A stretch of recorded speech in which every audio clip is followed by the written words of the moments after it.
party and they all show up for you the next day. Thank you, guys. Hi. Well, good morning, everyone. I hope you're all dealing well with your hangovers from all those wild parties. So thank you so much for joining us today. I'm Margot Paez. I'm a fellow at the Bitcoin Policy Institute. And today we're going to be talking about mining Bitcoin with renewable energy. We have a really amazing panel. So I'm going to go ahead and let them introduce themselves. Go ahead, Emma. Hey, everybody. My name is Emma Todd. I am the CEO of MMH Data Systems. And what we do is we provide operations for companies that are mining Bitcoin. It's all Bitcoin. Hello, everybody. My name is Sean Connell. I'm the EVP from Lancium, and I'm responsible for running the power business for the company. Hi, I'm Spencer Marr, the president and co-founder of Sangha Systems. We develop high-yield infrastructure projects, and since 2019 have run a large facility, Bitcoin mining facility in Illinois. Hey everyone, I'm William Samasegi, CEO and founder of SAS Mining. And actually at this event, we just launched our new platform. It makes mining Bitcoin easy and accessible with renewable energy. Awesome, thank you so much. All right, so obviously this is an audience of Bitcoiners, but there's a little bit of controversy outside of our space around why even do this, why mine Bitcoin with renewable energy. So I want to throw this out to Will, first of all. Why proof of work? Why not proof of stake? Yeah, that's a great question. I think the whole conversation starts with proof of work. A lot of people don't really know this, but a lot of the greatest inventors and innovators in human history, they tried to solve a fundamental problem. How do you back money with real-world energy? And many of them failed. These include great people like Thomas Edison, Henry Ford. And what you realize is that it's a big challenge. And for the first time in human history with Bitcoin and Satoshi Nakamoto, we found a way to solve this challenge. And that's because of proof of work. Proof of work has a tremendous amount of value, and it's essential to Bitcoin mining. And so I thought about the question, how do you decrease your carbon footprint and decrease emissions while also helping spur renewable energy development? Because we got to electrify the grid. Our lives would be much more difficult if we didn't have access to electricity. And the conclusion is it's almost like there are three legs of a stool. I think all of us in here can agree that the first leg is you have to overbuild renewable energy. That's kind of a no-brainer. But the big problem with that is that renewable energy, these are intermittent sources. Yeah. The sun isn't shining 24 hours a day. The wind isn't blowing 24 hours a day. And so that brings me to the second leg of the stool, which is you need to have a consistent energy supply. That consistent energy supply is absolutely necessary if you want to electrify the grid. And then there's the final, and what happens to be a very controversial leg of the stool, and that is a 24/7, operating demand for energy that can be placed anywhere around the world that can help you build new renewable energy sources. And that's where Bitcoin mining comes in.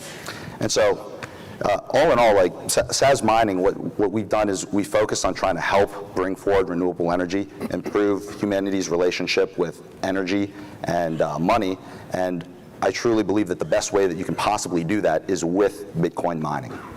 Thank you so much. So open up to the rest of the panel. What do you guys think? Sure, I'll jump in. So I think that proof of stake is very worthwhile, right? And so I think that the challenge that we've had in the Bitcoin mining space for quite some time here is that it feels like we're on defense a lot, right? And we're kind of saying like, this is a good use of energy, and it's comparing to this, and it's going to say, which one is the most ethical use of energy? And that's a really hard conversation to have, and right, it just requires a lot of opinions from folks. And so for myself, as I come from a power generation company background where I'd built and led a trade floor and to understand a little bit about like power markets. And I think that for us to essentially switch from defense to offense, past experience I had was if I ever wanted to kind of take on some initiative within kind of my group, is I had to tie my initiative to the main goal of the company. And if I can tie it to the main goal of the company, then it's more likely that my initiative is going to be accepted. So I think there's a really great opportunity for that with Bitcoin mining, which is, we're going through this energy transition, which means that we're decarbonizing energy grids. And all the countries, well, many countries around the world have committed to these kind of decarbonizing goals. And in this reframe, it's saying that, like, to achieve this goal of decarbonizing grids, to your point, we need to 3x electricity demand, right? We're going to electrify everything, right? Which means we're going to electrify electric vehicles, we're going to do buildings, industry, everything's going to be going electric. So you're going to triple the overall electricity demand. Simultaneously, you're going to be replacing fossil fuels and replacing with intermittent wind and solar, which creates a lot more kind of intermittency, right, for volatility. And so to make this grid happen is that you need to have a lot more flexibility in the grid. And think about that as like, reliable resources are like insurance if anything happens. And so some of these forecasts are saying that, currently, demand response, these types of activities are provided by a lot of conventional generation, and in the future, batteries and demand response have a very oversized role. They go from 1% today to 50% in 30 years. So essentially, they're calling for a need for having about 20% of this flexibility from demand response, and really, as Bitcoin mining is like the Rolls Royce of demand response. So instead of saying that this is like a good use of energy, it's saying, do you want to decarbonize energy markets? Okay, you need more flexibility. Okay, what is the ultimate type of demand response? Okay, we're going to help you out with that. So I think it's a bit of a reframe from saying, is this good use of energy, to tying into these macro goals. Thank you. All right.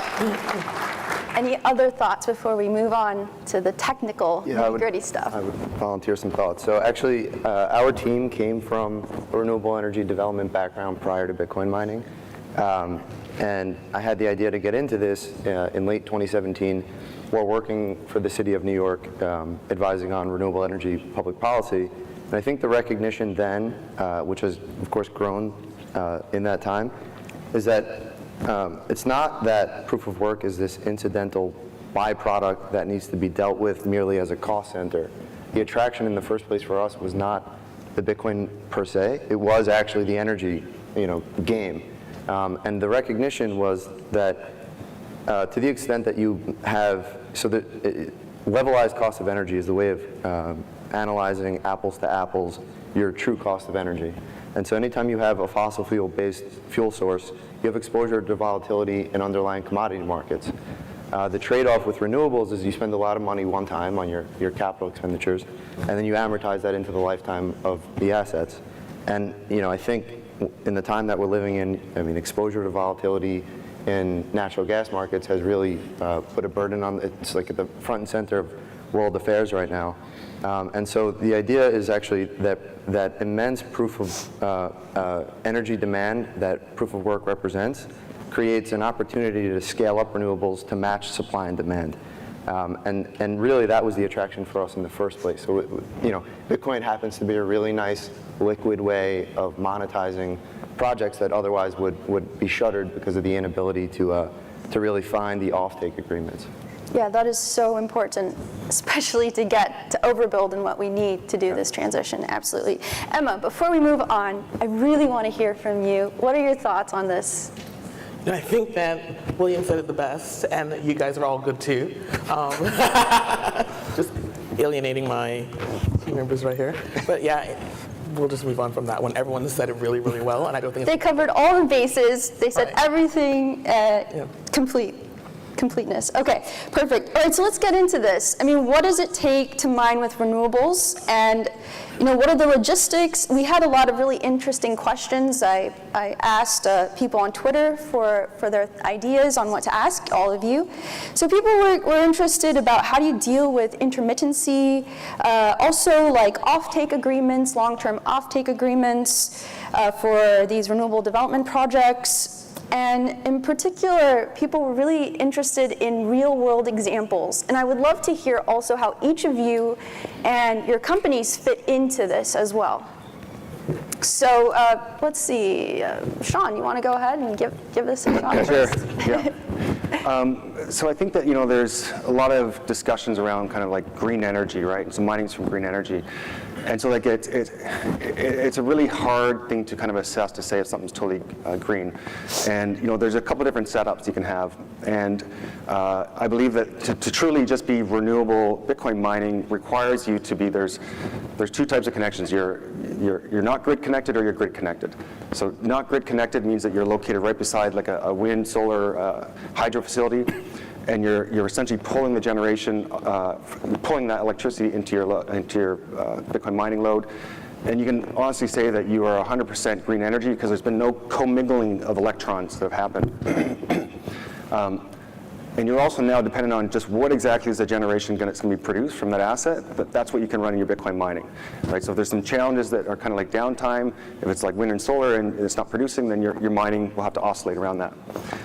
The other way, which is the most common, is essentially like a grid firming, right? Which is that you are in front of the meter. Like I'll use an example of the same as that.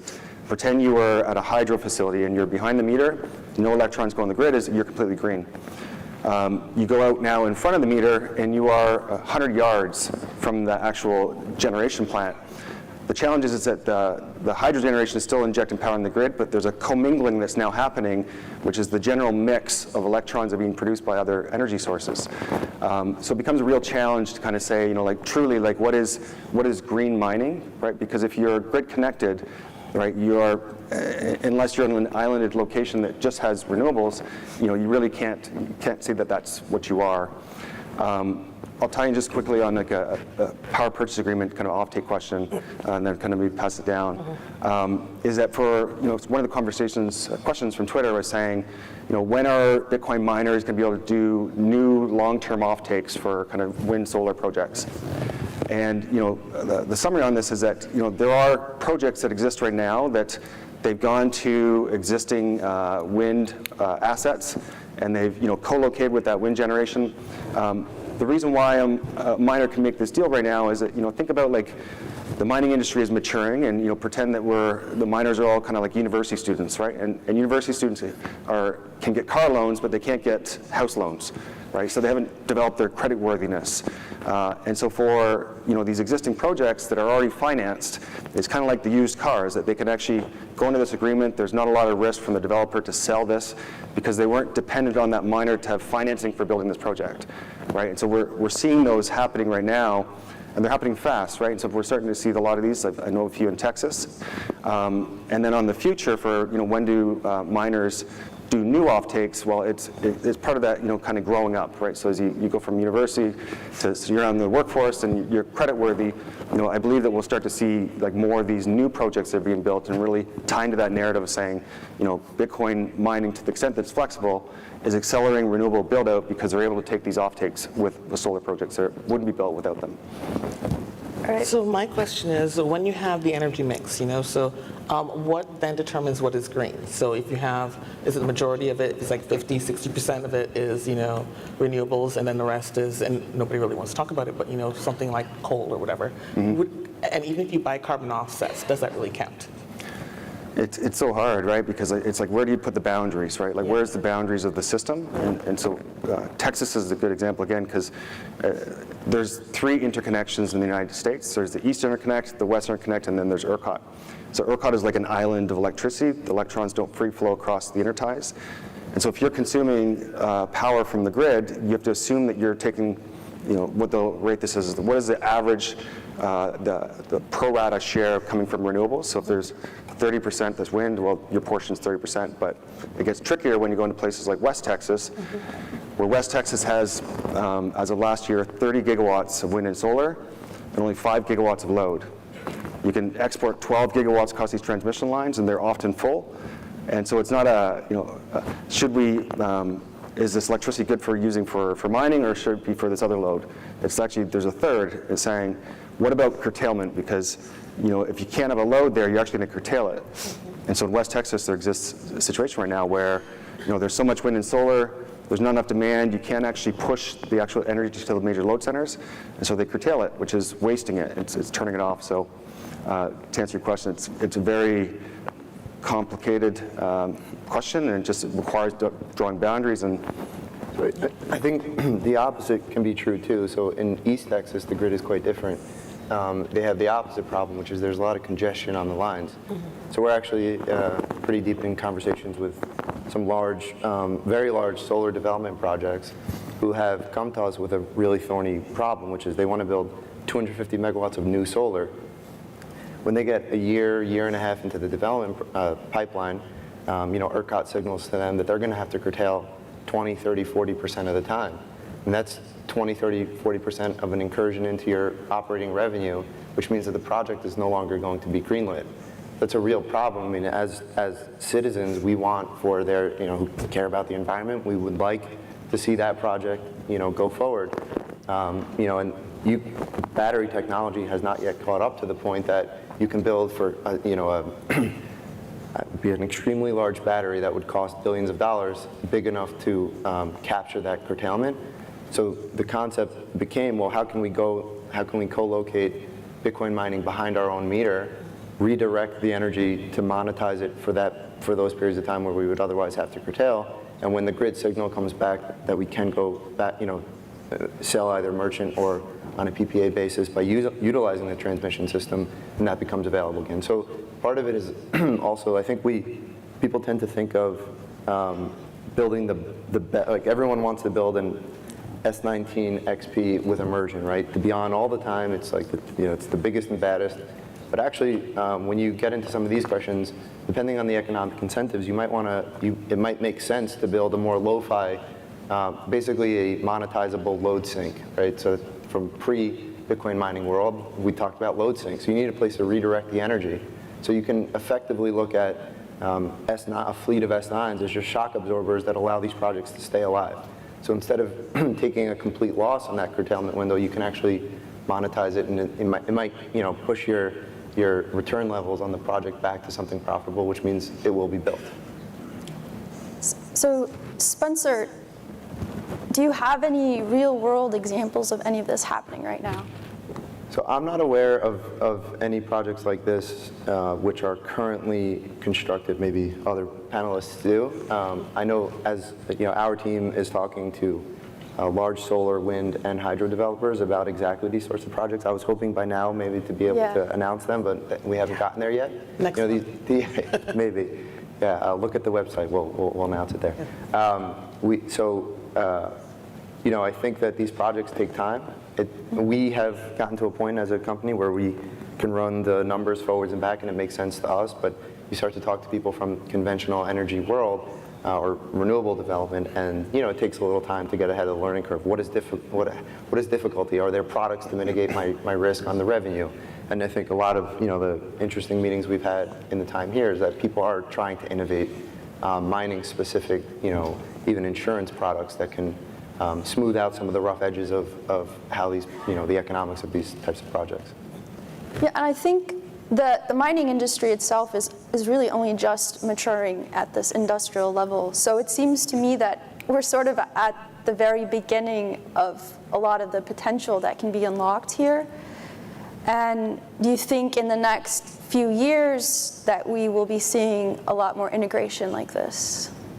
Absolutely. Okay. Yeah, definitely. There's actually a couple of stats that I think would be valuable for everyone to know here, because a lot of times you have this discussion where you're talking about the energy use, but it's hard to quantify the numbers that you're talking about on a global scale, right? And so around the world, we're producing over 150,000 terawatt hours of energy a year. The crazy thing about that is that our entire society only consumes about 50,000 terawatt hours of energy. So we're wasting about 2/3 of the energy that we're producing. Now, the big question here is how much energy does the Bitcoin network consume, and that'll vary, day to day, but it's roughly 80 terawatt hours of energy. So when you're thinking about it, 80 terawatt hours compared to 150,000 terawatt hours. So that means for under 1% of the wasted energy of society, you can power the entire Bitcoin network. Now, why is,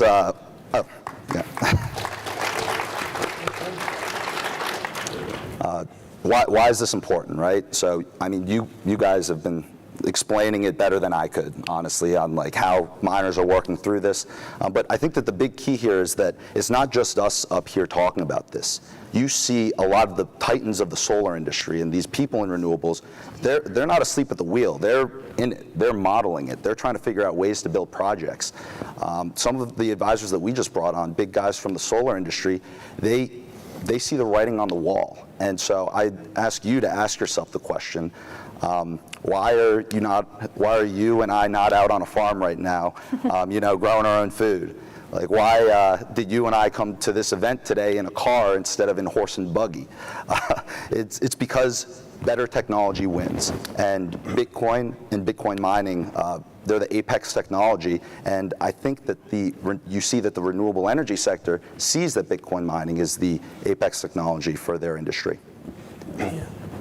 The government right now, they are giving subsidies to companies, and 2021, I believe, was the second largest year in terms of solar and wind development, and you have to think that's in the middle of a pandemic. So really, I expect 2022 and years going forward to be absolutely amazing just in terms of renewable power. So something for everyone to consider. And something to just add on to kind of like the energy use, and I agree that we're a very small amount of energy that we're using right now, and just foreshadowing future conversations that we're going to be having, because, you know, for all the people that are in the audience, the majority of us are very big believers of Bitcoin in the future and appreciation of value. And so if Bitcoin is to do what the majority of us think it's going to do, then, you know, currently the Bitcoin network uses approximately 15 gigawatts of energy. All right, and so like if Bitcoin does I'll make up a number, it's like it's worth $1 million in 10 years from now. Well, there's a whole lot of implications around that, because it means that you're going to add a whole bunch more hash rate to the network. There's going to be more miners, you're going to have more power consumption. So in this future, when Bitcoin is worth a lot more, you know, we go from having 15 gigawatts, which is the average load in Texas for ERCOT is 45 gigawatts. So a third of all of the load of Texas today, right, but that's global, that by 2030 or some date later, this could be something like, you know, 200 to 300 gigawatts, right? And so like that narrative is going to be shifting, which is, you know, kind of tying back into the importance of this narrative of saying, you know, why is it the ultimate demand response? Well, currently what they do right now for like you know, the current Rolls Royce of demand response would be something like a steel plant. A steel plant has a energy intensive. It has it's like an assembly line of different processes, but the majority are on this arc furnace. And so if they call up and they say, hey, we need to turn on the arc furnace, they can turn it down, right? And you drop a lot of load, right, real fast, and so it's super responsive.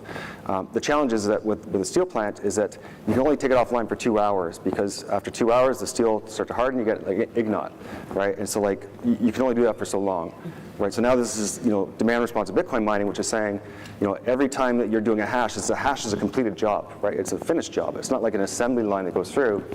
And so you can stop and start this assembly line that you can do, you know, like 110 trillion hashes a second. Those are jobs, right, completed. And so be able to kind of ramp these up and down. So it's really that, you know, tool that you need for flexibility for having these large amounts of renewables, so that you can really paint the picture of saying that we're accelerating this renewable build out, which will eventually, you know, with a Bitcoin network that can do a 10 to 20x and kind of power consumption. Like those are the future narratives that we got to start thinking about right now. Great. Okay, so I've seen a few questions around batteries versus Bitcoin mining, and I know we've sort of touched a little bit on that. And Sean, you've done a lot of writing on Twitter about the differences between using battery and using Bitcoin mining, and whether they're non-rival or competitive. And I think that's a really important question to answer, because also in terms of the skeptics, they say, well, why use Bitcoin mining for these purposes in the renewable grid? Why not just use batteries? So I would love to hear a little more of your thoughts on that. Sure, and so shameless plug, I guess, if you want to look at some of the stuff I've been posting, it's at Sean, SHAUN, Energy on Twitter. So for, you know, I mentioned about like in the future that 50% of the flexibility is going to need to come from demand response and batteries. And so you need both, right? It's not A or B, right? It's A and B, and find a C and a D, but A and B for sure. And so they just have different use cases, right? So like a battery, you can put energy in it and you can store it, right? Bitcoin's not a battery in that sense. We can't store the energy and give back energy at a later time, right? So if you have a blackout on a grid and you need to kind of do a black start, you know, Bitcoin mining is not going to start the grid. Right? A battery can start that, right? So it's a different use case, and a very important use case, but it's not where mining is superior.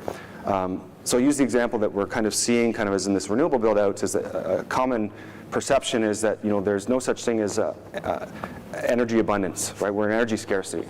But that doesn't exist in power markets, because you have to connect these transmission lines from different regions. And, you know, West Texas, just happens to be the Saudi Arabia of renewables, right? It's got essentially like the best wind speed that comes down over Texas, and it's overlapping with this great sun quality. So again, this really massive build out that's happening in West Texas, and so this is a real example of saying, like, if you go to Panhandle and picture this, you look out your window, the wind turbine at the window is spinning really fast, right? So it looks like it's at max. And then you look at the weather forecast and it's going to be windy for the next 4 days straight, right? So this is going to be like the scenario. And so the grid operator is expecting to be having to curtail, call it a couple gigawatts every single hour because there's just too much supply that it can't actually get to the demand centers. Well, so from this 4-day scenario, pretend there's a 1 gigawatt battery, the biggest battery in the world. I don't know if it even exists, but it's a 1 gigawatt battery, and pretend you can store 4 hours of energy in there, so you get 4,000 megawatt hours. So you go to day 1, right, on this first hour of wind, there you go, 4 hours, the battery's full, right? So you have 4,000 megawatt hours. This battery now needs to sit here for the next 4 days and wait for prices to go back to positive until the wind stops blowing. Otherwise, if it injects that power back in the grid, it's going to make things worse because there's already too much energy. Right, so the 4 days, this battery gets 4,000 megawatts. You go to now with a flexible Bitcoin mining load, is that load on day 1 is we're using a 1,000 megawatt Bitcoin mining load that has flexibility that can be ramped up and down. Hour 1, consume 1,000 megawatts all the way for the 4 days. Right, and so this mining load is going to be continuous. It can keep going and going and going until the grid operator has a signal that's either providing some type of grid stability service that needs to be called on, or there's a price signal that's above that can turn down. But the scenario here is the battery did 4,000 hours. That's kind of payment to renewables, right, for that value, that energy. The flexible load was 96,000 megawatt hours, right? And so they didn't have to turn down, so there's better economic payments that go to the wind developers that improve the price economics, which allow you to build out more because you're not having these negative prices that come in. So that's an example of the difference between a battery that just stores energy versus a flexible load that can consume as much as you have for the excess, and they can just turn down when the grid needs that power more than that load does. I would just add that, I think what Sean is addressing is, I totally agree that they're complementary, they're not competitive. One way of looking about how to build an industrial scale mining facility is actually, so like at our site in Illinois, we have a substation that's, it's the two-way valve. You can put energy onto the grid, you can take energy off, and it connects into a broader transmission system. And then you have the load, which is, of course, the steady state Bitcoin mining. We have an interconnection application in the queue with our distribution utility to put the first 5 megawatts of solar co-located behind the meter. And so you have those 3 assets on site. And when you introduce a battery into that sort of closed loop ecosystem, it becomes possible to think about how to put every electron that enters into that ecosystem to its highest and best use. So it scales actually at the grid level in the way that Sean is discussing, but it's also intrinsically within your single site. You can really find optimization set points for how to monetize all of the energy in that system. And then as you start to scale that into a more, that's how we think of it at a single site level, but that also scales to a nodal level where every substation that's on the grid can actually be balancing all of this, not only internally but across different sites. And so it's really that it's like the liquidity of energy, both in both directions, that is going to allow us to modernize the entirety of the grid system. Awesome. Well, okay, so I want to hear a little bit about how your day-to-day is like in terms of working in this industry, because each of you come from different backgrounds in your work, and I think it would be really great for people to hear a little bit about all of the different aspects or the different ways you can plug into mining and renewables. So Emma, I would love to hear a little bit about how you fit into this equation. Well, my day is spent mostly having meetings and looking for the most optimal ways to, really mine, and obviously using renewable and seeing what subsidies we can do that we can get from the government. Now, I am Canadian, so I always look at hydro, and as we have some challenges with, the Quebec government because they have quite a good source of power, but they really don't want to give it up. But we keep trying, and so we now look to Texas to see what they can do for us. And it's really just, I don't know if anybody right now, we're looking at the power is just going up, and what it was 2 days ago is not what it is today. And we're just looking at really how can we make this better? What do we need to do just to, keep going and keep the prices down? Definitely. All right. Sean, let's hear what it's like for you Sure. working in this. Yeah, so my prior background is I worked for a power generation company where essentially built a lead trade desk and responsible for the optimization of a fleet of natural gas assets. And so what Lancium does is essentially has an energy transition company that is developing electrical infrastructure and software that allows you to essentially turn a large Bitcoin mining facility into like a power generator, but in reverse, right? And so you can do all the things that a power generator can and even do better, as in also providing some of these grid reliability products. You'll hear the term like ancillary services. Kind of think about it as like insurance, right? So like the more there's likelihood that things can go wrong on the grid, you add a lot more renewables, well then you need more insurance, and they'll create new different types of insurance products. So for myself is that for Lancium that we've had announcements where we're building out some we're calling them clean campuses that are in West Texas. This year the announced are about 500 megawatts phased over time. And so what I'm doing right now is I'm building a power desk the same way that you would do for power generation, and you look for ways to these grid reliability products is saying like what is the best combination that's going to give the most value to the grid and then also help with the cost side. So that's kind of how I think about it, is just saying it's the same playbook from power generation companies that have kind of developed these over 20 years that we can now use in the Bitcoin mining space because of just the like how flexible these loads are, and that we can actually treat them almost like power generators but better and in reverse for managing grid stability. Awesome.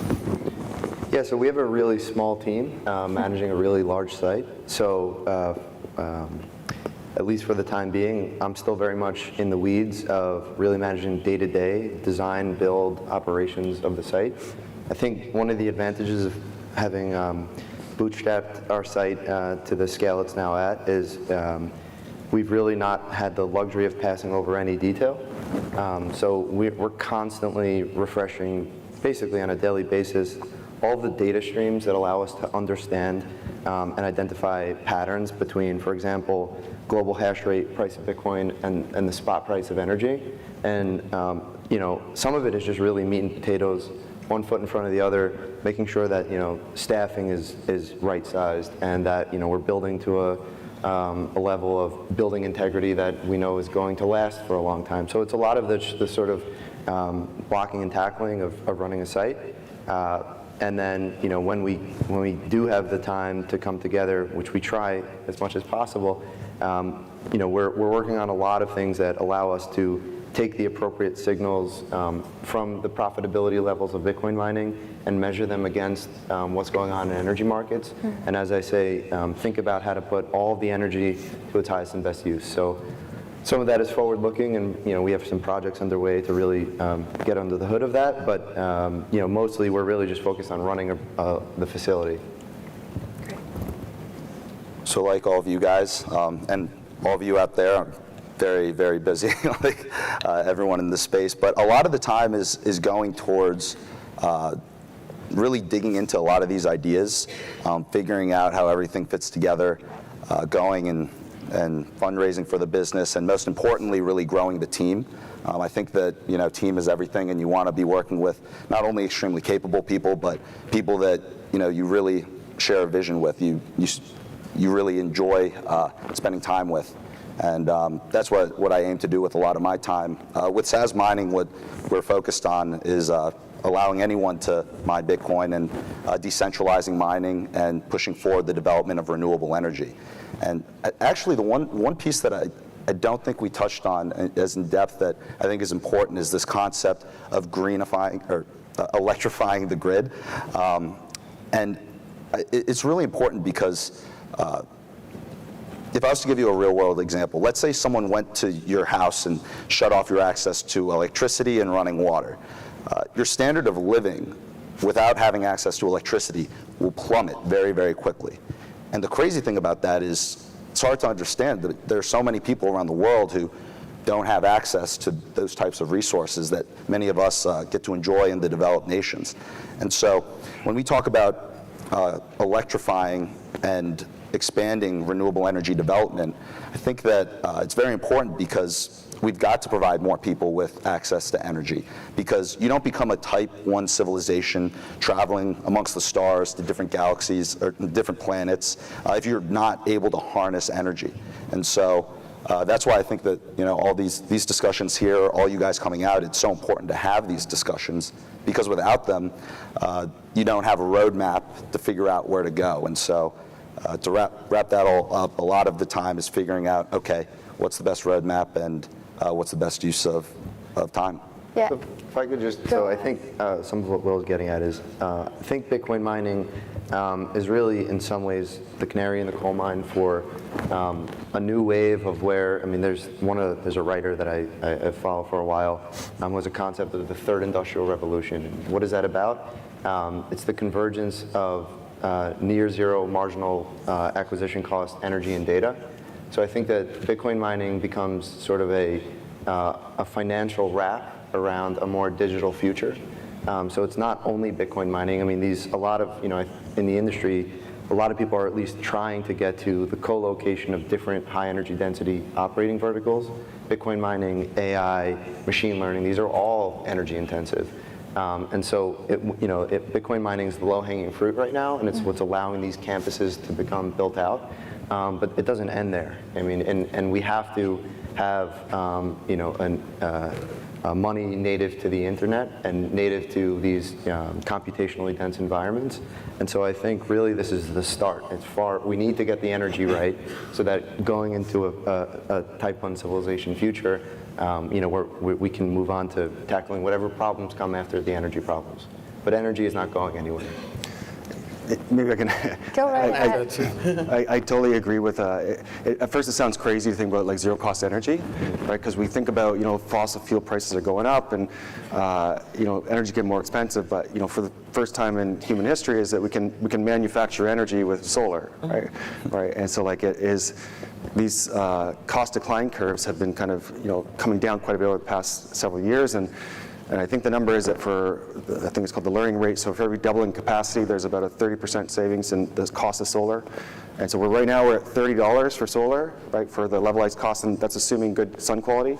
You kind of track this over, and so say you're kind of following the same path is, that $30. I think you get to, I think it's 3 or 4 doublings of capacity in 10 years, assuming the similar growth rates. And all of a sudden you're at like $10 energy, right? And there's no variable cost. Like I was looking up this morning the levelized cost of energy for natural gas versus solar. So solar is 30, natural gas was 60, and I had to look at the fine print. And the fine print was based off of $3.50 gas. And so gas now is $6, right? So like that levelized cost of energy is almost doubled, right, since this time this was published. But the levelized cost of solar is actually probably a little lower than it was when that was published. So it's quite fascinating to think about like how Bitcoin can enable new solar projects to be developed, which increases the capacity growth rate, which gets you to a faster time of near zero cost energy. Which is, yeah. I don't know if people know that Bitcoin mining actually does more renewable power than any other country or industry in the world, and people just really need to appreciate that we're out here doing really good work. And when you hear don't listen to the FUD, like we really are doing good work. So keep that in mind, people. Yeah, I mean, absolutely. I think there's one particular person on this planet who has an agenda against Bitcoin mining. Yes. We won't mention his name. No, we won't. He's a certain central banker.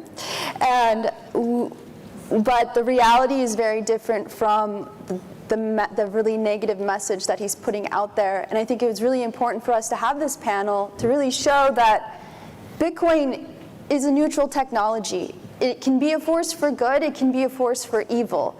But it's really whatever we as Bitcoiners make it to be, and I think that this panel shows that there are a lot of people in this space who are concerned about climate change and about where Bitcoin fits into this.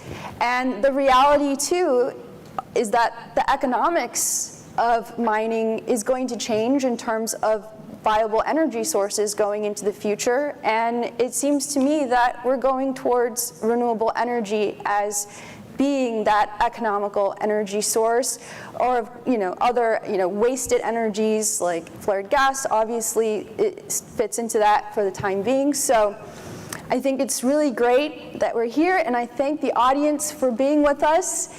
And if you want to talk to any of our panelists after this, you can find them over on the beach sipping a Cuba Libre, and they'd be happy to sign autographs there too. So, all right, well, thank you so much, everyone, for joining us. We're out of time. I'm Margaret Paris. Whoops. Thank you, and we'll see you soon.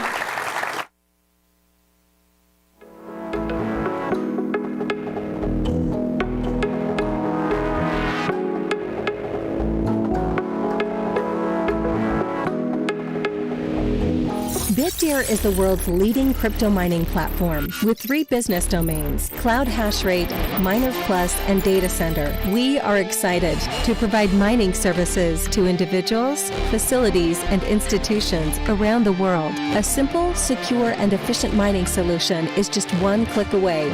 Sign up now.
So, waiting for the slides. Good morning, everyone.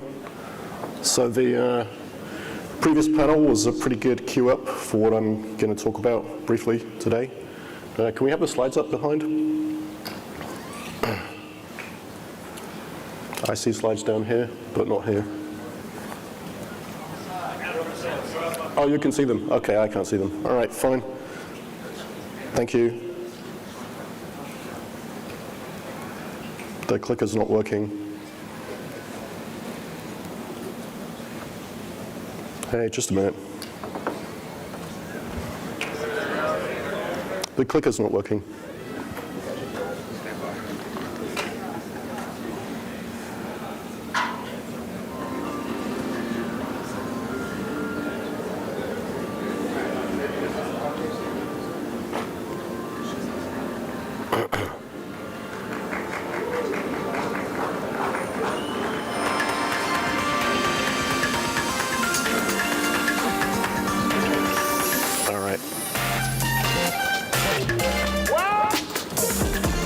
Okay, let's start again. So, good morning, everyone. So the previous panel was kind of a good queue up for what I'm going to talk about briefly today, which is the solar and battery mining topic. So Blockstream is kind of in multiple layers of the Bitcoin stack: physical mining, energy solutions, the satellite, and all the software protocols, layer 2, and so forth. So this is about Bitcoin mining. So I guess because we're a private company, we don't publish our kind of power statistics like the public mining companies do, but we're actually pretty big, larger than actually many of the public mining companies by megawatts under management, and growing pretty quickly. Our zero emission average is about 80%, generally increasing over time. We have multiple sites, 2 here, Montreal, Canada, Georgia in the US, and we're also in Texas now, expanding there. So we made an announcement last year that Blockstream was partnering with Block, at the time called Square, to build a fully solar and battery powered mining operation in the US. And the point there was to prove by doing and make an open dashboard. So I think we're going to queue up a video now.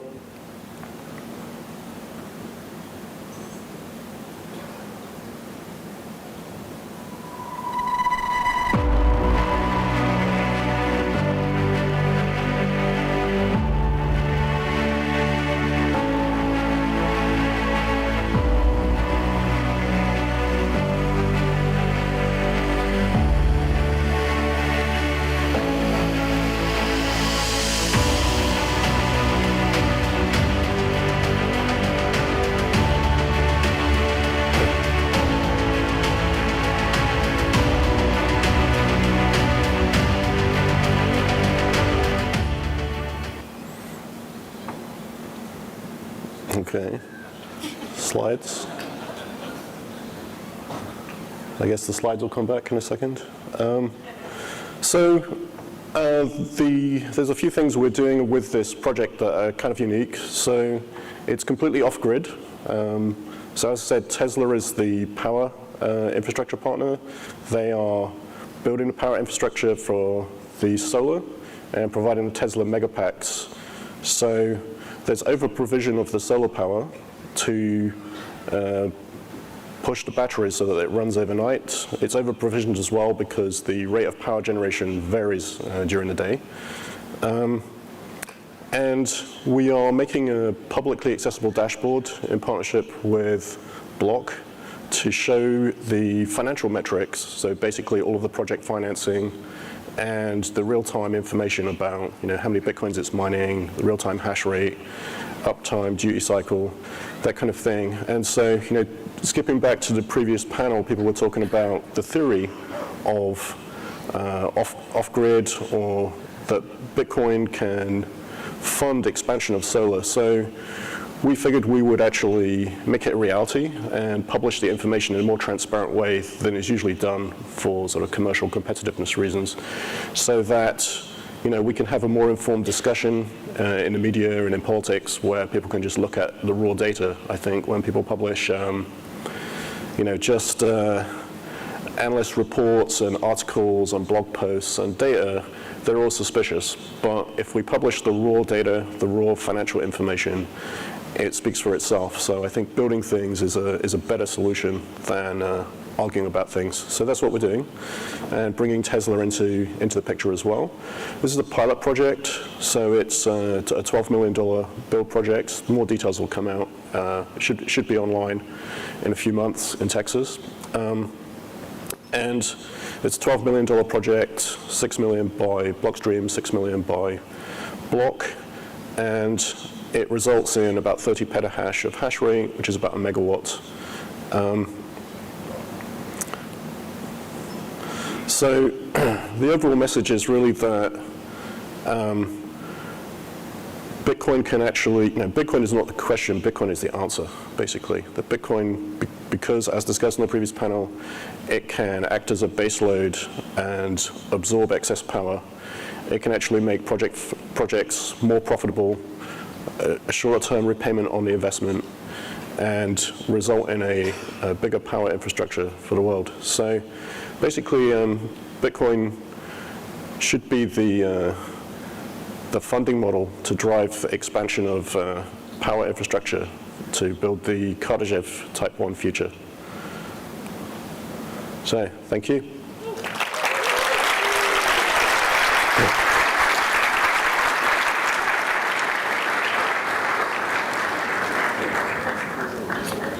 All right. Yeah. I've got a 7-minute warning.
Okay,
welcome everyone. Today we're going to be, well, my name is Elaine O, and we're going to be talking about whether or not ESG is an attack on Bitcoin. So real quick, we'll go down the row and have everyone introduce themselves, starting with Troy. Hi, I'm Troy Cross. I teach philosophy, and I'm also a fellow at the Bitcoin Policy Institute and a longtime Bitcoiner. I'm Jamie Leverton. I'm the CEO of Hut 8 Mining, which is one of North America's oldest, largest publicly traded Bitcoin mining companies. Oh, thanks, guys. Hi, I'm Greg Beard. I'm the CEO of Stronghold Digital Mining, which is the only environmentally beneficial Bitcoin mining concern. The only. Only. That's a big statement, only. Marty Bent, founder of TFTC, and sit on the board at Cathedra, and I'm part of 1031 as well. Okay, thank you. For those of you who were here yesterday, we heard from Peter Thiel, who called ESG a hate factory and compared it to the Communist Party of China. So I'll start with Jamie and Greg. you guys are CEOs of publicly traded companies. Do you feel like ESG is an attack on your guys' companies? Do you want to start? Please, go ahead. Well, first of all, I think it's absolutely hysterical how we use all three letters to describe what is really an attack centered entirely around the E of ESG. And I do think the conversation, if we're going to have an ESG narrative, it needs to be much more encompassing of the entire scope of ESG, why all three letters are equally important. From an E perspective, I think the environment is an existential threat to everybody on the planet. I think it's something that we all need to be taking seriously. I think it should be affecting equally every industry. It shouldn't be, I feel like for some reason Bitcoin mining is a lightning rod and we're being held to a standard that's completely different from any other industry. And so that's certainly the challenge that we are facing right now. Yeah, so I can't agree more. We're absolutely under attack, but it's not going to stop because it's an effective attack. I think if you see what the industry is doing, there are very few that are in the Bitcoin mining industry that don't aspire publicly to be greener and to reduce their carbon footprint. So that's a benefit of the focus. I think you said it well, in that everyone's focused on, hey, the negative aspects of what we do, but if you're mining Bitcoin, like the great defense is, hey, we've created the largest decentralized computing network in the world that will decrease the friction on transactions for the world, which that endangers banks and endangers the incumbents that own the trillions of dollars of revenue that those industries benefit from today. So of course it's an easy thing to attack, but I think you have to couple the cost, the environmental cost, with the societal benefit. I think we've done a pretty average job at describing that thus far, but that'll change. I think on the power side, I really believe that Bitcoin mining is a great avenue to replace like grid level batteries. So like what isn't talked about in ESG or renewable energy, like who doesn't like renewable energy? Hey, I'm a fan, but we have to acknowledge that the more renewable energy you have on your grid, the more expensive the power becomes for the constituents. And so I think on average, like the most renewable grids in the world have power costs that are 3 times those that don't. And so that's a societal cost that we wouldn't talk about. It's really regressive. A part of the reason why that is when you install solar and wind, those are intermittent sources of power. If the sun isn't shining, you can't use it. If the wind isn't blowing, it's not usable. So you need to double your capacity, and that's really expensive. So a way people are trying to solve that is with grid-sized batteries, which themselves are hugely environmentally damaging, and are not even effective. A battery for a grid might last a couple of hours. So my belief is that over time, Bitcoin mining will become more vertically integrated, meaning power plant owners will end up mining their own Bitcoin and use that power to effectively serve as a spinning reserve battery for when the grid needs it, when the sun isn't shining and the wind isn't blowing. So it would be a much more economic thing to do, which for constituents, power users, that would help keep the cost of power down, because as we all know, you double the amount of infrastructure, you're going to have to dramatically increase the price. This is a really progressive way to keep the cost down, and we're just only beginning to see that potential benefit today. Okay, well, we'll take a step back. I mean, ESG is a social construct, and like everyone is, pro-environment. So, where is the attack coming from? Like, who are the attackers? And I'll open this up to Marty and Troy. Like, who is actually using this as a weapon to attack Bitcoin?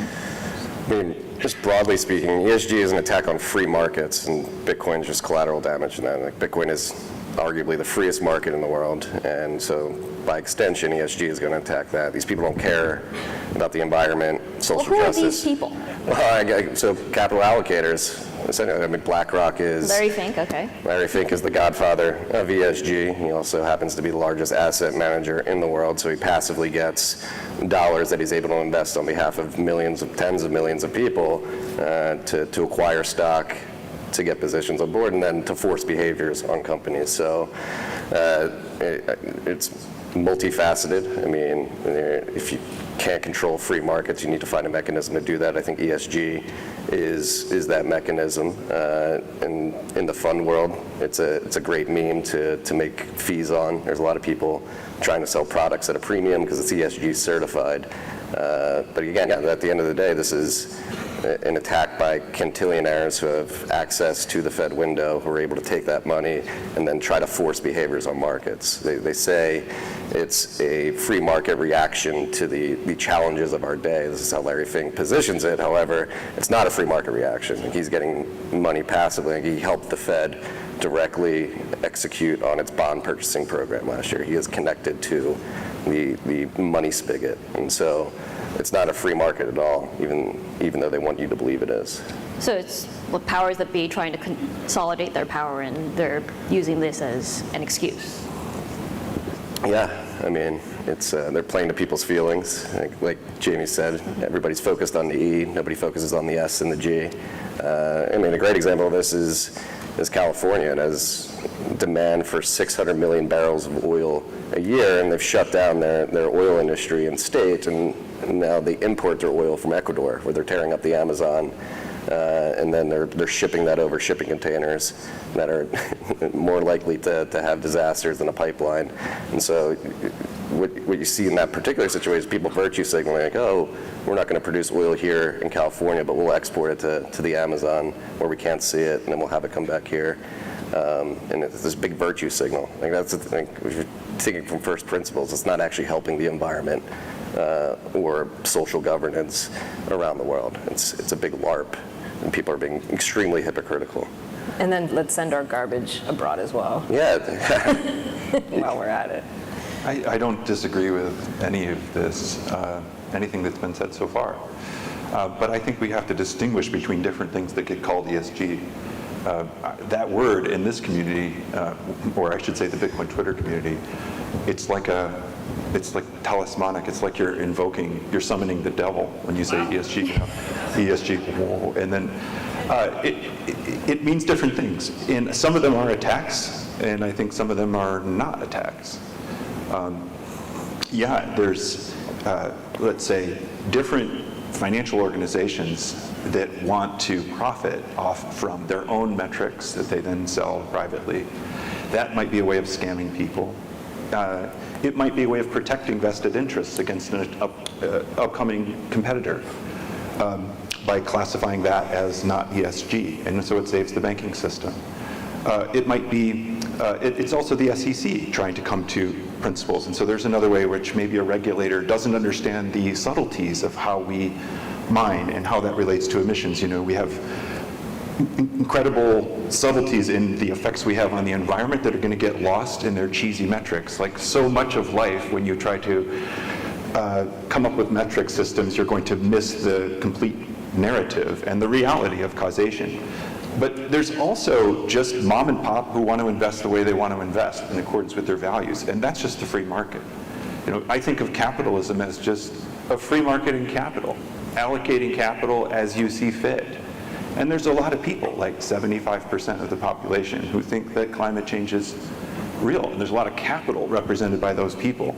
And I don't think that's an attack on Bitcoin. That's just capitalism. And I don't think that Bitcoin is in any way in tension with those underlying values that those mom and pops have. That's their retirement. That's what they worked really hard to save. It's their right to spend as they so choose. And Bitcoin is an ESG investment. As we've been saying, it's on the S and the G, but it's on the E as well, as you just heard on the previous panel. If you're concerned about climate change, Bitcoin mining represents an incredibly hopeful development in technology that finances a transition that we are not going to finance in any other way. And that's a story we have to tell and vet. Well, so last month, the SEC proposed some new rules where publicly traded companies need to disclose their carbon emissions. So is this ultimately going to be beneficial to publicly traded Bitcoin companies, or are they just like missing the mark on that? As a publicly traded Bitcoin company, much like Greg. I think in general, we're in favor of clarity. We're in favor of regulation that brings clarity, that helps drive adoption, that allows us to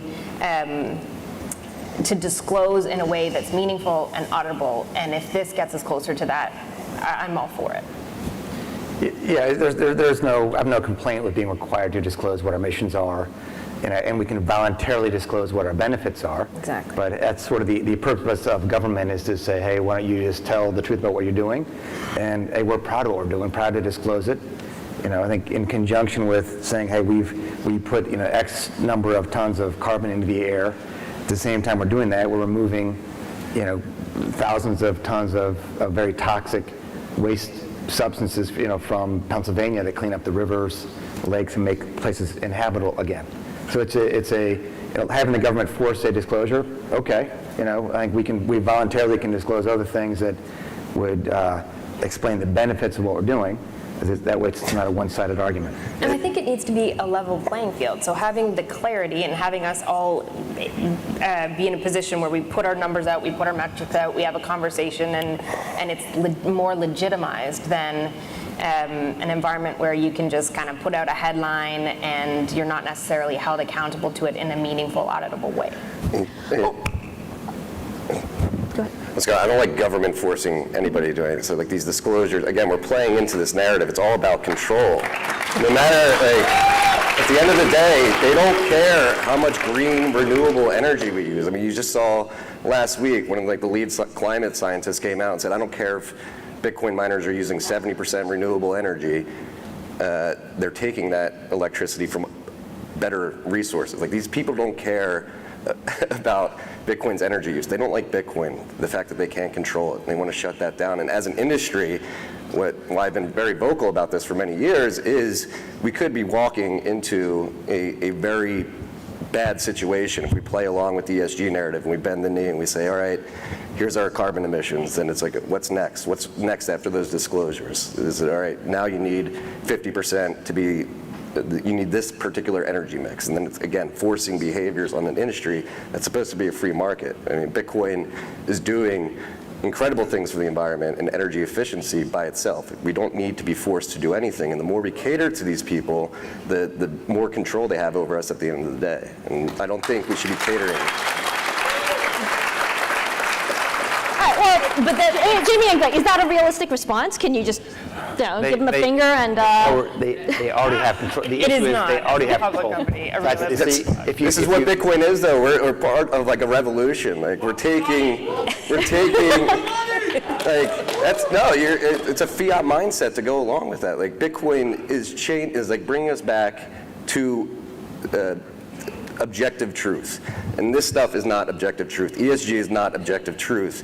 It's an attempt to create a metric system on a system filled with people with different values. That's subjective values. You can't create a metric system for that, and they're trying to force that on the industry, and it's not good at the end of the day. I agree. I'm an environmentalist. I want to be as energy efficient as possible. I want to be as clean as possible. But again, this isn't about the environment or social justice. This is about slowly pushing us into a corner where they can control us and poke and prod and say, do this, do that.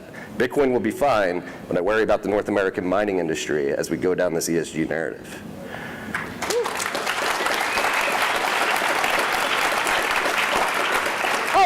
So, back in the real world where there's regulations and, regulators and stuff, what is a more realistic response? Because, you can't tell the SEC to have fun staying poor, because, I mean, I think. Well, Marty can. He's not a public CEO. I don't know how public companies will deal with it, but I think we have to think about what we want for investors in Bitcoin, for holders who want to know that the mining companies that they invest in reflect their own values. And I think that's our obligation to people who have that desire for us. They basically want a product from us, which is clean hash rate, green hash rate. I know Marty thinks there's no such thing. What is clean? What is green? What is renewable? This isn't something that I want the SEC to define, and it's not something I want various Wall Street firms to define. It's something I want investors to define. So we disagree. I don't know if you've noticed in this country, we have some disagreements. There's some disagreements. We disagree about climate change, but we disagree also about the energy future and markets, and as you know, it's complex. Some people believe in a solar and wind future despite the intermittency problems. Other people are sold on nuclear. Other people believe in carbon capture and storage. We're not going to settle that debate on the stage, and we're not going to settle it within the Bitcoin community. Instead, what we need to do is provide a mechanism for people to take their beliefs and values and invest accordingly, right? So we shouldn't, we don't decide what the energy future is and then tell it to be. That's totally against the spirit of Bitcoin. It's totally against the spirit of Bitcoin. Instead, I'd like to see a segmented market and hash rate. And the idea that I came up with Andrew Bailey is that if you, as a Bitcoin holder, you provide incentive to mine. You keep the price of Bitcoin higher than it would be if you weren't holding. And that's incentivizing mining. And you can see how much mining you're incentivizing by taking your percentage of all Bitcoin and looking the equivalent percentage of all hash rate. That's the hash rate you're responsible for incentivizing. And what could you do to offset that? Not carbon offset, but incentive offset. You could mine the same amount of all mining that you incentivize. And if you did that, you would be driving up difficulty by entering the market as a miner in a way that you're invisible to all miners' balance sheets.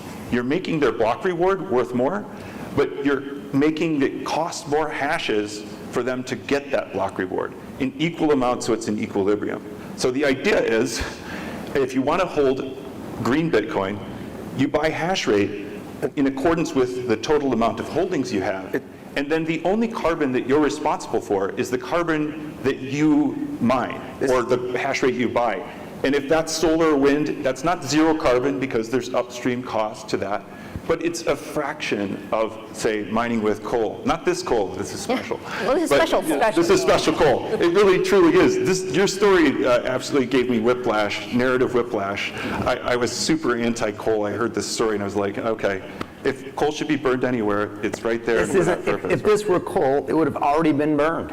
But it's waste. That's why it's right. left. And it's kind of burning anyway. And it's already exactly right. There we go. It should take you. Anyway, that's the general thought is just, sorry to take up this time, but the general thought is mine your values, mine in accordance with how you think mining should be, and your only carbon responsibility will be the part of mining you do. You could do that in a very low carbon way. You could do that in a high carbon way. But I believe we've got $16 trillion locked behind ESG constraints.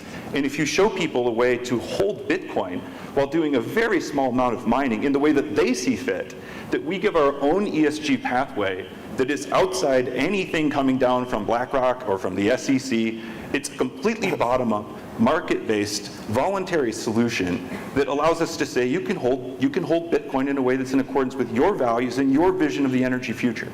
But again, similar to the California example earlier, like in the real world, like all hash protects the network. Like it doesn't matter. Like you are benefiting from all hash, not just the green hash. Like to absolutely. That's right. Yeah, like to you benefit from it, but you don't incentivize it. You feel better on the inside. Yeah, exactly.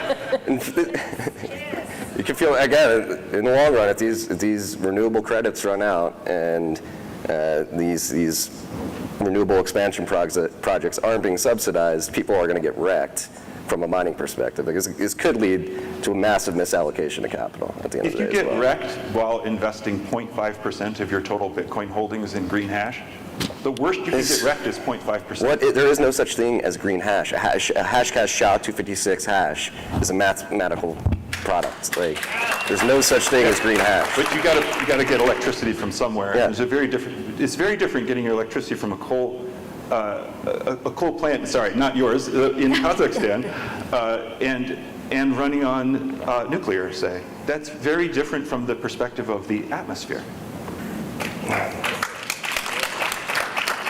All right, well, moving on. Jamie and Greg, you guys are members of the Bitcoin Mining Council. Can you comment a bit about what the goals are there and if... I'm actually not. Oh, you're not? I'm not. Oh. No, I'm still waiting for the invitation. Well, Jamie, your company's a founding member. Can you tell us a little bit about... Greg, you're officially invited to the Mining Council. as is anyone who would like to join the Bitcoin Mining Council. It is an open, transparent organization that is really just there to educate, to be transparent, to talk about best practices in the industry.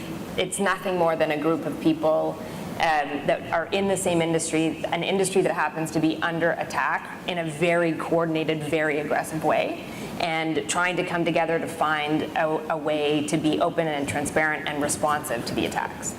So, I mean, is that the best way to defend against ESG-based attacks? Just shift the narrative into, Bitcoin is actually green?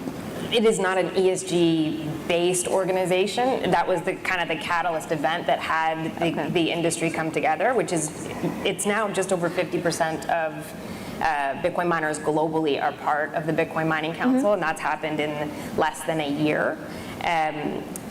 It was just the catalyst event. It happened to come out of, frankly, when Elon tweeted last May, it became a bit of a crisis moment, and we came together as an industry and formed the council. And I think it's done a really good job, as is indicated by how much of the global hash rate is represented on the council. But it's not about ESG. It's about the industry itself, and we'll face another existential threat tomorrow that won't be an E, it'll be regulation, or it'll be, who knows what it'll be, but now we have a means to get together and talk about how to best respond. Well, I mean, a council did face some criticism when it was formed, because council sounds a little bit like cartel. It shares a lot of because it starts with a C. Yeah, and I mean, it doesn't really look good for when we start talking about like miner centralization. So as an industry, we get to be attacked by a giant coordinated global effort. But to respond, we need, as individuals, to pick up a weapon and individually respond in an uncoordinated way. What do you think is going to happen?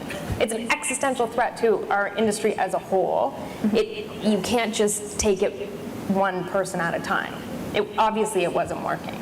I'm really glad the Bitcoin Mining Council exists because they give us data, and I'm a fellow at the Bitcoin Policy Institute. That data is extremely helpful. We need even more of it. However, I should also say I believe in black market hash rate. I think that Bitcoin needs black market hash rate. Oh, wait, can you define black market hash believe rate? in black market hash rate. Right. We are open. We don't care. Right. So this is the great thing about Bitcoin, right? It's an open network. Nobody can stop you from firing up a miner wherever you are on whatever power you want, and I love that, and I don't want that to end. Is that what you call black market hash rate, or are you talking about like? I mean, you're not reporting to anybody. If there is any kind of ESG oversight thing, it's a potential vector for attack, right? It's a potential vector for other kinds of control once you have that information flow. I'm not saying the BMC does that. I'm saying, I'm a paranoid Bitcoiner like the rest of you. Just because I believe in climate change doesn't mean I'm not paranoid. I see ESG still as a possible way to, once you are reporting requirements, then you know where all the hash is coming from. So then if you want to censor transactions, you know where to go. If you want to take over mining and make it state-owned and come in and do a 51% attack, you know where to go. Like, all the information is there. That's why I say black market hash rate always needs to be there to prevent those kinds of centralized attacks. Sorry. I don't think that's incompatible with the BMC. I'm glad the BMC is. I don't either. Is it possible that regulatory requirements and disclosure requirements could, drive a greater percentage of the mining share into, black market hash rate? I'd say a couple things that we haven't said yet. Okay. In the past 2 years, I think Bitcoin mining has been cleaned up largely because it's been moved to North America, which is a much cleaner, greener source of energy. So I think Asia is largely unplugged, and a lot of that was much, much dirtier power. So I think without market forces have already done have had a huge role in cleaning up. Well, China pushing miners out is not really market forces. Well, it is. But I think it's not said. For everyone in this room, as much as we don't want regulation, maybe don't respect our government, our system of government is still made our capitalist system. We have the best capital markets in the world. The Bitcoin mining industry was financed here because money was allowed to flow into it. And so, yeah, for that, I'm thankful, and will always be. So like a little bit of regulation just to keep fraud from happening, okay, but just preserve, if the U.S. loses our capital markets, that's probably our greatest asset. Like the reason why you see Elon Musk here or Peter Thiel here, it's because we have cap markets that work. And so we want a little bit of regulation, a little bit of government voice, just to keep, to keep things sane, to keep the money flowing. If the money goes away, there's no Bitcoin, there's no mining. Bitcoin would be, $50 a coin. So it's capital and access to capital that makes it all go. So I think with regard to regulation, hey, we ought to make an effort to clean it up. Like who doesn't, even if you're for a, less regulation, we should still try to have a cleaner, planet. Bitcoin's been working for 13 years without any mining regulation. In the United States, it's fine. Like, people are investing capital and making us more energy efficient via the free market on their own volition. Like going to the government and begging for regulation. These people hate us. They hate you. Going and giving them more control is not going to work. Yeah, but you can't have your cake and eat it too. If you what do you mean have your cake and eat it too? If you're a publicly traded company, you are subject to regulation. When you make the decision to access the capital I understand markets, that, but don't beg for regulation. That's all I'm saying. Well, just a little bit in the right spot. You don't want to be overregulated. Like, I don't think our government is crazy enough to say, hey, you can use power to run a casino, but you can't use it to mine Bitcoin. Or you can use power to run a data center, or you can't. I don't think they have it in them. and I don't know who you're seeing that's begging for regulation. Nobody's begging for regulation. Well, the banks weren't initially begging for regulation, but now they are because they've, entered their incumbent positions. And we see regulatory capture in every industry, and I think... Yeah, I think... No, sorry, I thought you meant that miners are begging for regulation. There was just a comment up here. We'd like some regulatory clarity. But, regulatory clarity, for sure. But we're not up here begging for regulation.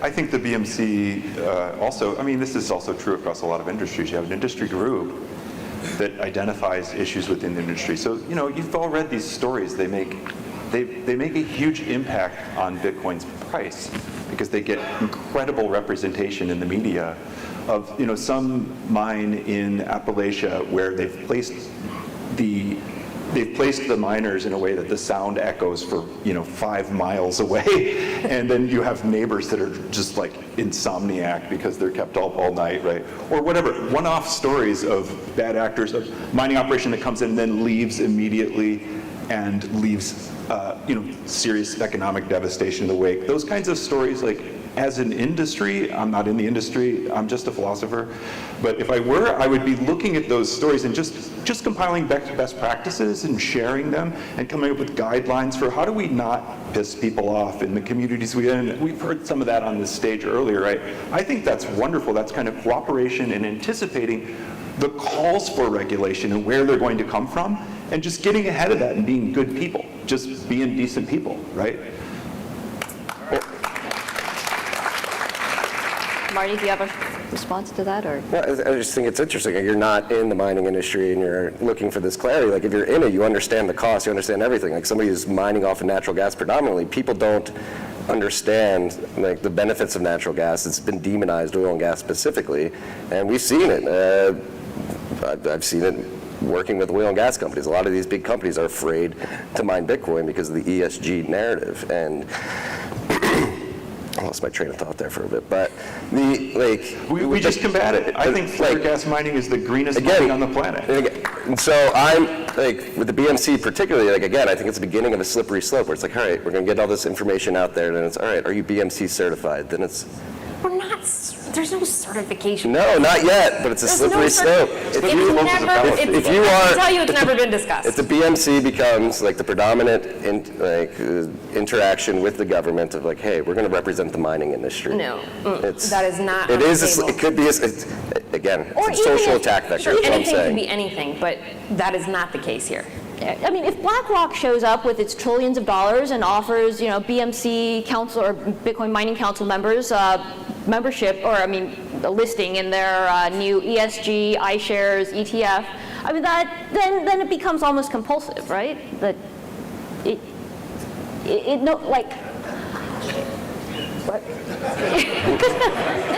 ultimately it doesn't become a choice. It's not a voluntary thing that you do if either you comply with whatever BMC requires or you don't. BMC doesn't require anything. Larry might require something. Right, That's Larry the choice does. you make with Larry. Right, but I mean, if Larry is hanging or holding like trillions of dollars in front of your face, you kind of... Larry doesn't get to tell the BMC what to do. Well, Larry gets to tell companies what they have to do in order to be listed in their iShares ESG ETF. But apples and oranges, two different conversations. And not every member of the Bitcoin Mining Council is a publicly traded miner. They don't need Larry's money. They don't care about Larry. Okay. We don't need Larry, we got Bitcoin. Okay, then is it conceivable that Bitcoin, or we achieve hyper-Bitcoinization, or Bitcoin goes to the moon, or whatever, by, just through free market mechanisms without actually like catering to the people who have money? I think so. That's already happening. Yeah. Like the institutionalization of the market's already happening.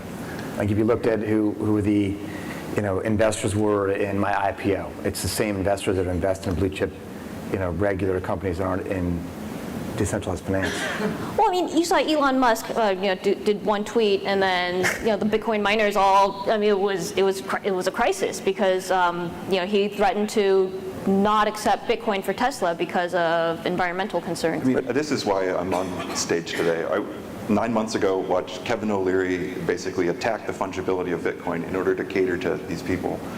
And I was like, you just don't have to do that. You can invest in Bitcoin, you can hold Bitcoin in a way that has minimal to zero carbon impact, in a way that does not impact fungibility. And I wouldn't put it as catering to these people. I would just put it as just like showing people a simple truth that you can balance one incentive with another. What they do with that information is up to them, but why aren't we at six figures right now? I think it does have to do with this attack. Why isn't Bitcoin $150,000 a coin right now? Fiat price don't matter. Fiat price don't matter. I agree with you in the long term. Fiat price don't matter.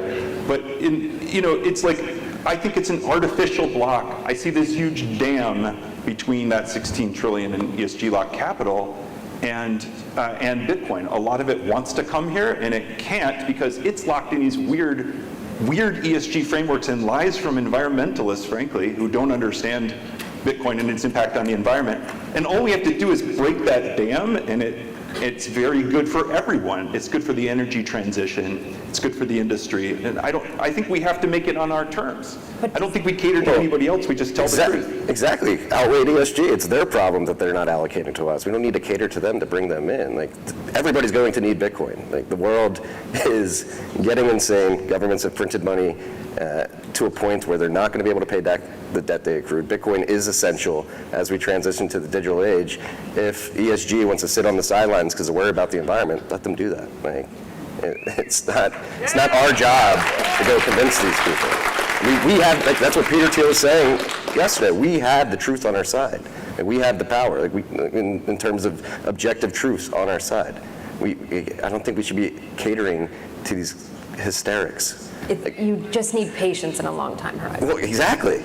Yeah. And we need to get the truth out there. I mean, the orange pill is something that everyone gets eventually, but that doesn't mean you don't want to orange pill people. You want to, and it's the same with the green pill. The green pill of realizing Bitcoin's actual relation to the environment, which is complex, which takes a long time to learn. It's not intuitive how grids work, very unintuitive.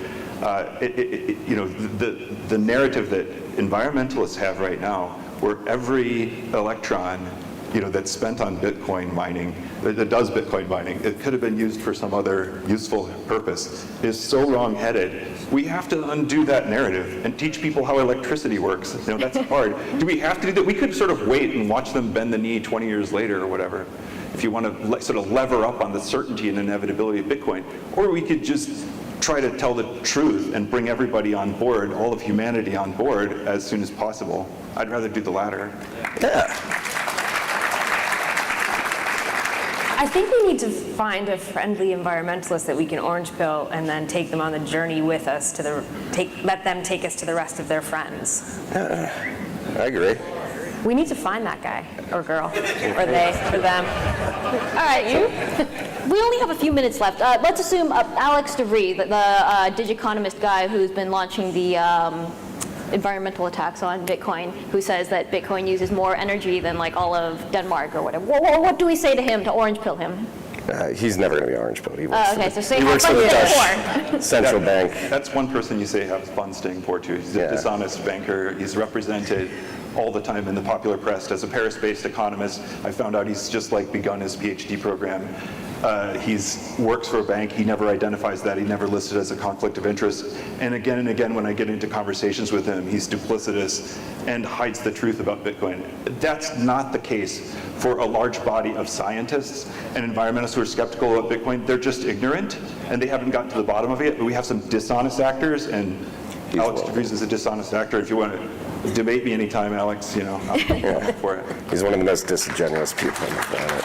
Okay, well, in the last 2 minutes, there are going to be dishonest people out there. Do we just ignore them and wait till they go away? Like, how do we get the upper hand over the dishonest actors? Tell the truth. All right. Engage, debate. Yeah, you can tell the truth, but it's already, like we in this room are not going to win the battle that ESG isn't good. It's like that wave is cresting on top of us. We're going to destroy ESG. It's destroying itself already. It's really fast, but if you're already a public company, subject to regulation, like I don't have the energy to, even with your help, I don't have the energy to fight these idiots. So what do? You try to green as much as you can. Try to recognize that the ESG efforts are actually ruining the grid. Our grid is already unstable anyway, and we're adding all those intermittent sources of power to it. It's like, hey guys, your crazy ESG dream is wrecking the grid. So because we don't want to live in a place that has intermittent source, power availability, we're going to help you by letting our Bitcoin mine be turned off when your wind isn't blowing and the sun isn't shining. So we can help keep prices low. So I think we're already doing that, and that's going to show, like the benefit that we bring that wouldn't be brought otherwise. Yeah. But I don't know. You can't. To me, I don't have the energy to battle it because. Hey, I'd rather just say, it's almost as easy just to fix these problems that ESG is creating, and make these dummies that refuse to take to understand facts. Say, well, you know what? We could leave you alone, and you'd be sitting in the dark, but we're going to help you. Yeah, no, I think this is how we destroy ESG. I mean, you get out there in the narrative, you say, here's what we're doing. What you're doing is making us materially worse off. I mean, AJ Scalia and Drew Armstrong from Cathedra. I think their shareholder newsletter their shareholder annual letter did an incredible job of laying out the landscape of the energy sector and how Bitcoin fits into that. And that's a piece of content from a publicly traded company that says, hey, we don't think we should go along with this ESG narrative. We think it's making things worse off. Here's the solution, Bitcoin, plugging into grids, creating a load balance mechanism, sucking up off-grid resources. But again, like we have examples of publicly traded companies catering to ESG. Marathon, they just announced that they're shutting down their operations at that coal plant in Montana. And that coal plant in Montana that mining operation is employing an insane amount of Native Americans in that area. And it's doing an incredible service for the S side of things, if you believe in ESG, but they're shutting it down because they're worried about the E. And again, that's an example of the industry catering to ESG, that if that trend continues and picks up, it's not going to be good for the North American mining industry. Can I just say the last word? Yep. Bitcoin Policy Institute is this think tank where I'm a fellow. We are trying to tell the truth. Margot, who you just heard on the last panel, and I are trying to do basic research. We need basic peer-reviewed research. That newsletter is great, but we need more than that. We need to engage at the academic level in the journals and do real research, get it peer-reviewed, get it published, and get that information to lawmakers and people on Wall Street. There's no shortcut. All right, thank you, Troy. And thank you, Jamie, Greg, and Marty.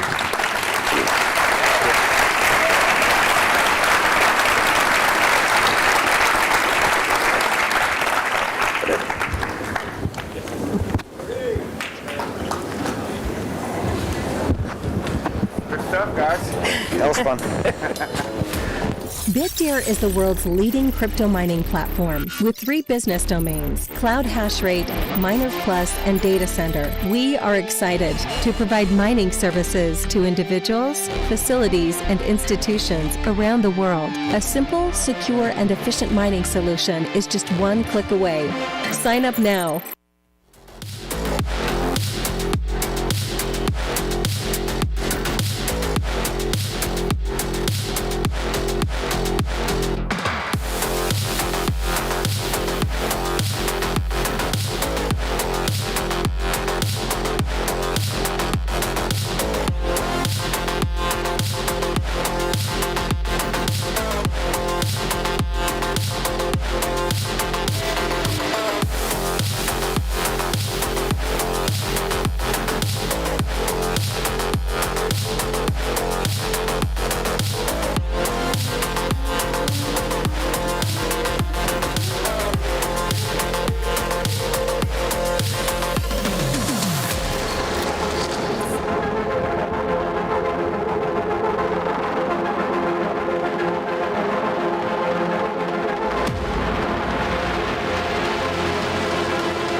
Check it.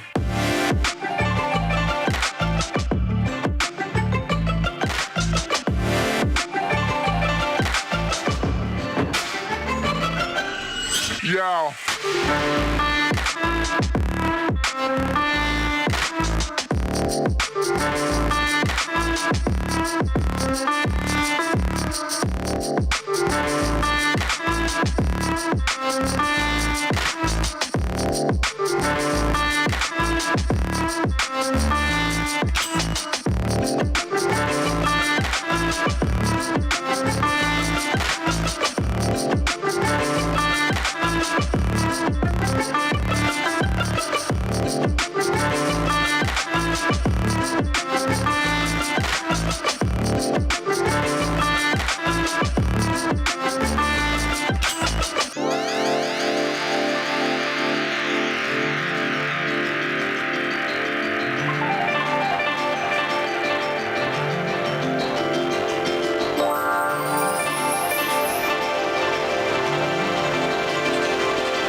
Check it.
Check it.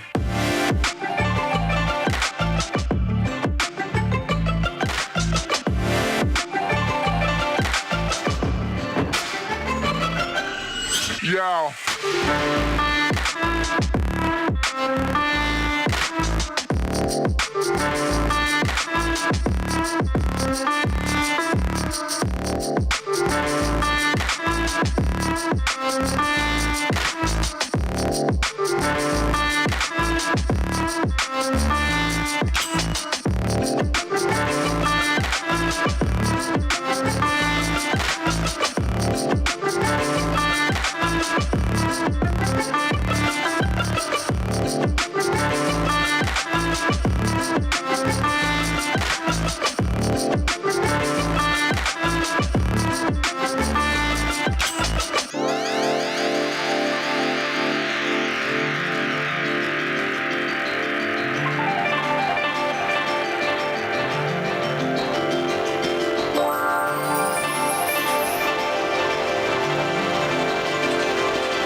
Check it.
Yes. Let me see if I can work on this. Yes. Hi, everyone. I'm Edward Liu from Canaan. Very pleased to meet you here. Well, as you all know, human society has entered a new era of accelerating differentiations, where the energy is one of the most profound topics. These days, I hear a lot in these conferences and also the different booths.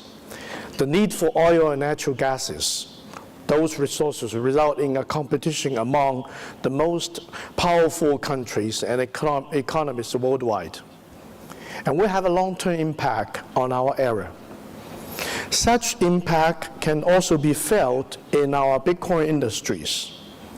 As we're all aware, the Bitcoin mining has brought us not only the opportunity to change our lives, but also the responsibilities that come with such changes. For the Bitcoin mining to be accepted as one of the mainstream industry in this market, the sustainability of this industry becomes a threshold that needs to be overcome. I think everybody agrees with me on that. In fact, it is also closely related to the future human society.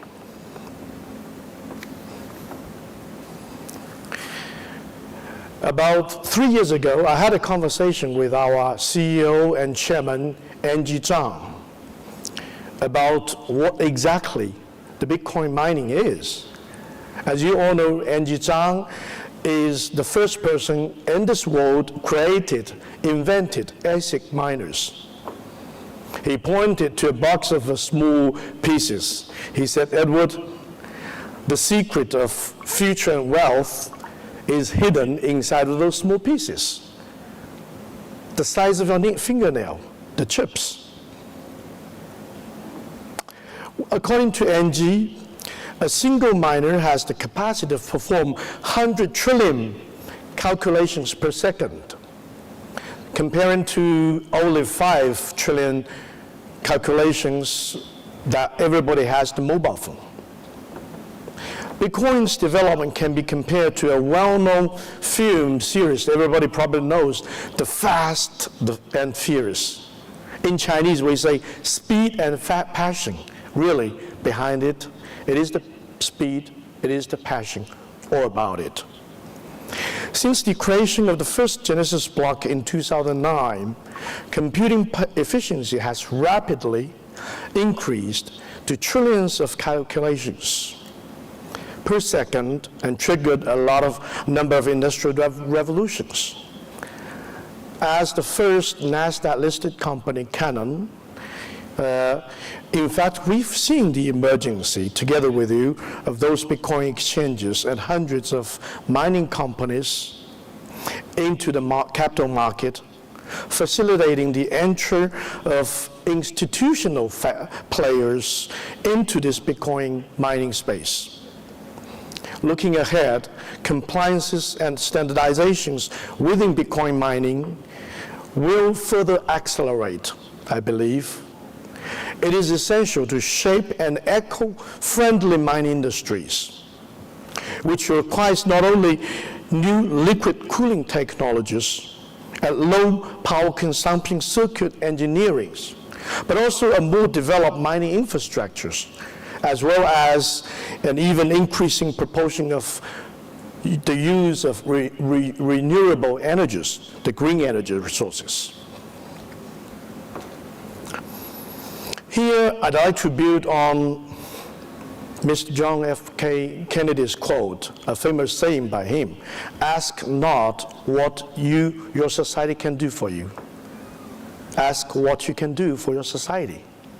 In the US, a growing number of listed miners are incorporating ESG into market values associated with the matrix. Besides, many mining organizations have launched initiatives such as the Crypto Climate Accord. Not only are these efforts aimed at reducing carbon emissions, and also the method to obtain recognitions by societies, they are concentrated to future of mankind as well. With the carbon offset becoming a global topic, we undertake the responsibilities of creating a green mining industry based on more clean energies, of course. For this, we need to improve energy efficiencies, provide stronger computational machines, reduce carbon emissions, and increasing the use of renewable energies. Yes, all of us together, we have a lot to do in this area. For the past 2 years, Avalon has been committed to building a more greener Bitcoin mining industries. Starting with our products, our R&D engineers spend thousands of hours finding the fine balance between high performance and at the same time the low power consumption, including process of improvement of the chips, new product packaging design, hardware, software design to lower power consumptions, the technologies as well as in the cooling solutions. Avalon welcomes commercial cooperation with more green miners whose infrastructures will be entirely or partially, at least, powered by clean energy. Avalon is also setting up Canaan service centers global-wise. We have service centers in the Middle East, in the Kazakhstan, and also we are building our service centers in North America, being closer and timely support to our customers in the areas. Of course, those are providing technical support, also the technical support including machine deployment and maintenance for those miners capable of using green energies. Avalon has done a great deal in terms of mining efficiency improvement. Today, we have officially launched 1266 machine in our booth and here as well. Well, of course, this is not the new generation of machine. It is one of the latest machine in 12 series. But again, this machine offers you 100 terahash per second. This machine offers you efficiency below 35 joule per terahash. Avalon will keep working on improvement on the product, on the efficiency, on using the green energies. Comparing to the traditional fan cooling, liquid cooling can reduce machine heat losses faster than those traditional ones. In addition, scaled adoption of liquid cooling solution can promote upgrading our mining infrastructures thanks to a unique development method, especially the energy-intensive cooling equipment such as water curtains, negative pressure fans, to reducing using all of these also help us to use efficiency of powers. Of course, this is expected to be one of the most promising blueprints for the future development in the mine industries, the immersion cooling system.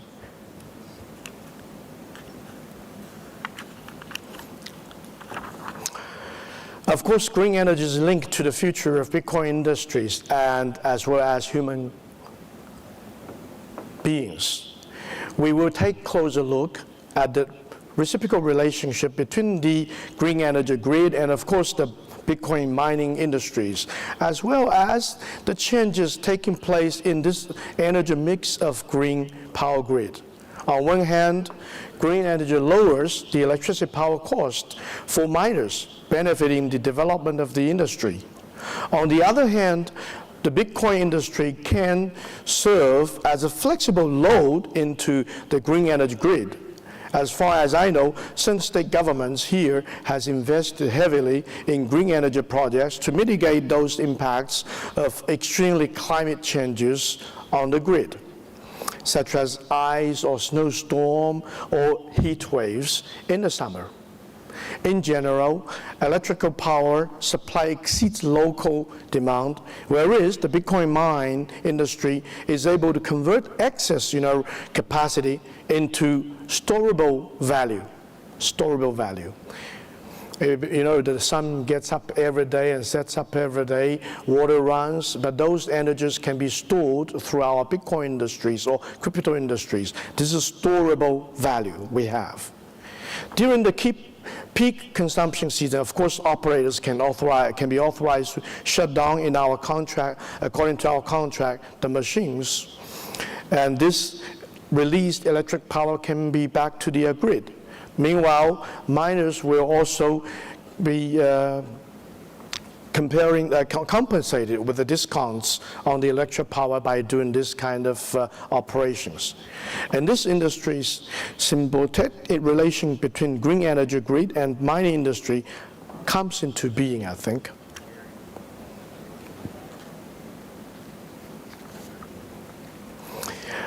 Of course, the share of green energy electricity in the mining industry has shifted dramatically since last spring. Renewable energy used for Bitcoin mining dropped from 42% to 25% due to a prohibition, due to the ban of the mining facilities in China, in Sichuan provinces. They used to use hydro. And this means the utilization of solar and wind energy will rise probably substantially in green electricity resources in the future mining. We drop a lot in hydro, but I can see the wind and solar energy will rise in the coming year, a month, let's say. And this makes sense from the perspective of global energy structure. International Energy Agency, the IEA, anticipates by the year of 2021, the capacity of renewable energy generation will increase by more than 8%, 2/3 of which were contributed by solar PV or wind energy.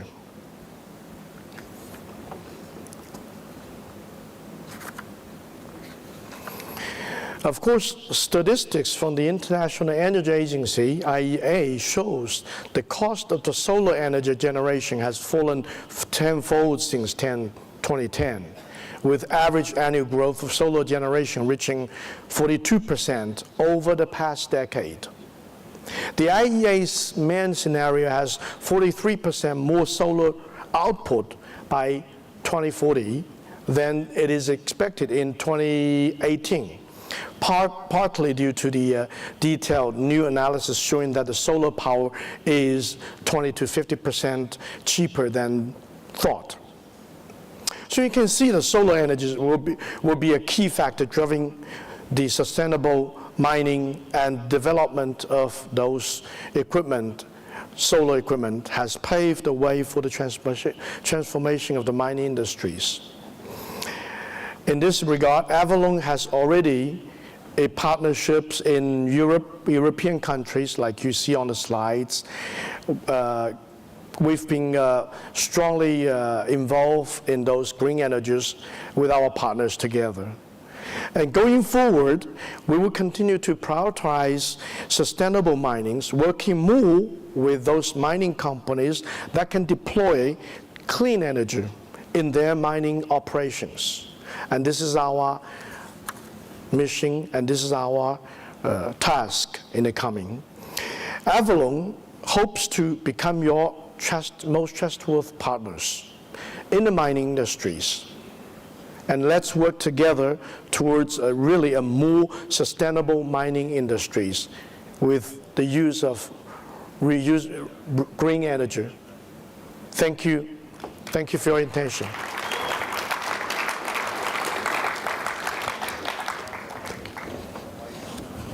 Thank you. We'll take your mic off. Okay.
Ouch. All right, so I guess I'm here. All right, not too empty. Guess I'm here. You guys did a lot of stuff. Right out of bed. All right, welcome to probably the most important panel on this stage this week, in my opinion, not just because of the guests, but because of the topic. We're talking about energy grids and Bitcoin mining, and these lights are very bright. How Bitcoin mining sort of is a force to improve and expand the energy infrastructure that we all rely on, but don't necessarily understand all the intricacies of how it works and how it can improve with mining. So I'm honored to be up here just to ask questions of these preeminent minds in mining and explore a little bit about the things that they're building and dig a little bit into how grids work and how Bitcoin mining can improve that infrastructure for us. I want to start off just with Harry and then go down the panel. Give each of these guys a chance to introduce themselves, tell us a little bit about what they're working on, who they're with, and then we'll dig into some questions. Harry. Awesome, thank you. Harry Sudak, VP of Strategy with Grid. We mine Bitcoin. Love it. Zach Bradford, CEO of CleanSpark. We also mine Bitcoin. So there's a theme here. Yeah, excited to talk about the topics today. Yeah. I'm Sergey Gerasimovich, CEO of Easy Blockchain. We're not only mining Bitcoin, we're co-locating customers as well. Paul Prager, TerraWolf CEO, controlling stakeholder. We mine Bitcoin. We're zero carbon. So, thank you, by the way. The grid, in my mind, is a little bit like the internet. We use it every day for 100 different things, and most people don't really understand how it works. So I want to start just with each of these guys pitching in a little bit to explain what the grid is, and I guess how it operates on a day-to-day basis, or maybe hour-to-hour basis. Not really sure who wants to take a stab at it first. Maybe Harry, you don't want to just lead off, and then we can sort of go around and put the puzzle together? Sure. So the first thing to keep in mind is that the grid is not one thing. The grid is really just a big patchwork of clusters of three kind of pieces of the puzzle, which is generation, transmission, and delivery. And so at a very basic level, what that means is that on one side, there's a turbine spinning. There's lots of different ways to make the turbine spin, but that's what produces the power in the first place. And then the power gets transmitted over lines, high voltage lines typically, all the way around to the different kind of pockets of substations that are sitting out there. And then the power gets brought to a lower voltage and can get consumed and then dispersed out on a delivery basis. So like when you see the power lines like by your house, that's the third form of that energy that started by spinning, then it got moved, then it got delivered. Paul, I don't know if you have anything to add there. I just want to preface any comments you might make with the fact that you guys are a little bit unique in that you don't only own your mining operations, you also own the power you generate. So you work with this stuff all the time in a way most miners probably don't. Anything to add there to explain, what the grid is? Yeah, the grid is basically what connects the demand to the load. And where there are imbalances are where there are great opportunities for miners to not only mine Bitcoin, but to serve the grid. So we've owned power plants for the last 30 years, energy infrastructure, all kinds. And, we were early adopters of Bitcoin mining. We built out Marathon's facility in Montana. And we decided the right way to go about mining Bitcoin was to focus on zero carbon assets. So that for us is right now hydro and nuke. Zach, Sergey, anything else in explaining the grid? I think what is important we need to understand in the grids that it's not only power generation, but it's users. So there are multiple users on the grid, like regular people like us who turn on the switch and just, make coffee in the morning. Also, there are crypto miners like us as well, who actually mine Bitcoin on a large scale. And both of those users participate in the grid. And that's important to understand that when cryptocurrency miners are, using power, they just participate in the same grid as everyone else does. Of course, there are some specific cases where we build microgrids, but I think we'll talk more about that. Yeah, and that's really maybe somewhere that I'd hit on. That's how we got into the space, actually. CleanSpark was a microgrid company. That's what we were focusing on.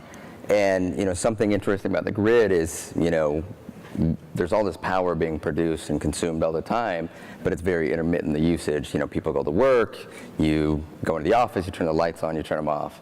And so we were very involved in energy storage. So in a microgrid setting where you maybe produce power, you consume power, and you store power all on the same site. And as we got exposed to the Bitcoin side, we always talk about this store of value in Bitcoin, but that's really what we're doing is we're storing the value of that energy in Bitcoin. And so that was kind of our aha moment. And I think if you ignore the storage component and what's happening on the grid, you can really miss out. And instead of storing it directly in a battery, we're putting that value in Bitcoin, and by default we're therefore consuming instead of storing. So there's some really interesting things in how Bitcoin is interacting with the grid to really add value, like everybody's mentioning. So yeah, on that idea, there's the term thrown around that sort of Bitcoin is energy money, and I think it fits exactly with what you described. I want to dig a little bit deeper on that though, and have you guys explain, so we know basically what a grid is. There's generation and there's consumption of the power. On the consumer side, like what makes Bitcoin miners unique, I guess, compared to like just merchant power consumers or other types of, I don't know, just general energy consumers anywhere in the stream? What makes miners unique in terms of their flexibility or maybe lack thereof? Just anything about the process of mining and consuming power. Zach, maybe hand it back to you for. Yeah, I think what makes us unique is the fact that, we can consume a very flat load all the time, and then we can drop it off almost immediately, and then bring it right back on. And I think that that's important because what a lot of people don't realize is how fragile our grid is. We have all this infrastructure, and a lot of this infrastructure is not only, old, but, it's seeing a dramatic change of what's happening. You look at electric vehicles are now being added. You look to all these different things as we work to decarbonize our grid that are all great, but they're also very hard on the grid. So, we can interact in a way that actually improves grid health. And that was one of our focuses when we were a microgrid company, was in improving grid health through energy storage. And now just seeing, how us as Bitcoin miners, we're just big batteries, but also it allows a method for new infrastructure, whether it's renewables, whether it's power plants, to actually be paid for and funded. And I think that's what's incredibly important too. The age of our grid is a problem, and somebody's got to pay for it. And I think Bitcoin miners are very well positioned because of the profits we make and the incentives that we have to keep power up all the time to run, to be well positioned to actually improve the grid across this whole nation. Yeah, Harry. Yeah, no, definitely clap for that. Harry, you talk about this a lot, like how Bitcoin miners can, very practically improve grid infrastructure. It's on your shirt too. Can you explain that a little bit more? Like, what does it actually look like? How do miners, materially improve our electricity infrastructure? What Bitcoin miners have done is, what we haven't done is we have not provided a revolution in computing. We haven't reinvented how computers work. We have reinvented how power gets bought. And so if you look at a traditional large-scale manufacturing load or industrial load, and you look at the business that sits behind that, so we'll use a Toyota manufacturing plant or whatever, and you look at their income statement at the end of the month, their power bill is maybe 20, 25, 30% of their income statement on the cost side. For a Bitcoin miner, we want that number to be well into the 90s. So we want to spend more money on power each month than anything else, because each unit of revenue is directly correlated to a unit of power. And so what that means is that we have a unique level of sensitivity to the power price relative to any other piece of the ecosystem of the business that we are in charge of running. And so if we're able to provide a benefit to the energy system, and that benefit is able to be priced in our business model, we are much more incentivized to provide good behavior into the energy consumption profile than any of these other large-scale power consumers. And so we have a unique flexibility, which means that there can be contractual and business model innovation, not just the technical innovation in how do you run a Bitcoin mine. And that's the point, is you're able to introduce a new, really special customer who's able to provide net new benefit to a system that historically hasn't been able to realize these opportunities. Yeah. Now, Paul, I want to add a little bit onto that because a key piece of this is what type of power, I guess, what source of energy this power is being generated by. And you guys fit into this whole conversation, which has sort of risen to the fore of the whole mining industry pretty strongly. I guess the best way to phrase this question is, do you think like long-term mining will favor one or a few particular types of energy over others? Or how do you guys think about, and I don't want your guys' other opinions on it too, but how do you think about the spectrum of energy that could be produced to power Bitcoin mines? Sure. And long-term, like, will mining favor one or a few of them over others? Yeah, I think Bitcoin mining requires three big resources. The first one is quality talent, and I think we're getting more and more fantastic people coming into the space. That's number one. Number two, capital. Capital is required. I think we're starting to see more institutions come into the space. We'll start to see a little bit less predatory, lending practices, more realistic commercial terms consistent with the kind of institutional industry we represent. But three, I think the most important is energy. And I think energy will be a game changer in the sense that, one, there'll be a price risk. There is a operational cost difference between a fellow who's got zero carbon versus a guy that's got a fossil fuel resource and he's buying carbon credits, or maybe he's suffering the volatile price of gas today. The second issue is it's just a risk issue, as you look at the regulatory environment, and I think we should all welcome regulation because it's coming, and we should embrace it and help be part of of the team that writes it. But I think some of the low-hanging fruit of regulation is going to look at the fuel resource, and so it's another risk element to a miner. And so I think the business will evolve to the greatest level of capital efficiency and energy efficiency. And from our perspective, that was zero carbon. Gotcha. That'll make sense. Sergey, did you want to add something there? I think when we're talking about the grid, it's very important to understand that it's not properly balanced. And Bitcoin mining nowadays is mobile. So we can take a mobile data center, like, for example, built by Easy Blockchain, and drop it anywhere where you can see that there is not enough load, especially in West Texas where there's a lot of folks are putting stuff, or you can put it anywhere else. So the important part is that now you don't bring energy to the Bitcoin mining. It's vice versa. You bring Bitcoin mining to the source of energy. And thus, you go to locations where you would never believe have so much power. Like, for example, in Midwest, there are a lot of projects that have been abandoned, specifically in manufacturing, and there's all this electrical infrastructure sitting there, and no one goes there. Those towns are empty. So what, for example, we do, we take our mobile data centers, we fill them with crypto mining equipment, we just drop them in the areas regardless of economy level, regardless if there are people or not. We'll just drop it there. We're going to start generating crypto. We're going to start generating revenue for the city, for the county. We're going to generate that revenue for state, and people will come. Because before the town or the small area didn't have anyone.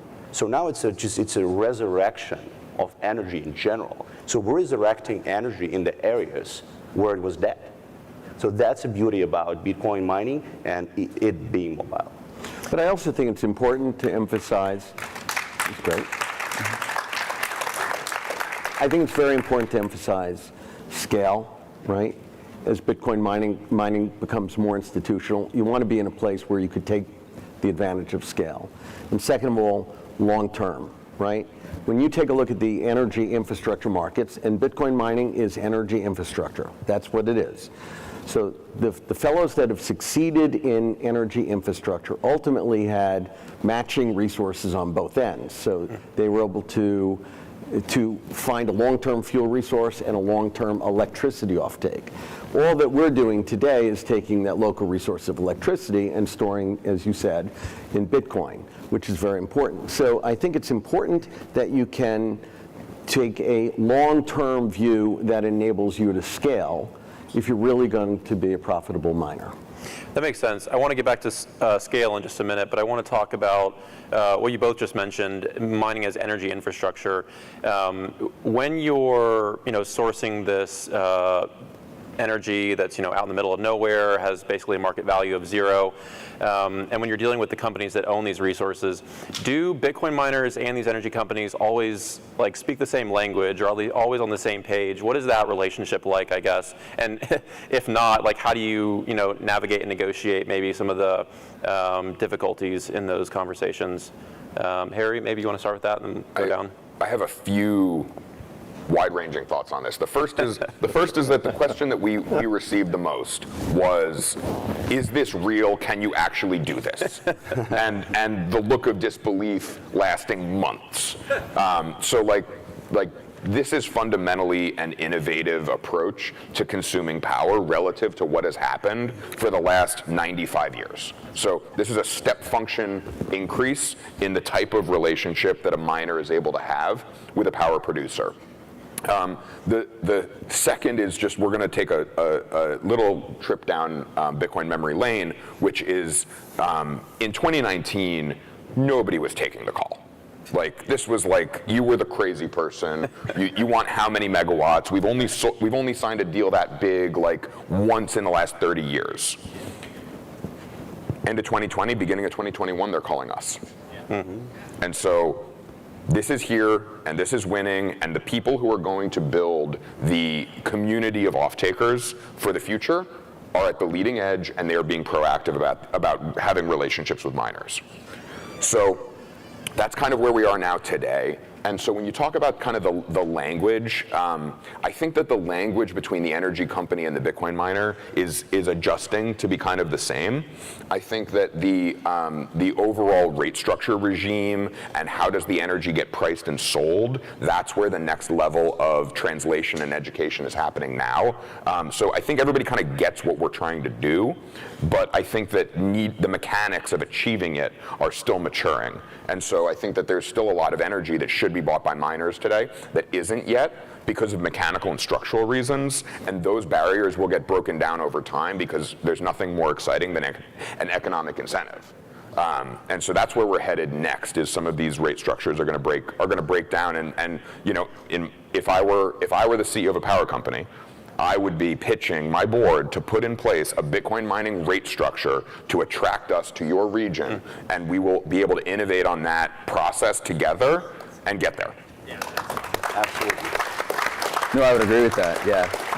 I would say that's actually the biggest hurdle right now is, the education has happened and things have progressed really well, but the rate structures, nobody knows how to price in that much power for that consistent of a load, because a lot of times when in the price structure, it's based on this variability and spiking. And the other thing that's happening too is, to your point, going into jurisdictions where, the people running that power department, are maybe 30 years behind the curve because these are cities that haven't been getting the right attention, right? There's infrastructure that has kind of been sitting idle and ready to go. And as you get into these, understanding how much technology has changed, that's where we're also seeing education, is teaching them how they can better control their loads, about demand response programs that don't exist in certain states that do exist in others and have become commonplace. So I think there's a lot of education that's coming.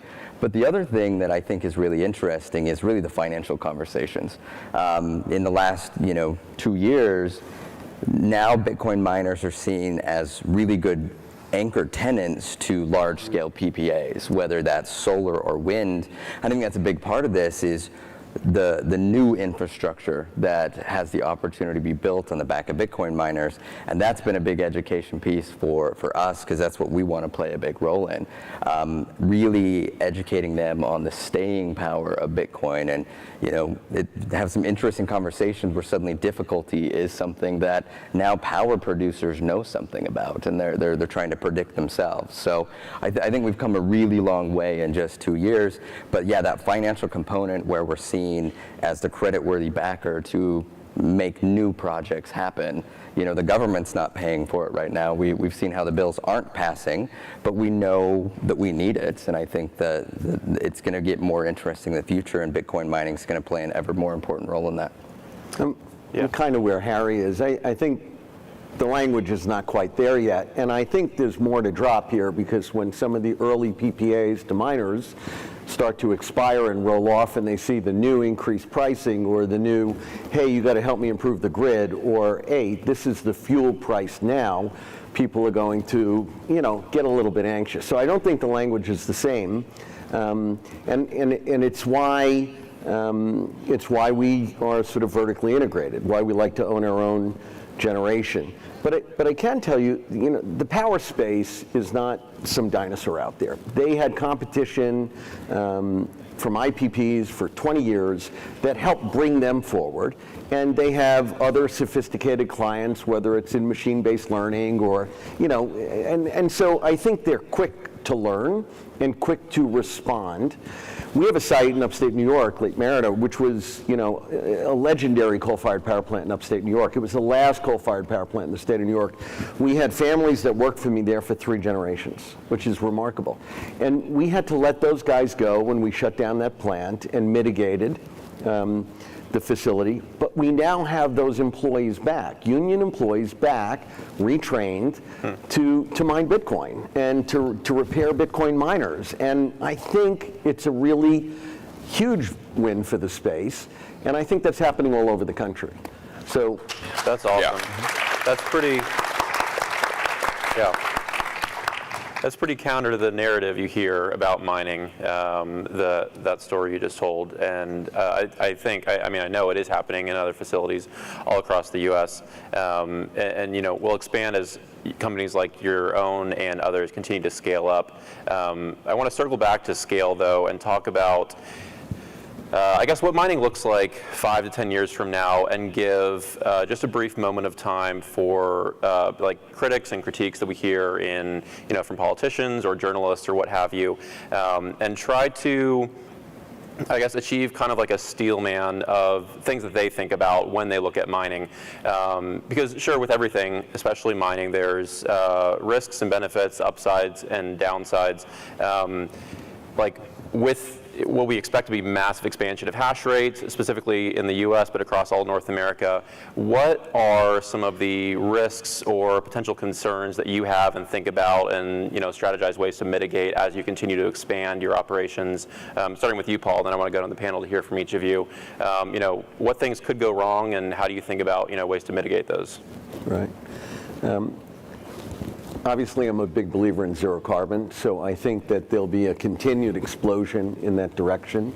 We have nukes in this country, massive spinning reserves. Bitcoin miners are the anchor tenant for those guys, the absolute anchor tenant. So I think we'll see more of that. I think some of the risks we'll see for existing miners that are vulnerable to gas pricing, that is something that we have to be mindful of. And I think, folks are truly worried about, how do we get into hedging programs for our fuel resources and all that. I'm not worried about regulation. We think regulation's coming. We think it will ultimately start here, go there, end up in a place that is sensible. And we think that as an industry, we should focus on helping to embrace it. I think, again, part of the early stuff will hang around transparency and what your fuel resource is.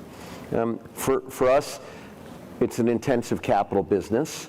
We're trying to change the language to, but do you have the plugs? It's an energy infrastructure business. So if we were successful in financing a great energy infrastructure industry in the United States, we should figure out how to finance a Bitcoin mining industry in the United States. And Bitcoin mining must be here because of the rule of law, because of the transparency. And so we're pretty excited about it. I have clear visibility on 800 megawatts to mine. I got to execute on the business plan. I have to find the best people that can help me do it. That's where my focus is. Love it. Harry, did you want to jump in there on risks and how you think about them? I want to talk about risks to the grid, not risks to the mine. Because I think Bitcoin mines are a very straightforward, phenomenally positive business that bring prosperity to everywhere they're set up. The risk to the grid is the duck curve. So for those of us who are not energy wonks in the crowd, maybe some of you, the duck curve is how the map of renewable generation overlays on top of the map of intraday demand for power. So maybe you run an air conditioner in your hot state, or maybe the washing machine and whatever. Like, we know that within the course of a day, 10,000 households are going to use energy on some reasonably similar basis. The problem is that the generation assets, when they're intermittent, do not generate the power on the same shape. And so you have higher peaks and lower troughs, and that means that there's a bigger gap. And so what that does is it drives down the overall revenue provided to baseload providers. So there's a nuclear plant. We're huge nuclear fans. I totally agree. I want to talk to you about it after. But what a nuclear plant does is it provides 99% capacity factor 93% of the time. And that's incredibly important because it means that the light switch is always going to work. But it's hard because how do you offtake something with such high uptime? So you've got these two ideas. One is that you have peaker generation, and the other is that you have curtailed consumption. And that's how you map the demand side to the supply side in a grid context.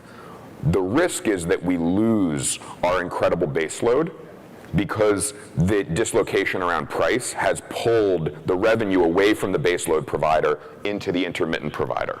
And so if we do not have a healthy relationship between our baseload generation and our intermittent generation, we're going to lose access to reliability. Who maybe is from California and has experienced lack of access to power or prices in the, $400 per megawatt hour, 40-cent kilowatt hour type of range? The reason that happens is because there's a power company in California that signed a contract with a household. They are obligated to deliver the power to that household. If the power is not getting generated in the locality there, they've got to go import that power from somewhere else. And so they've represented that they are now a forced buyer in order to make good on their contract to the household. Forced buyers typically don't underpay. And so what we've done is we've created an environment where there are a lot of forced buyers in order to make good on contracts. And so the instability in the mapping of base load and intermittent load into the household consumption has created challenges in the grid. The good news is we've got Bitcoin miners who can really help change the story and the narrative here so that we're able to deliver more power at lower cost to more people, which is highly correlated to human flourishing over time. That's awesome. I'm not sure if everyone here expected to come in and get a Energy Markets 301 course, but we just got it. So, Zach or Sergey, anything to add? No, I'll hit on that, and I appreciate that because actually that's where we've been doing business is largely been in California on the energy side. And the grid health over there is just a disaster. Yeah. And it's become the perfect example of what not to do from a long-term setting. Yeah. So I agree with what everybody said so far. So rather than reiterate that, I want to focus on a different risk and something I think that, thinking long-term, I think what's important to us is to be an active participant in the communication of what's being said, out in the market. To make sure, we already know we need to be, good corporate citizens and citizens of the world and behave and all these things, but, making sure we're taking a very active role in communicating these benefits that we're talking about today. I think a lot of people, the narrative is, consume power, but people don't realize the grid health benefits and things like that. So it's about owning the narrative in a positive way. We're seeing people throw, money at counterintuitive narratives, that are largely misleading. And, we, I think as a community, just need to do a better job, or, we can do a better job of further bonding together and making sure that message is really clear. Making sure, all the secondary social benefits of Bitcoin are also well known. And I think the more we can get that positive message out, for the unbanked and everything that, a lot of people are here today to talk about in some of the other panels, but we just have to do a better job of getting the message out because there's so many positive things, both on, at all levels, whether it's power, whether it's social, whatever it may be that Bitcoin is doing. And I think as long as we take a very proactive role as an industry, I agree. I think the future is very, very bright with what we have ahead of us. I think there are two major risks in Bitcoin mining, and I'm going to be talking more not a grid part, but actually the Bitcoin side. Specifically, the price of Bitcoin. it is not controlled by us. We're just farmers at the end of the day. It's like the same guys who are farming corn, right? They are just expecting the CME to open with good prices, and there's demand, supply, and that's all. So they do not control that. However, what they control is, how they work with the ground, with the land, and how much water they can put in that ground. The same on our end. We work hard, we invest a lot of money into cryptocurrency mining facilities all over the place. And then there is some trader on FTX or somewhere else just opens a huge short position and the price goes down, or even other stuff, like some political risks. Someone says that we would like to, seize some governments will say they seize a bunch of cryptocurrency, a bunch of Bitcoin because of someone, did some bad thing.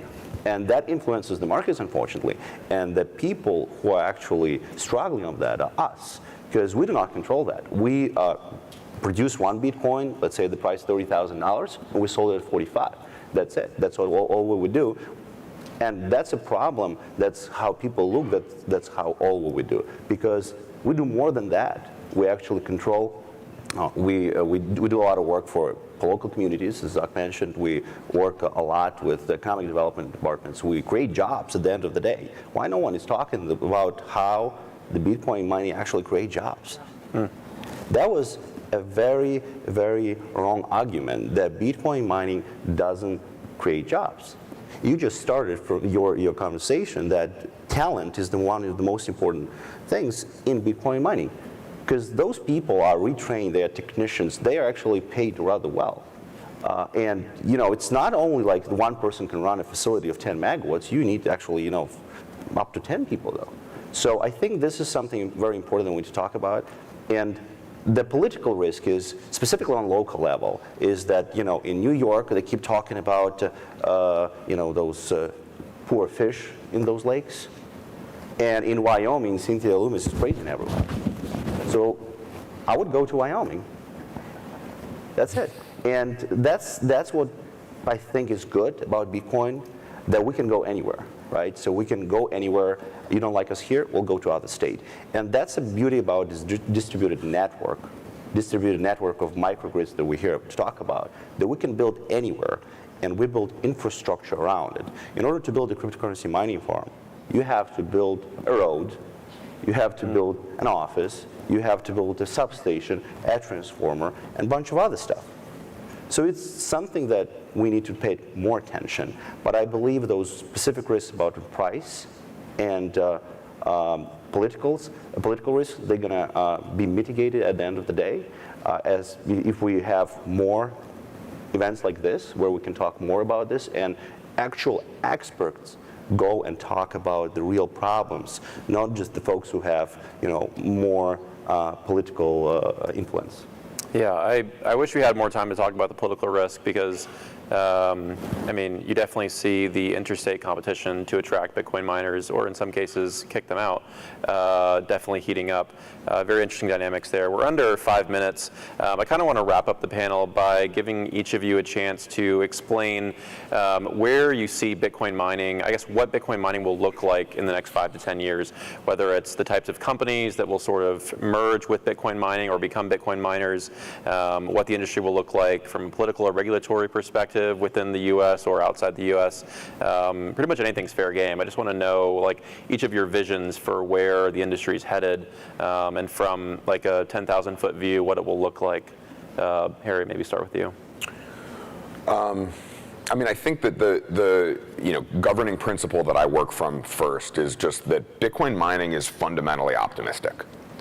We are fundamentally optimistic that we can deliver more revenue to places that didn't receive revenue for selling power, revenue for bringing a new large business to that region.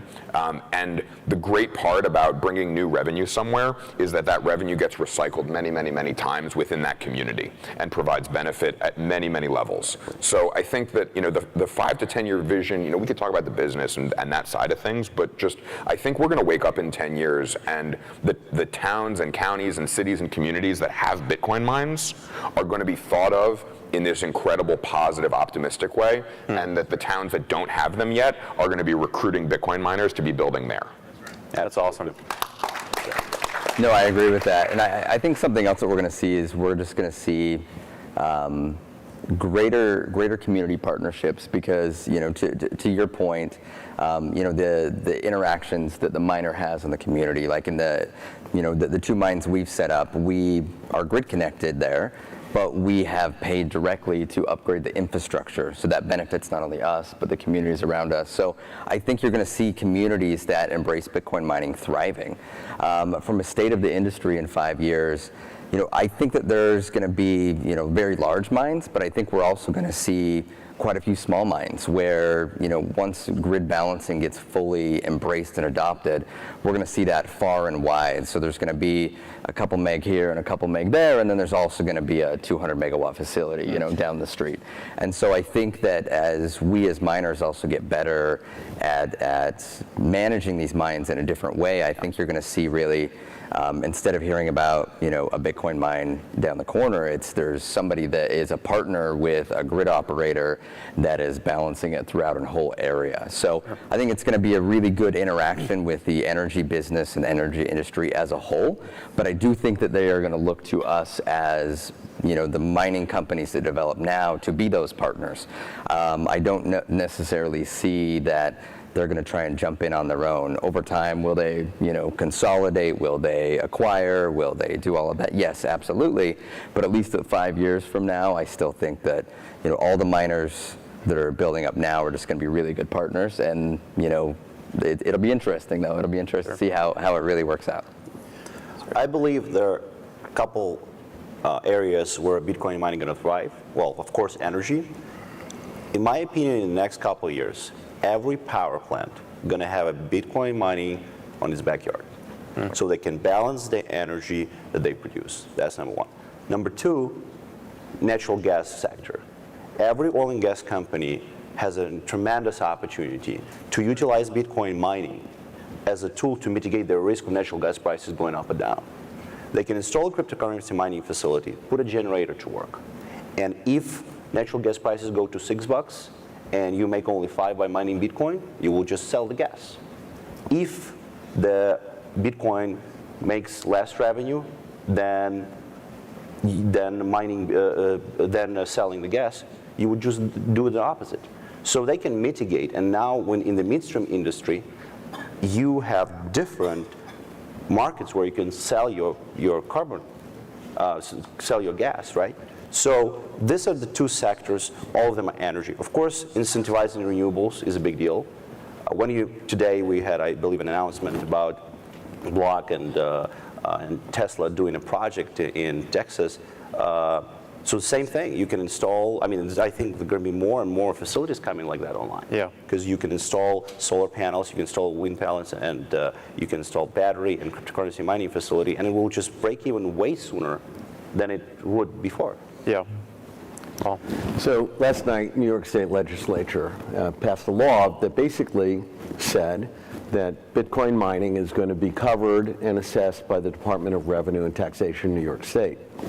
And that's fantastic, because it means that the future that we're all talking about is here, because it put Bitcoin on the same level as the insurance industry and the fintech industry. Okay? And what it also means is that when you're contemplating taxation and revenue on a commodity, it means you're not thinking about mandating that it can't exist. So for me, the future of Bitcoin is there'll be consolidation in the space amongst the miners. There'll be consolidation in the space amongst miners and generators. I think you'll see a greater level of vertical integration. We should go back to where you started. You'll see massive improvements in the grid, because transmission is today a regulated thing. And so nobody wants to invest in it because they're going to get a regulated return. Miners will invest in it because they want quality electricity so they can mine all the time. So we're going to see greater infrastructure, which will serve not only all of us and all of you, but our moms, our kids, their friends, anybody that is connected to the grid. Grandma too. Grandma too. I love it. Thank you. Please give a huge round of applause for these guys. Thank you all for sharing your thoughts and visions. We're out of time. Nice to see you, sir. Thank you, thank you. I think this is for me. It's a great hat. Hey, it's great. Nice to see you. Thank you. Thank you. Thank you, Channel. Hey, Thank you. It's a pleasure. Bitdeer is the world's leading crypto mining platform with 3 business domains, Cloud Hashrate, Miner Plus, and Data Center. We are excited to provide mining services to individuals, facilities, and institutions around the world. A simple, secure, and efficient mining solution is just one click away. Sign up now.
What is up, Miami?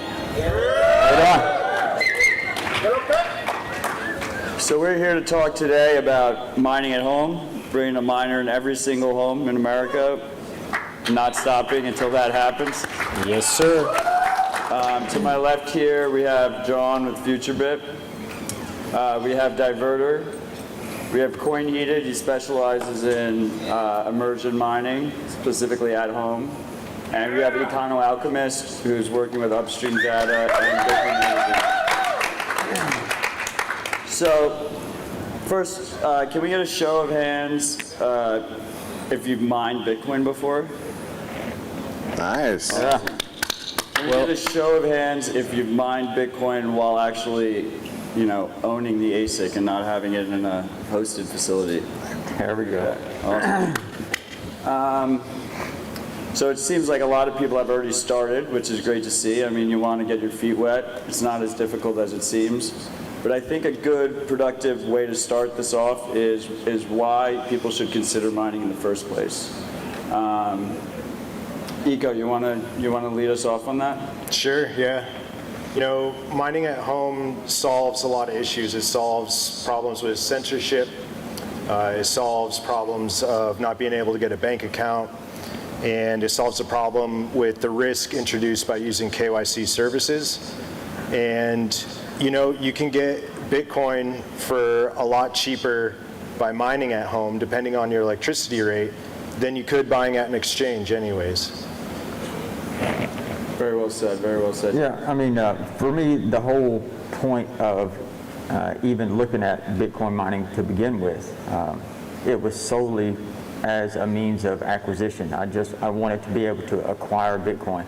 And when I look around, all I could see were the on-ramps, or the off-ramps of fiat, whichever way you want to look at it, were continuously being squeezed tighter and tighter, and more information is needed from you.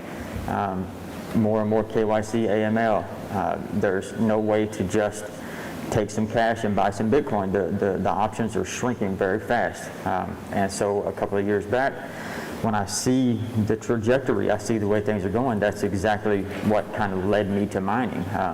At the time, of course, the atmosphere was much different, and it was a whole lot of discouragement to anybody that was looking to mine Bitcoin at home. You would have just been told, no, just don't do that. Just buy Bitcoin. You'll come out better. You know, you're going to get wrecked. The machines are going to go down, and the price dumps. All this stuff. All the stuff that I'm sure everybody's heard. But I kind of pushed through that a little bit and just did my own work and did my own research and looked, and I saw what my electricity rate was. I saw what the difficulty was. I mean, I'm not a math whiz, but I can use a calculator. So, you know, once I saw that it made sense for me, that was all I was really interested in doing. And what's happened since then, the price run, the ASIC shortage, the few of those things that have come together to make it extremely profitable right now to mine Bitcoin. But that, in my mind, is strictly a bonus. The real meat of this thing is being able to acquire Bitcoin without having to hand over your entire identity. Awesome. Thank you, Diverter. So, I mean, all of us on stage have essentially attempted to use the tools that are available to us in order to be able to mine at home. And a lot of these tools aren't necessarily designed with a home-first mindset. They're usually set up to be in these large server farms, and that's their focus. John being the exception, who's right next to me, I mean, you built this company, FutureBit, to basically target home miners. So can you go into a little bit about how you think about that? Like, what are the priorities that you focus on with FutureBit to kind of make home mining more accessible? Yeah, so kind of a background story of how I started the company. I live in Brooklyn. Back in 2015 when I started the company was when Bitcoin kind of transitioned to these large ASICs, and there was no product out there where I could run a Bitcoin miner in my apartment. And you know, I was looking at the space, I was like, this goes against what Bitcoin is about and what it was founded for. Everybody should have the access to mine Bitcoin. You know, if you live in a dense city and you physically can't do all the cool things you guys are doing to run these huge machines in your house. So we built a product that enables anybody to participate. So we chose a power and wattage range where it would make sense to run in any apartment setting. Super quiet, super low power, very easy to use, and that was the founding principles of FutureBit. I love it. Yeah. How long has your product been on the market for now? So we launched the Bitcoin version last February. What kind of feedback have you gotten from customers? It's been incredible. We've had so many cool stories. Like one guy came to our booth. He's like, "Yeah, I'm a trucker. I've been running your miner in my cab while traveling cross country." So it's cool stories like that where anybody can participate in all areas of life. So. I mean, I know you said there was no easy way to run a miner in your apartment, but I had an S7 in my small New York apartment, and I mean, it was a horrible experience. Right. Very loud and very hot. And then I had to get rid of it when I got a girlfriend. Right. Yeah. I attempted an S5 for a while, and it kind of worked. I had put these Noctua fans on it, but that didn't last too long. So home mining is important. You can use it to get KYC-free Bitcoin, privacy preserving in that regard. Let's get into trade-offs. Courtney, did you want to start with heat? Sure. So, I mean, along with noise, you have a lot of heat to deal with. Obviously, you guys in Miami and South, you don't need it so much. Myself up in Minnesota, that's actually what got me into it. I was staring up at my workshop at this really nice electric space heater, thinking like, wow, that's just waste. I got my S9, and the noise was like, okay, we'll have to deal with that, and promptly got into immersion, and then it changed absolutely everything. So you can have low volume, Once you get into things like brains, you can actually bring the wattage down. Even if you keep the stock fans, it's actually tolerable. There's really no reason to not be mining at home at this point. Even in the small apartment, you could dial it down. Even if you need 240 volts, you can unplug your dryer, plug in your ASIC plugs. I mean, how often do you use your dryer? What, once a week maybe? Just hang your clothes up. That's it. I mean, what's more important, Bitcoin or your dry clothes? Come on. Can you go into a little bit, well, why don't you tell them about your pool setup? Sure. Not your mining pool setup. yeah, different pool. So then, after I proved out the SN, like this actually works, then I actually refinanced my house. I was going to build an extension, talked to the wife, and she says, I'm like, hey, can I just buy a bunch of ASICs instead? And she's like, sure. I'm like, cool, done. And then hooked them up to a pool because my kids love swimming, but generally it's pretty cold, so they never went to go into it. And the entire summer is about 95 degrees, so I had a 17,000-gallon hot tub all summer. And then as it got cooler and like the 30 degrees, there's just steam billowing off the pool. It's so awesome. And then the warmer you run it, the more money you're making. I love it. You can clap for him if you want. So Eco, I mean, you also did a pretty dramatic setup for your heat without immersion. Do you want to go into that? Yeah, I mean, I had my first ASIC installed underneath my kid's bedroom in our house, so, I had to deal with that noise and that heat pretty quick. And, to solve for the heat, I was sticking with an air-cooled system, so I just built a simple little enclosure that I tried to design some noise attenuation features into. And this enclosure also allowed the air to flow all the way through the box. And then I just piped in cool air from a window and then piped the hot air right back out the window. So, in my case, I wasn't like harvesting that heat to reuse it for anything. The heat in my setup was more of a problem that I just wanted to get rid of. So I just put an inline fan in the ductwork and just sent it right back out to atmosphere. Then the China ban happened, the markets crashed, and I saw that as a good opportunity to buy some more ASICs. So I bought some more and then tried making a elaborate setup that the circuitry inside the house held up pretty well, but I ended up burning down the overhead lines in between my house and the utility pole.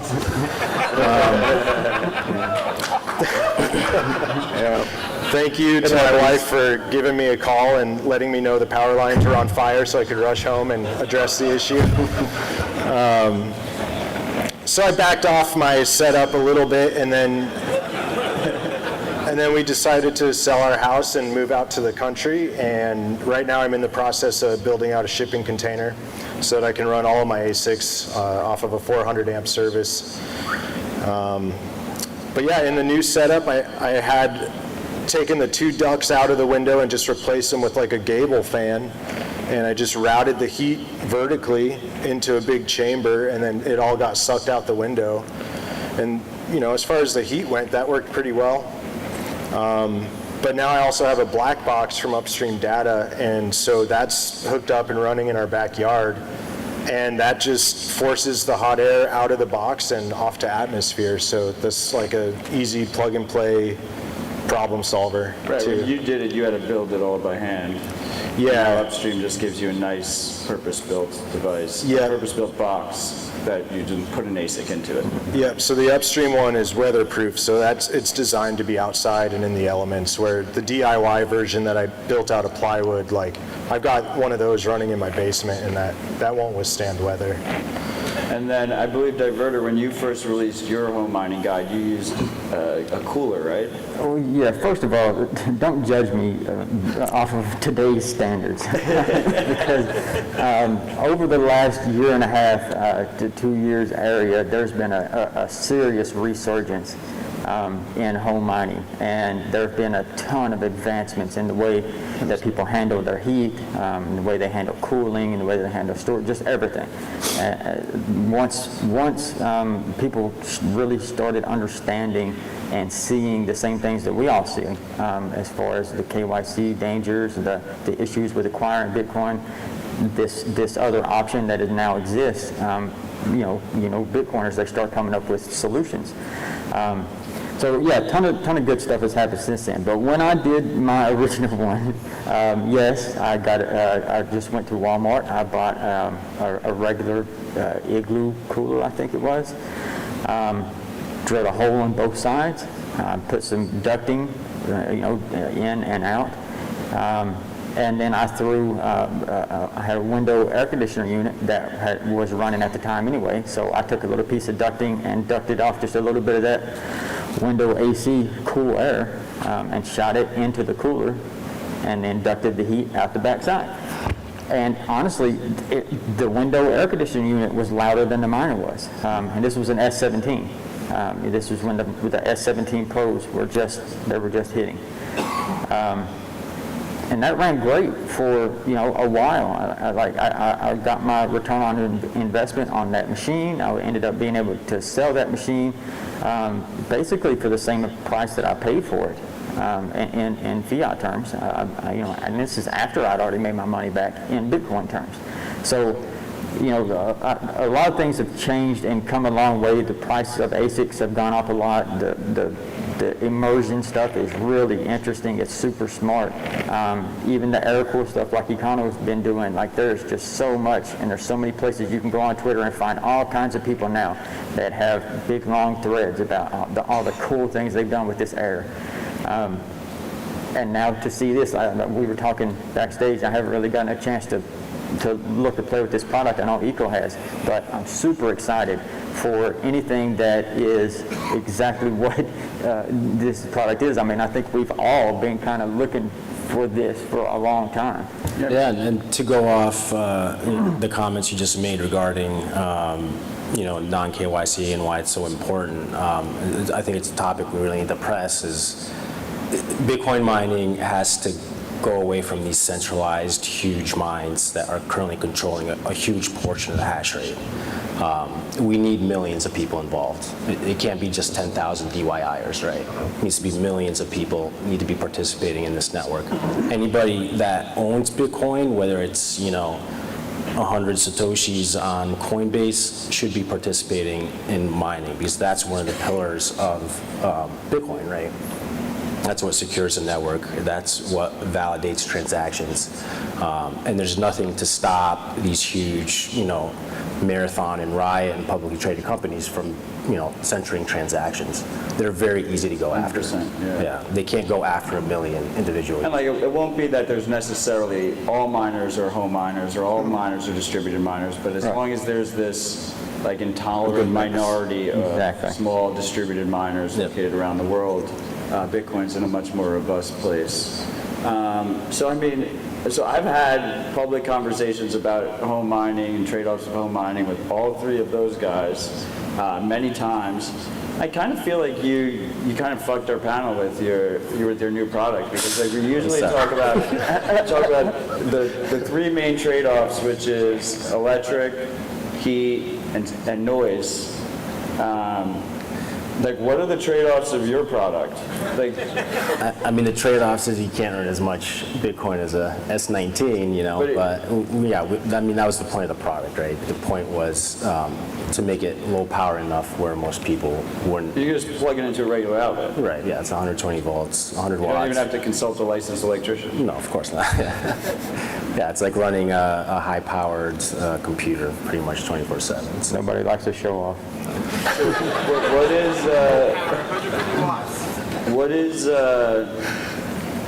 Are they very noisy? Is noise still an issue? No. So the design constraints we did was we wanted to run next to a nightstand and still be able to sleep. So in eco mode, you can barely hear it. That's insane. Okay. So that's something though, even for someone that's already fairly deep into this game, not that I'm anywhere near what these guys are doing now, but for someone that's already running a quote-unquote normal ASIC at home right now.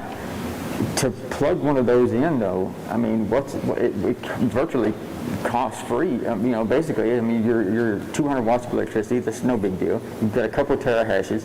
If nothing else, point that at CK pool, a solo pool, solo mine. I mean, we've seen how many blocks this year have been mined by very small solo miners. You know what I mean, with just a couple of terahash. I know one or two of those guys did.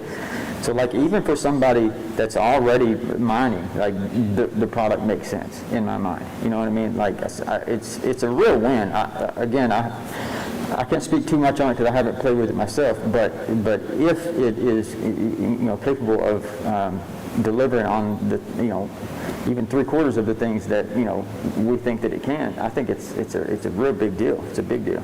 Well, I'm trying to figure out like what the argument is for not using his product. Come up with one. Do any of you guys have one? Can we like steel man him a little bit? I mean, it doesn't produce enough heat for my house. That's a good argument. If you can actually recapture the heat, there's an argument to be made that the more industrial. Right, so I'm literally heating a 4,000 square foot house purely with ASICs right now, and when it's 20 degrees outside, it's 80 inside, and so my wife is like, oh, it's too hot in here, like just open some windows. It's 20 degrees outside, it's freezing, there's snow on the ground, like open up the windows, it's too hot. I literally do the same exact thing. Like my windows have not been closed all winter.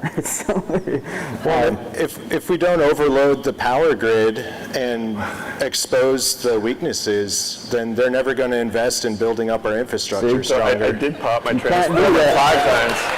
I popped my transformer 5 times at my house.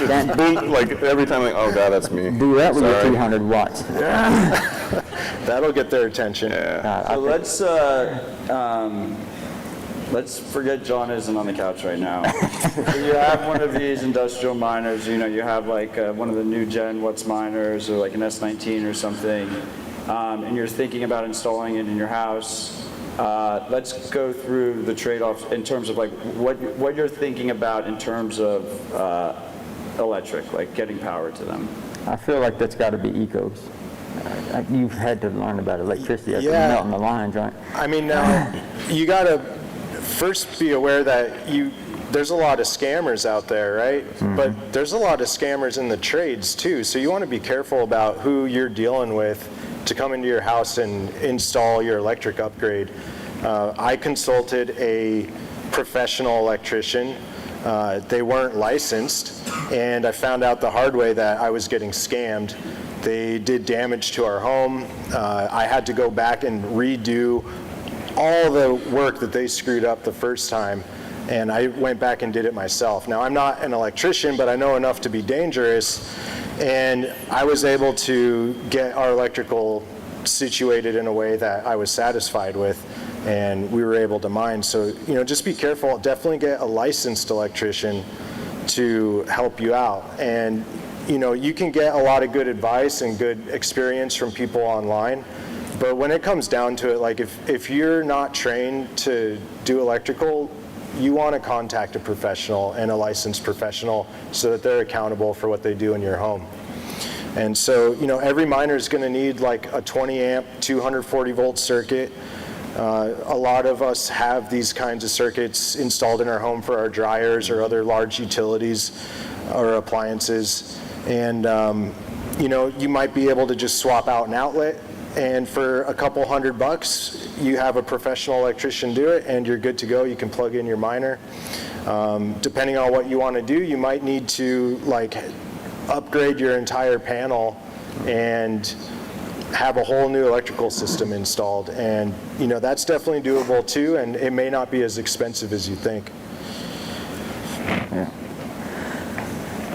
I think as far as home mining goes, the trade-offs are things you need to think about if you're really thinking about doing this thing is you talked about the electricity, but and I'm sure you can deal with the heat. I'm going to go ahead and take the noise part of it.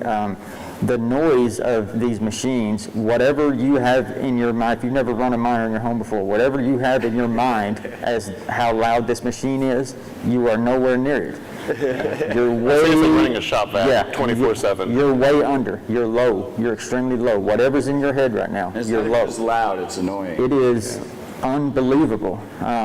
It's a jet engine. I mean, there's no other real way to say it. And it is unbearable. You cannot live with that. All right? I just say it like this. Unless you go on oil.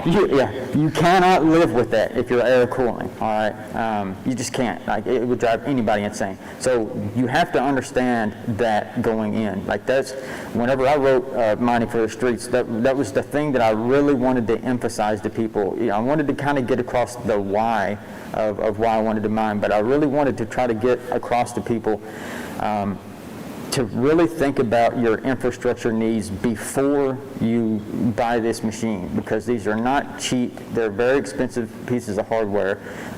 It's very serious. This electricity is 240 volt stuff. I mean, it can kill you. All this stuff is very serious.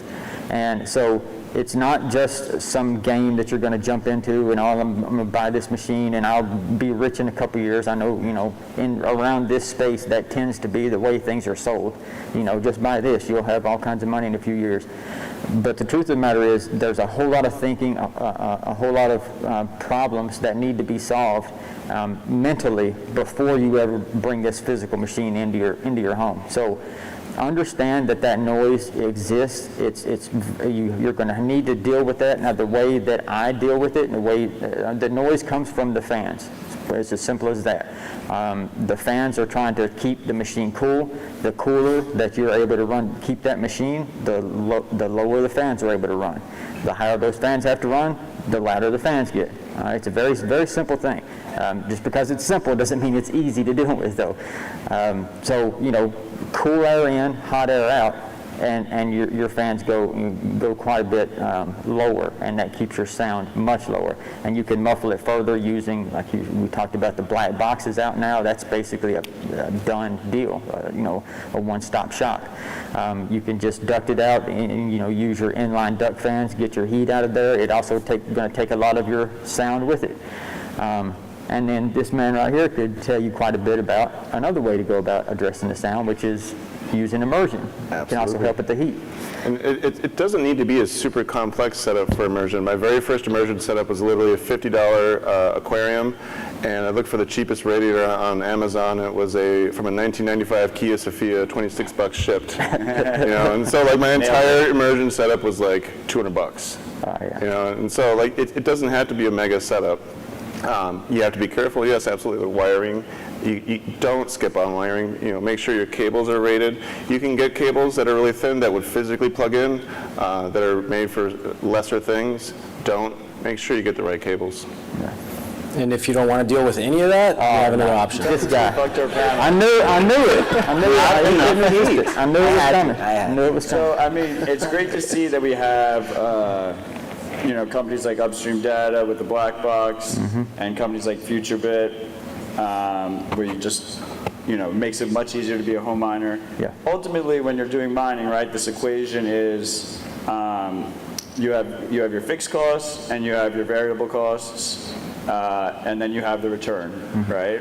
And most commercial miners are looking to get a healthy profit off of that, but I think most of us on stage would argue that break even for a retail consumer for a home miner seems like it'd be fine because you're getting KYC free sats. So in that situation, you're getting the equivalent as if you're buying Bitcoin some other way.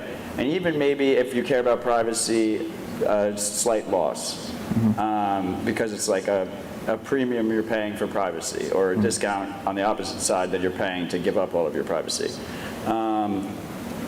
But where I'm going with this is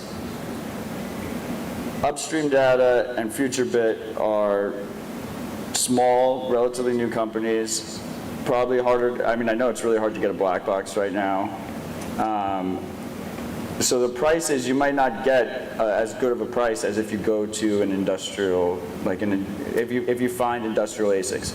So, but that's not necessarily easy to source those ASICs. So I think we should talk a little bit about what's best practices when actually trying to buy ASICs. Yeah, I mean, that's definitely one of the big problems. As Eco pointed out earlier, I mean, everyone's a scammer, right? And in this particular area, it gets really bad. And let me tell you, some of these guys, some of these companies, whoever are perpetrating these scams, some of them are very good. Yeah. They're very good, and they're very convincing. I know and I'm pretty sure probably some of these guys up here have come very close to sending my Bitcoin to one of these people. I remember one time in particular, I mean, I literally was hovering over the send button, and I just couldn't make myself do it. There was something that just told me no, no, no, and it was a scam. So all that to say, there are plenty of people that would help you, myself included. I know these guys up here, probably if you would shoot them a message. Telegram has become kind of really the go-to, in my opinion, for acquiring ASICs these days. There are a couple of good Telegram groups. Hardware Market, Kaboom Rex. I saw Nick Foster is here somewhere. Somewhere out there. Yeah, I saw him here. Nick is excellent to buy ASICs from. And the good thing about using Telegram and using these smaller places like Kaboom Rex or these guys, most of the time, these guys are Bitcoiners. So they get it. Like they're not just some random salesman selling you a piece of hardware. Like they're a Bitcoiner. So whenever you hand over your name as Joe Schmo for your delivery, like they're not gonna, hey, come on, bro, like I need your real name. I don't care. That's your real name then. Your name's Joe Schmo. Nice to meet you, Joe Schmo. So like they're willing to help you preserve your privacy. They're going to accept your Bitcoin. A lot of places like. I don't mind Farm Buy, I'm pretty sure it's 7%? Yeah. 7% discount if you pay in Bitcoin. So those are things to take into account, but it's also worthy of note that your return on investment would change depending on how you paid for this ASIC. If you use your already hard-earned sats to buy this machine, now your return on investment is no longer priced in fiat. Your return on investment is priced in the amount of the Bitcoin that you gave up to get this machine. It's always priced in the Bitcoin, though, isn't it? Sure, but to an extent, if you yes, to a degree, for sure. But if you're able to part with this dirty fiat instead of your Bitcoin, then just do like I did, refinance your home. Right. Then once you get, you could potentially, depending on what the price does, mine a very small amount of Bitcoin and have your return on investment in fiat terms if you let go of just fiat. But if you hand over, 0.2 Bitcoin right now to buy a machine, then it doesn't matter if Bitcoin went to 2 million. You're in fiat terms. You've got all kinds of return on investment, but you ain't got that 0.2. Right. And to kind of go off that for a second, what we tell, like our customers come to us and they ask this question all the time. Right. And how I explain it to them is, you're not mining dollars, right? That's not the point of Bitcoin mining. You're mining Bitcoin. And that's how we need to change that mindset of how people think about mining. You're not mining dollars. Forget about dollars. You're stacking stats. That's the point. And as long as you're stacking those stats, accumulating them over time, there's never been a moment in history where anybody has bought any hardware that has not broken even in Bitcoin's entire history. And that includes USB miners, whatever. Right, I mean, if you're thinking in fiat terms, right? Right, yeah. Yeah. So like if you invest in a machine, you're pretty much committed for about a year at least to run that machine. And so that's something you have to take into account is you're not just going to buy mine for a month and then like, oh, I'm all done. When I look at buying, I look at it like I'm in this for at least 5 years probably. That's about how long that machine's going to last, maybe before it will no longer be profitable. But the amount that I'll make on it in Bitcoin is worth so much more to me, because I'm going to be holding it for 5, 10, 15 years on top of that. And having that, it's priceless to me. Well, that was one of the arguments that I kind of made in the original paper I wrote, was that a home miner, in my opinion, is the most bullish person on Bitcoin. Like that, they are making the most bullish bet that you can make for a regular home miner, for a person that's going home and unplugging a dryer and plugging in an ASIC and figuring out a way to deal with that noise.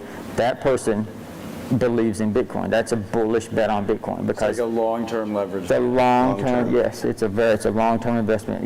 And like he said, you can't just wake up one day and decide I'm going to sell all my sats on whatever exchange you're on and just forget about Bitcoin. Like no, you've likely made infrastructure adjustments. You've got all this ducting. You've got this machine. You've got there is no just walking away.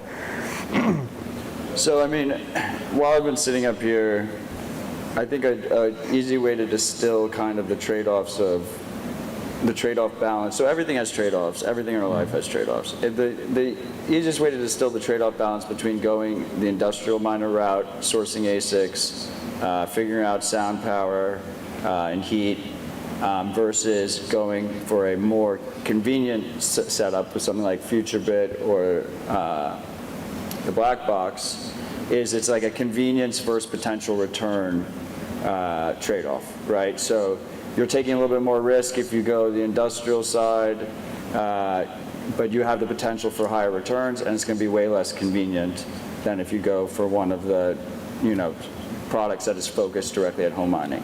Now, there's another product that has been has grown in popularity a lot lately.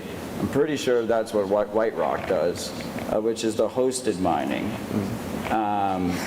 Can we discuss what the trade-off is between using a hosted mining service rather than, controlling the miners at home? Maybe, do you want to start or? Yeah, sure. I mean, I'm kind of on the same boat with not your keys, not your coin, not your hardware, not your Bitcoin. You don't own the hardware; it's not yours. There's been a long history of cloud mining providers that they don't even own the hardware that they're mining off, and it's essentially turns into a Ponzi scheme. So again, it comes down to fully participating in Bitcoin, and what it means is you taking personal responsibility and you personally running the whole ecosystem. That means your own hardware wallet, means your own node, means your own miner, and that's kind of where I stand on that. Love it. Yeah, I think I've probably been, I've been extremely fair, I feel like, with hosting providers. I've actually defended hosting. You defended them on my show. A couple of times. I've defended, not necessarily a specific hosting providers, but the idea of hosting I've defended. And then this guy comes along and again ruins everything. But my defense of hosting is more just so that, this is such an individualized thing. Like everybody has a different rate. It depends on where you're living at. Bitcoin is a global currency.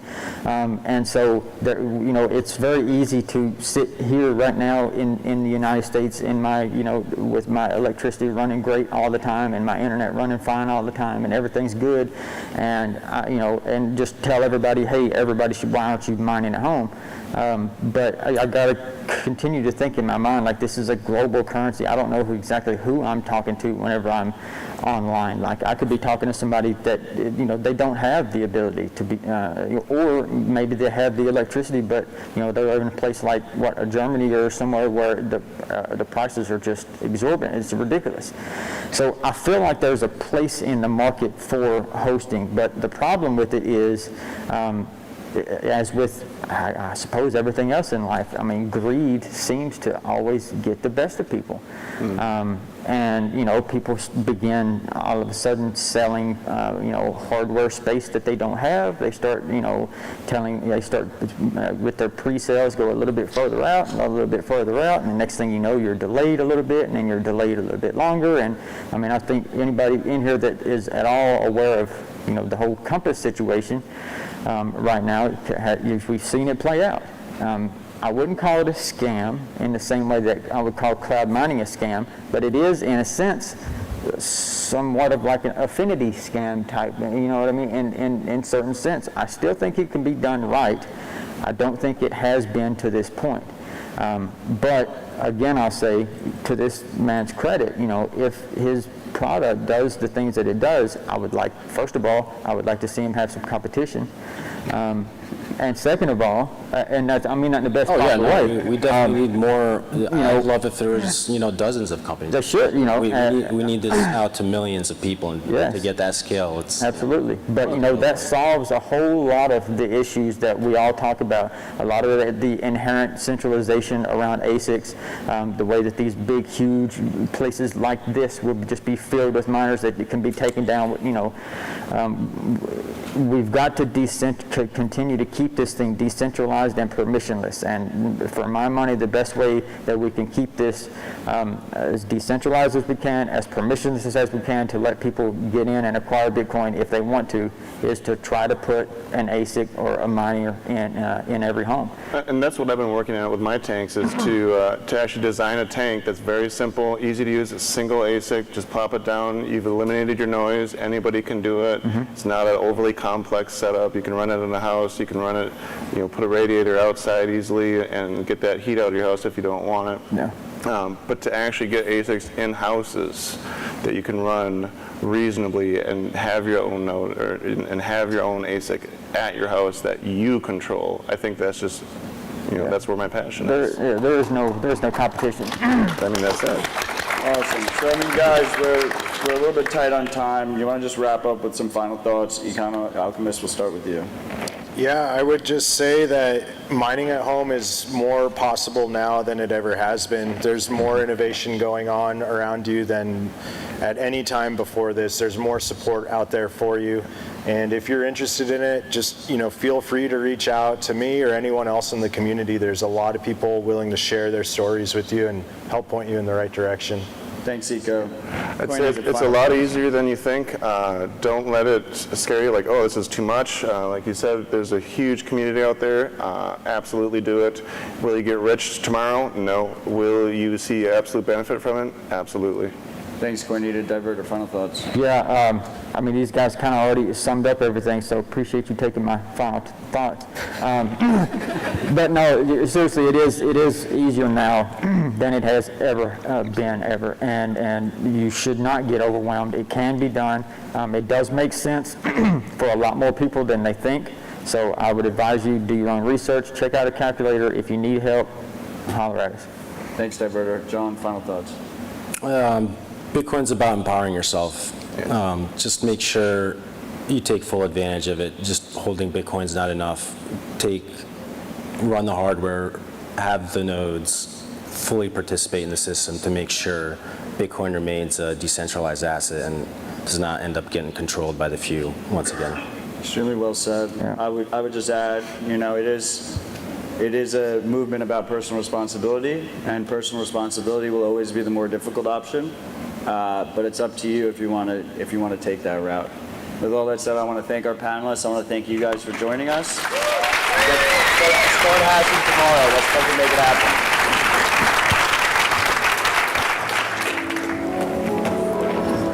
Good job, gentlemen. Thank you.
Well, hello.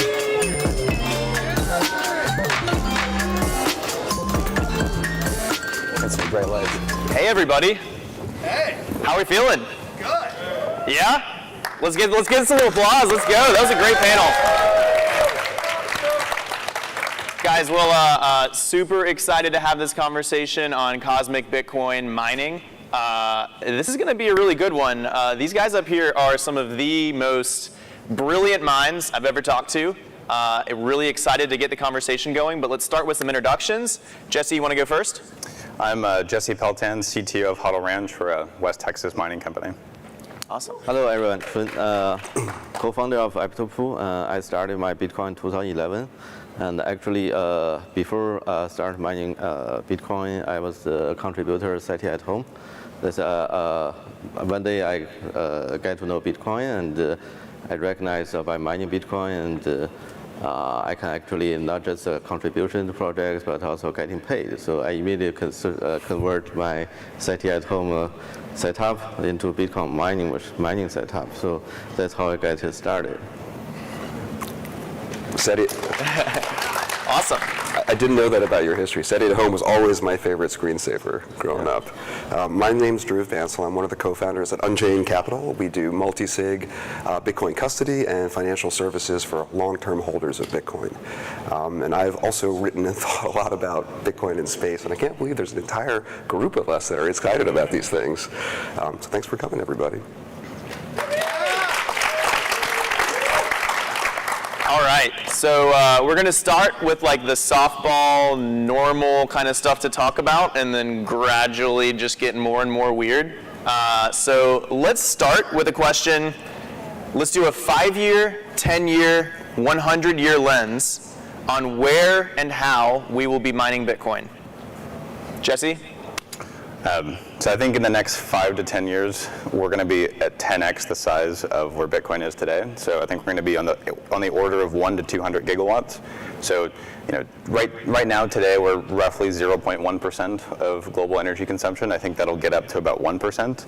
But I think what's really exciting about Bitcoin is Bitcoin's ability to catalyze new energy innovations that will increase total global energy consumption using newer technologies, new processes, and long term that'll allow for significantly more growth. Yeah. So I was in Antarctica. Actually, I visited the South Pole in December last year. So I see a lot of infrastructures, airport over there, never mapped on any public maps. So, but life is quite hard there. I spent in total 1 week there. One of the reasons why life is hard because there's no strong electricity supply, and people still like burning oil and generators. But just to consider if we can bring a Bitcoin mining farm, you just need a fraction of the Bitcoin mining farm output, and you can supply a whole research station, airport, all the infrastructures. So maybe that will happen in the next 5 or 10 years. I hope so. And that's also because Bitcoin is decentralized, becomes neutral, becomes it's about belong to everyone. It's kind of borderless. And if we can generate a fraction of Bitcoin from somewhere it not belong to any countries, I think that also represents Bitcoin's value. So I kind of hope that will happen in the next 5 or 10 years. Awesome. I think I definitely agree with Jesse that on the order of years, like single-digit years, 5, 10 years or so, we should see huge growth in Bitcoin mining. I agree, we're at like 0.1%, and I see that going to 1% easily. I might also, you had asked about where. I'd love to believe increasingly it's America. And we're not seeding, or perhaps even all countries. That it's not that there's necessarily one giant superpower of mining, but that it's more spread out. But that starts with, of course, doing it here at home. I think on the order of decades, we get to maybe 10% of world energy consumption is being used in proof of work mining. And I think we eventually saturate some kind of bound there in terms of percentages. I've conjectured this in the past, this idea of like the Nakamoto point, just the notion that marginal revenues for selling energy to consumers should equal, on a kilowatt hour basis, marginal revenues from Bitcoin mining. That's not true today. Bitcoin mining is fantastically more profitable if you're an energy producer. But again, Bitcoin is so small that the sizes don't match. I think as Bitcoin becomes larger, it's much more realistic that energy production and Bitcoin mining are the same industry, not different industries, and that we'll saturate this kind of bound. On the hundreds of years time scales, I think we're going to Mars, and I think we're mining something on Mars and maybe the moon, as we were just discussing earlier. I think there's an interesting point of, where is this going to take place? I think we're already seeing this take place in Texas. So Texas is an open free market structure. It allows for a lot of permissionless innovation. So you're seeing a lot of energy generation happen in Texas, a lot of Bitcoin mining happen in Texas. I hope that other countries will eventually copy that model because they'll see around the ability to reduce costs, the ability to increase utilization of renewables. And if you look at Texas, Texas is actually also very blessed when it comes to renewable resources. So it's the only place in the US where you see the wind corridor, which goes from West Texas north to Canada, and the sun belt going from Southern California to West Texas intersecting. So you have this geographic area with complementary production profiles. So it's really unique from a resource standpoint, and that's incredibly important when you look to scale energy consumption 10, 100 times from where we are today. Nuclear is another way that we can potentially scale, but there are a few geographic regions on the planet that have these sorts of convergent resources, and I think Texas will be that lead model, and then you'll see that replicated in other areas. And I hope that other countries will adopt these more open regulatory frameworks, because otherwise we will have a centralization problem in Texas. And also 5 to 10% you mentioned is just a starting point. Bitcoin has any impact on electricity infrastructure and energy infrastructure. And keep in mind that 10% of electricity is equal to 10% of energy. Electricity generation is a fractional of total energy consumption of our society and our world. So, and which is further like a fractional of the world GDP. So I think even like we have someday we see that 10% of electricity used for Bitcoin mining. That's I must say that's not the end of world. That's a starting like Bitcoin would have some impact or could help the global electricity power grid. And Bitcoin can be used for like something like virtual load balancer. Like if you mine Bitcoin, one Bitcoin over here, then someone else must mine one less Bitcoin over there. So if you mine one Bitcoin, such like in the middle of the ocean, Pacific, then there must be using clean energy. There must be some, some people else virtually like maybe use less, traditional energy to mine one Bitcoin from elsewhere. So I think this is kind of nothing else can do this like in virtual and such efficient way. I think there's two interesting points to touch on here. So one is the world is evolving towards electrification. So electricity is this amazingly ordered, low entropy energy source that you can use for anything. And increasingly newer generation technologies of whether that's nuclear or solar or wind, they're producing electricity. So I think we're going to see a fundamental shift where electricity today is on the order of about 10% of total energy consumption. That's going to grow significantly as we shift our energy balance away from traditional fossil fuels as we're growing total human energy consumption. Then the other point on Bitcoin as a load balancer is a really interesting one, because the fundamental new incentive that Bitcoin introduces into the energy market that wasn't there before is the fact that Bitcoin is relatively time and location independent. So most loads, most types of energy consumption require energy consumption in one specific location at one specific time. So for example, if you have a hospital and you're getting a heart surgery and they need power for it, it doesn't help you if they give you power 2 hours after you need it. The value is incredibly high at one point and very low even a few minutes later.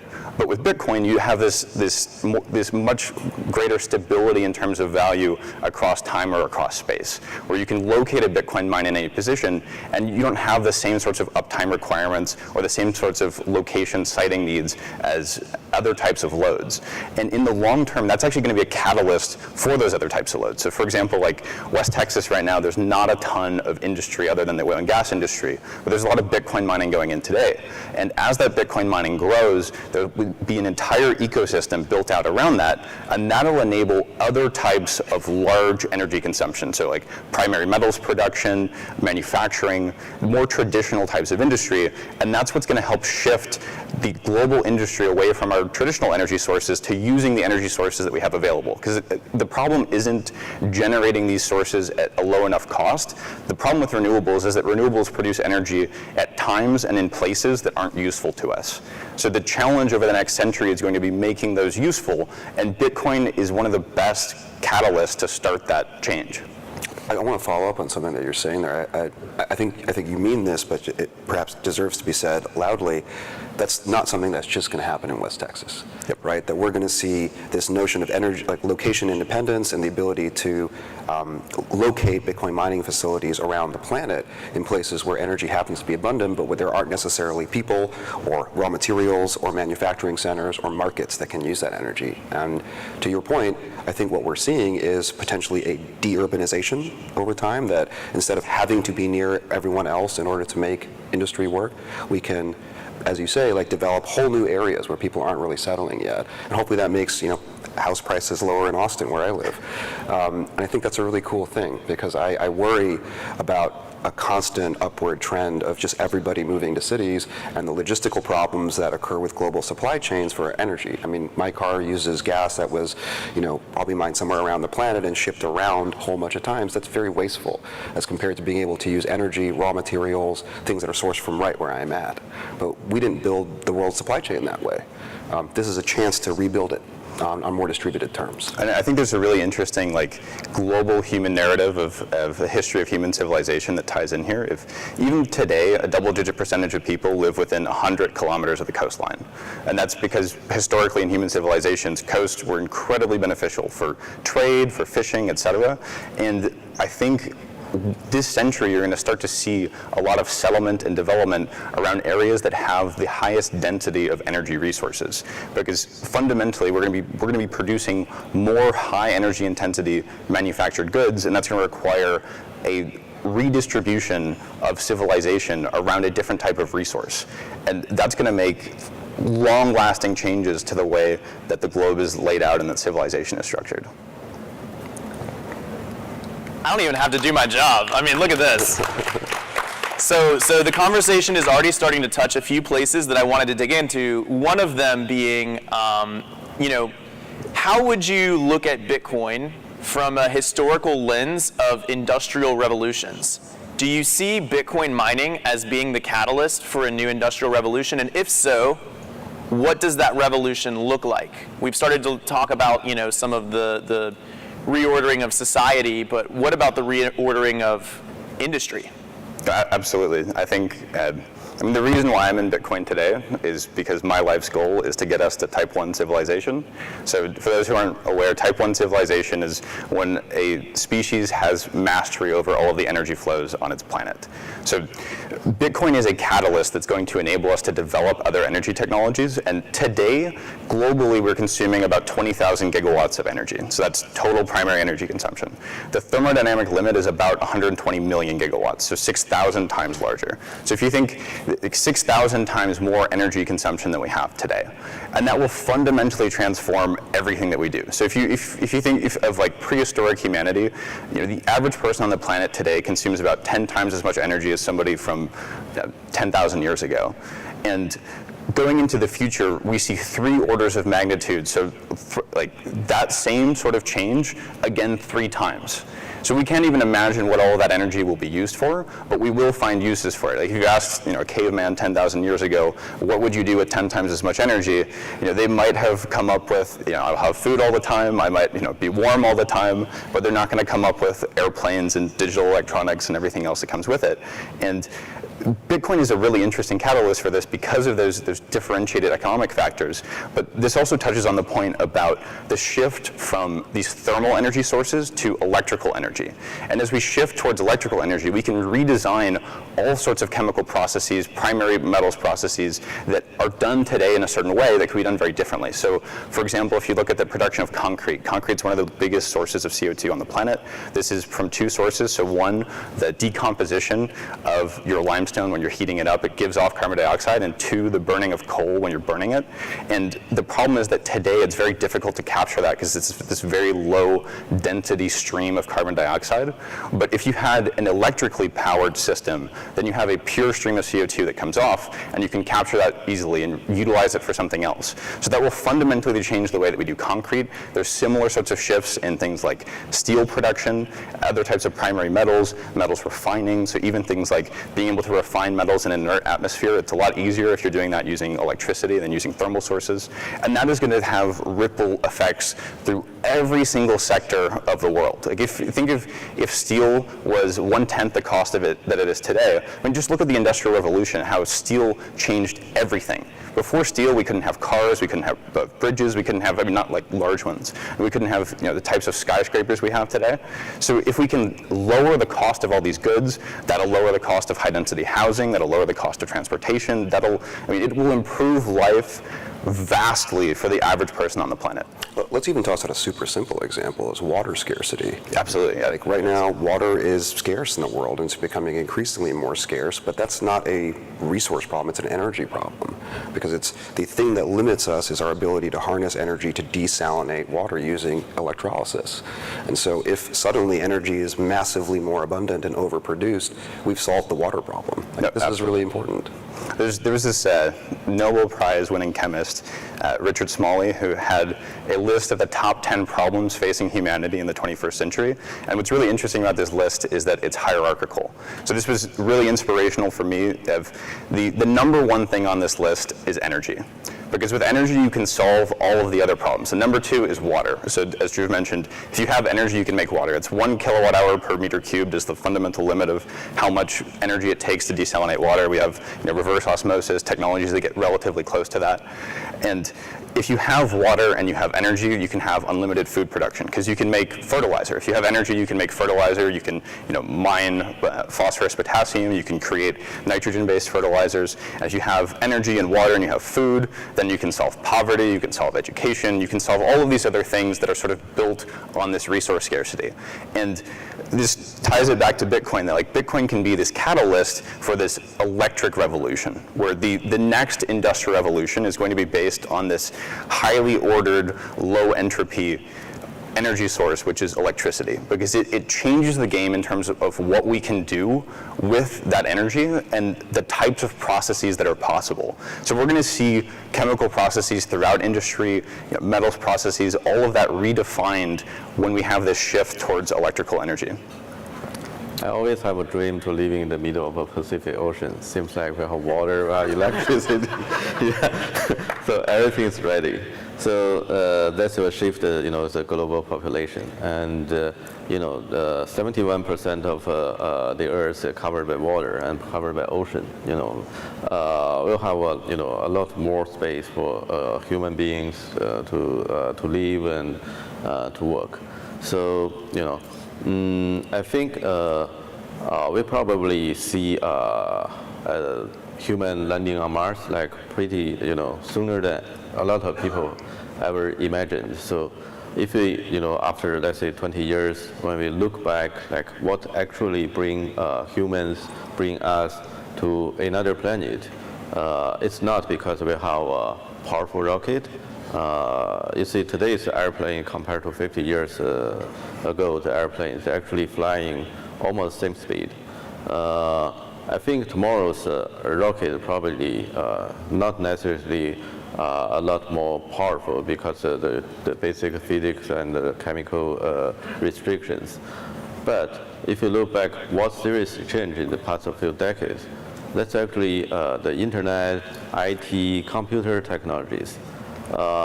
Why today we can land a rocket vertically in the middle of the ocean, but 50 years ago we couldn't? That's because we have better computers, we have better algorithms, we have better programmers. And so if we look ahead, it's probably something very differently, like we never imagined ever before to like reshape our civilization. Such like Bitcoin has this potential to do something like to make our civilization to the next level. So I want to hit on that right now. Actually, we mentioned the Kardashev scale before. We mentioned about getting to phase 1, right, the first stage of the Kardashev scale. Could Bitcoin also move us to a second stage along that scale? Dhruv, I want to hear from you.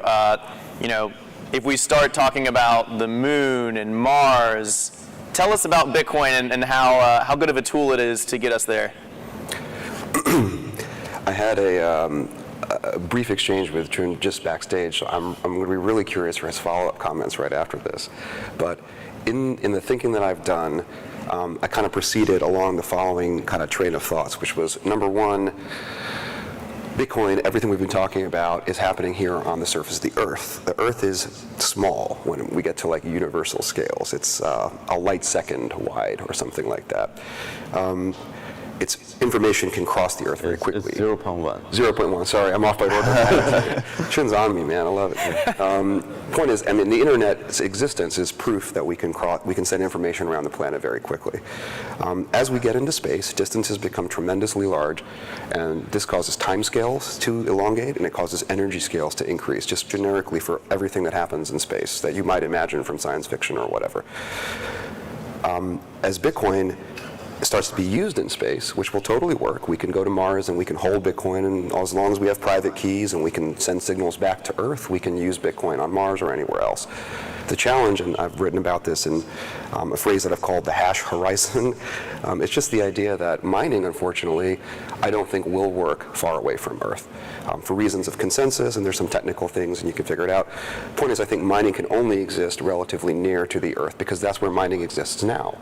And a miner who goes to Mars and tries to mine will find that they don't actually win blocks, almost no matter how much energy they bring to bear.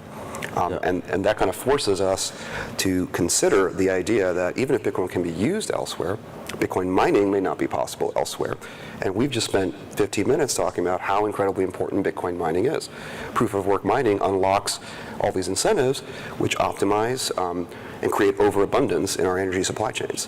So in the future, 100 years from now, when we have colonized Mars, or we're beginning to do so, we'll understand this in a way that we don't understand it now. Or maybe only Jesse understands it now. This is actually the biggest concern of mine, like Bitcoin one day this will fail. Because, on the day like human become multiplanetary and we have a kind of a few thousand people living on Mars, they will have they need some fundamental things every day like we need, such that they need the iPhone.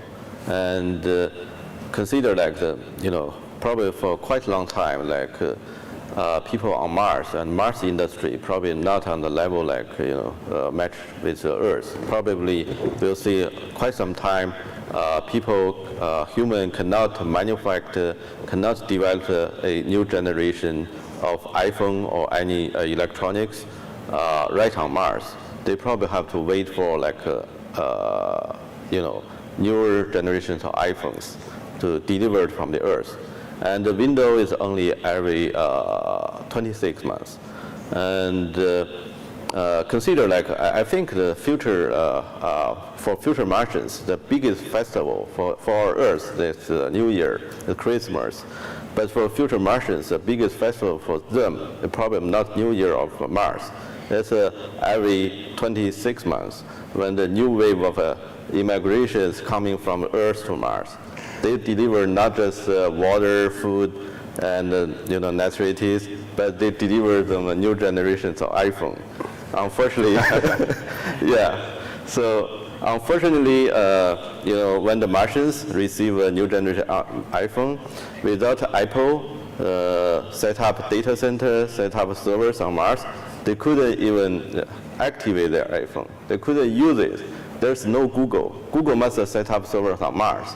They cannot set up an alarm to wake them up in the morning because iPhone doesn't support Martian time zones.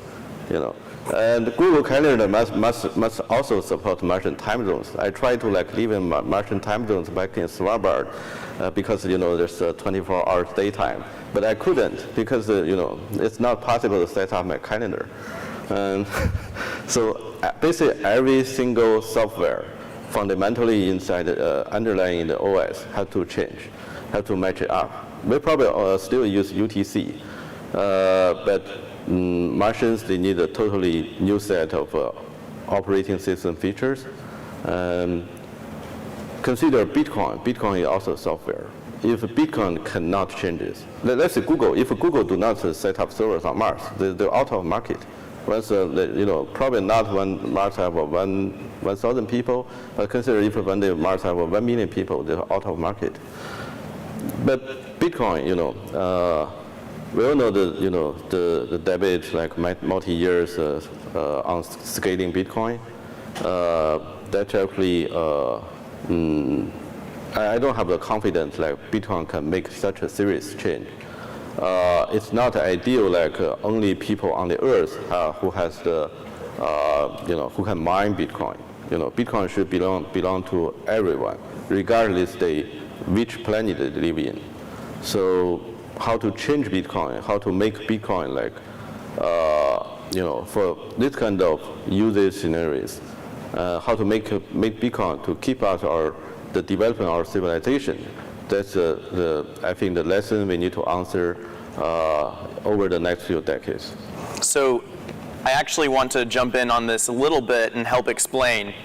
For people who haven't read Dhruve's work, who haven't thought about the hash horizon, to break it down a little bit, the idea is that when you mine a block, that block gets propagated to the network, and the next block is uses that block in order to mine the next one, right? That's how the blockchain works. Well, if you're on Mars, it takes light how long? It takes information how long to travel from Earth to Mars? Sometimes up to 20 to 40 minutes. So if you're waiting 20 minutes longer than Earth nodes to receive the next block, you are at a 20-minute disadvantage to mine the next block.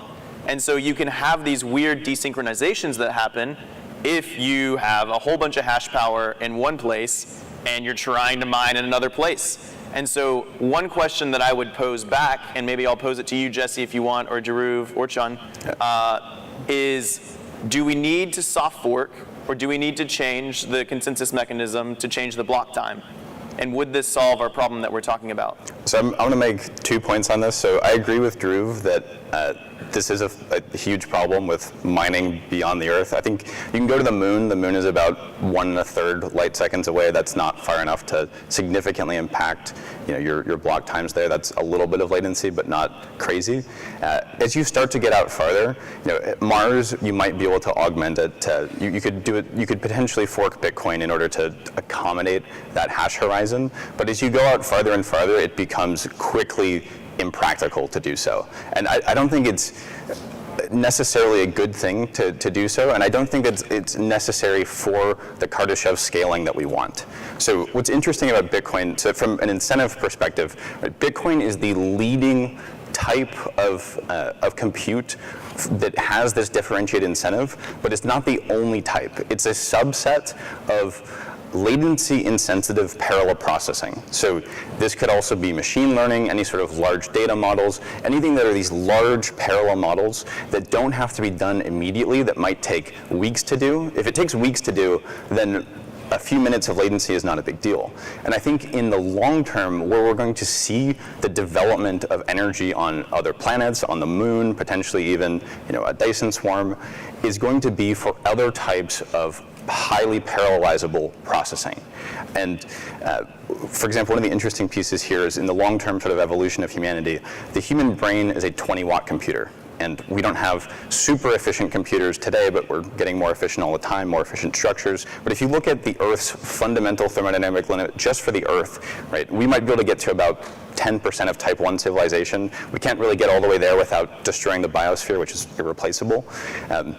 But that would be on the order of about 10 million gigawatts. So if you have 10 billion people, 10 million gigawatts, that's about, you're talking about a scale of megawatts per person in terms of cognitive offloading or cognitive augmentation versus 20 watts today. So 100,000 times more potential power that you could augment. And we cannot even begin to imagine how that will change our lives. I mean, you can think of VR, AR, stuff like that. But the types of ways that we can augment human thought processes, human experience, cognition, using computing, we are just beginning to explore that realm. And as you get beyond the limits of the Earth and you look at things like going to the moon, so the fundamental limitation on how much energy we can use on the Earth is about heat. It's not about any specific energy source. That it doesn't matter if we had unlimited fusion power, you'd still run into the problem of there's a certain amount of heat that the Earth will emit for a given temperature. So black body radiation is governed by the fourth power of the temperature of the object. So as you go up, the amount of energy you're giving off increases, but as you increase the amount of energy density on the planet, the temperature is going to rise necessarily. So there is a fundamental thermodynamic limit of how much energy we can use on the planet. But even something like the moon, which only has about a tenth the surface area, because you don't have the same sensitivity of the biosphere, you could potentially do significantly more industry. We could more than double the amount of industry that we can do by moving to something like the moon or Mars. Once you start getting to the scale of type 2 civilization, the scales get crazy, because instead of talking about 3 orders of magnitude increase in power consumption, now we're talking about 10 orders of magnitude, which is like incomprehensibly large. I can't even imagine how we would use that for cognitive augmentation. And then you also start getting into all sorts of problems of a Dyson sphere. I'm pretty out on that idea just from a structural standpoint. A Dyson swarm potentially, but then maintaining trillions of different satellites that all have production on them and then have to radiate heat out to the vacuum of space. That technology is so far and so beyond us that I don't think we can even begin to really realistically talk about that. But I do think that type 1 civilization is within reach for humanity, that we can get to the point where we can harness the energy sources that exist to us on the planet. And the growth in energy sources, we can't scale fossil fuels 1,000x. We can scale solar, we can scale wind, and we can scale nuclear. But those are basically the energy sources that we have available to us. And through Bitcoin and other types of highly parallelizable, latency-insensitive compute, we're going to be able to continue to utilize and grow our utilization of those resources, and that is going to fundamentally improve life for everybody on the planet. If you look at human poverty or prosperity, the best correlation is access to affordable, reliable energy. So the more affordable, reliable energy we can produce on the planet, the better it will be for all of humanity. And mathematically, say a latency-torrented blockchain is possible. But the question is, Bitcoin is not that kind of. Is it possible to make Bitcoin, transit into like latency-torrented with a soft fork? I think it's possible, because any feature can be introduced by soft fork. But I think that soft fork probably will be super ugly. So it probably will need a hard fork or something. There's also another possibility, like each planet at least they have a local blockchain. And I think maybe in the future, the Earth people they running their own local blockchain. Martian people they have run their own local blockchain, and there's a much bigger blockchain which is latency torrented. Will be used for interplanetary settlement. But Bitcoin is not just the first blockchain; it's also the most neutral blockchain, and accepted by everyone, not just the Earth but also Mars. So I do hope that it's Bitcoin to take the role of an interplanetary settlement rather than an altcoin to take this role. So I think that's like make this the transition, how to make the transition from a for Bitcoin to a latency torrented model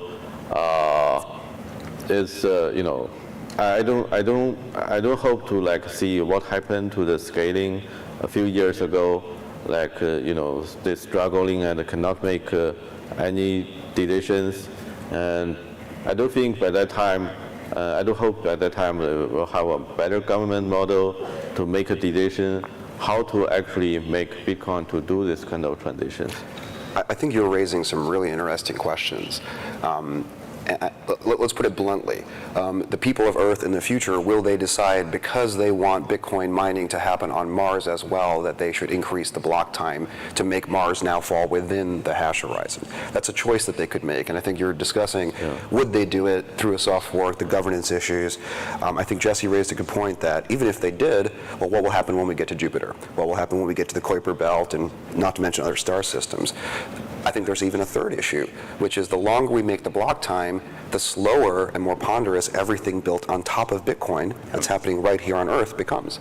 Lightning Network becomes slower because now we're waiting much longer for channel creations. And if we're expected to be able to have our hash horizon encompass the whole solar system, we're talking about block times of days, weeks.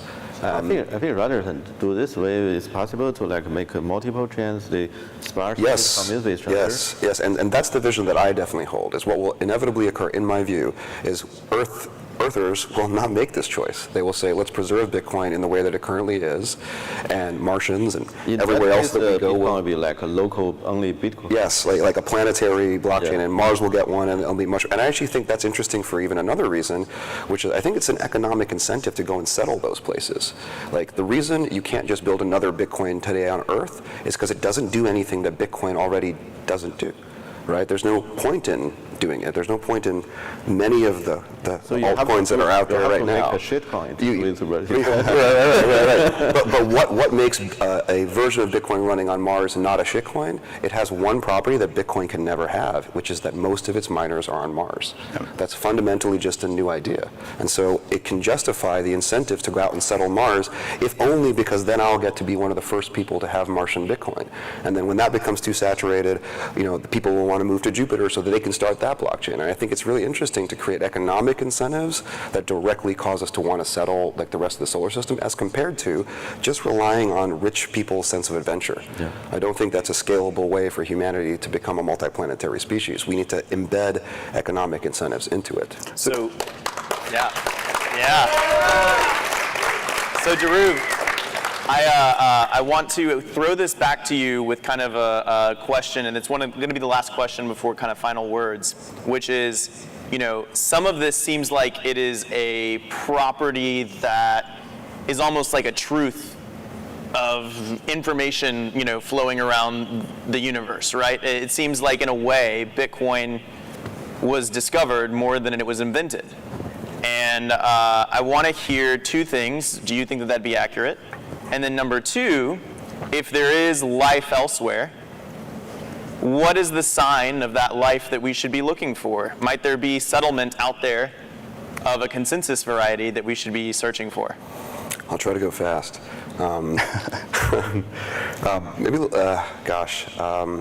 Let's start with the life thing, just because I think it's going to take us way too long if we don't talk about it.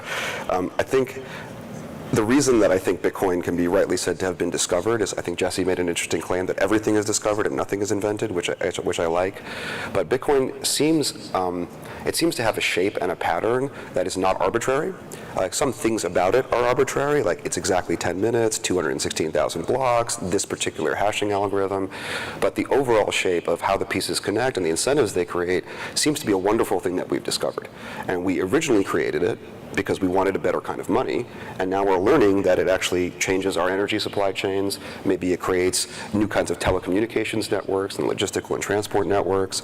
It maybe, I'm arguing, causes us to create incentives to become an interplanetary species, which preserves us against all sorts of disasters that killed off our reptilian forebears.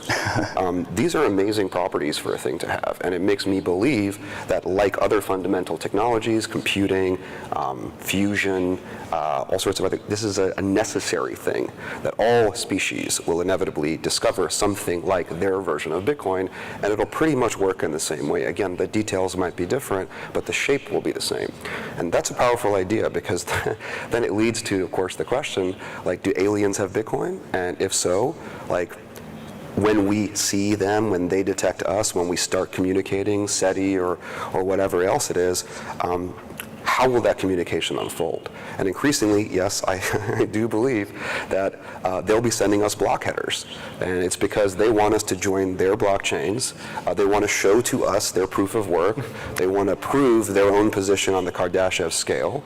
And it's an open invitation. Anybody who gets, Bitcoin is a peer-to-peer network. And perhaps what an interstellar or intergalactic even civilization is just an economic network of people agreeing to use a protocol to exchange value, information, and energy over tremendous scales. Are you sure they will send you Bitcoin block headers? I think Dogecoin? That Dogecoin? Dogecoin is from space. Yeah, that's the last thing we need people to think. So if they define the Bitcoin as a UTXO blockchain that have a block time of 10 minutes, they're probably invented. But I think blockchain probably was discovered. Maybe their blockchain has a block time of 50 years. Yeah. So it allows us to actually mine together on the same chain. Guys, we could go on for another 50 years on this, but we're out of time. Really quick, where can everybody find you? Give a quick sign off. Jesse, please start. You can find me on Twitter, Jesse Pelton. Feel free to reach out to me publicly or privately. Happy to. I love all these ideas. Happy to discuss them. I think energy, Bitcoin space, it's all fascinating. So, or feel free to come up to me after the panel, and happy to chat. My Twitter handle is Satofishi, Satofishi.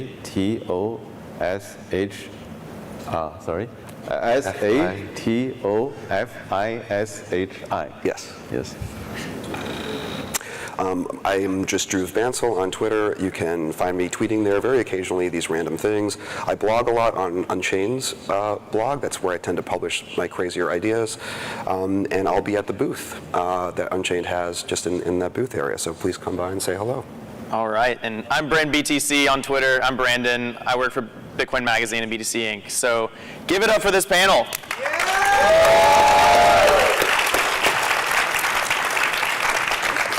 Thanks so much.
Check it.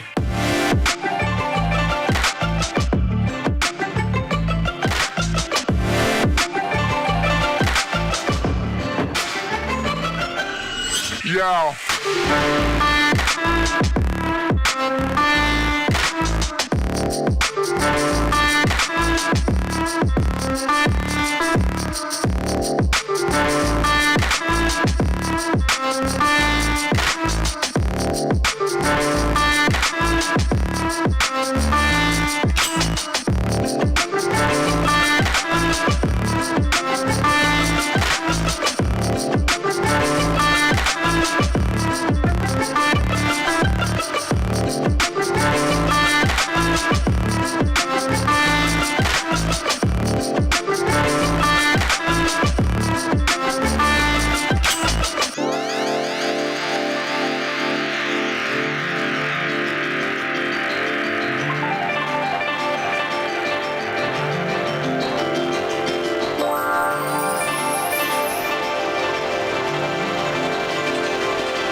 check it.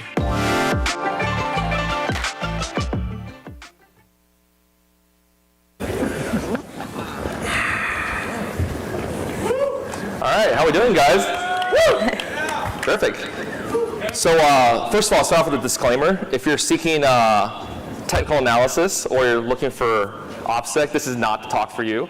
We're going to be diving in a little bit into our personal backgrounds, a little bit of our own journeys and such. And I'm delighted to take the stage with some of my best friends in mining. So to introduce everyone, I'm Kevin Zane. I'm the SVP of Mining Strategy at Foundry. We're a one-stop shop for all services within mining. And I'll quickly give introductions and kind of backstories on some of my friends here. So Ben is with Bitfarms, and I always tell all my friends I meet in the space that Ben is like my brother from another mother. So Ben grew up in Asia. He spoke Chinese growing up. I grew up here in the States, speaking English first. And at some point in time, we actually went to university at the same school, probably took the same classes, but we never met each other. And eventually, he started building mining farms in China, and I started building mining farms in the States. And here we are taking the stage together. Harry, I have PTSD from Harry, because I remember this was... Don't we all? Yeah, this is like a year and a half ago or 2 years ago when COVID lockdowns first started, and we had a BTC magazine, like Twitter Spaces, and this smart kid hopped on Spaces. I was like, holy shit, this guy's so smart. I got to step up my game. I can't keep up with these guys. So that's Harry for you. And I love what you're doing at Grid. Amanda, one of my closest friends, I have to give her a lot of credit. I probably wouldn't be on stage here today. I wouldn't be on Twitter. I'm not a big fan of public speaking, but her friendship and kind of her encouragement really kind of helped me step out of my comfort zone.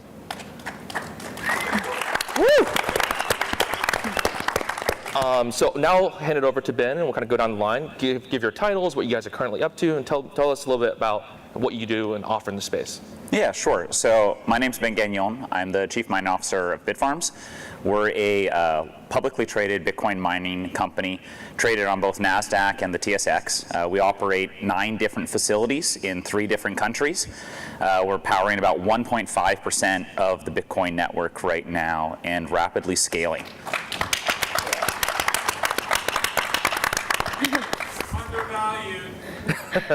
Absolutely. And you know, if Bitcoin price was higher, I could have paid Harry enough to wear the hat, but what can you do?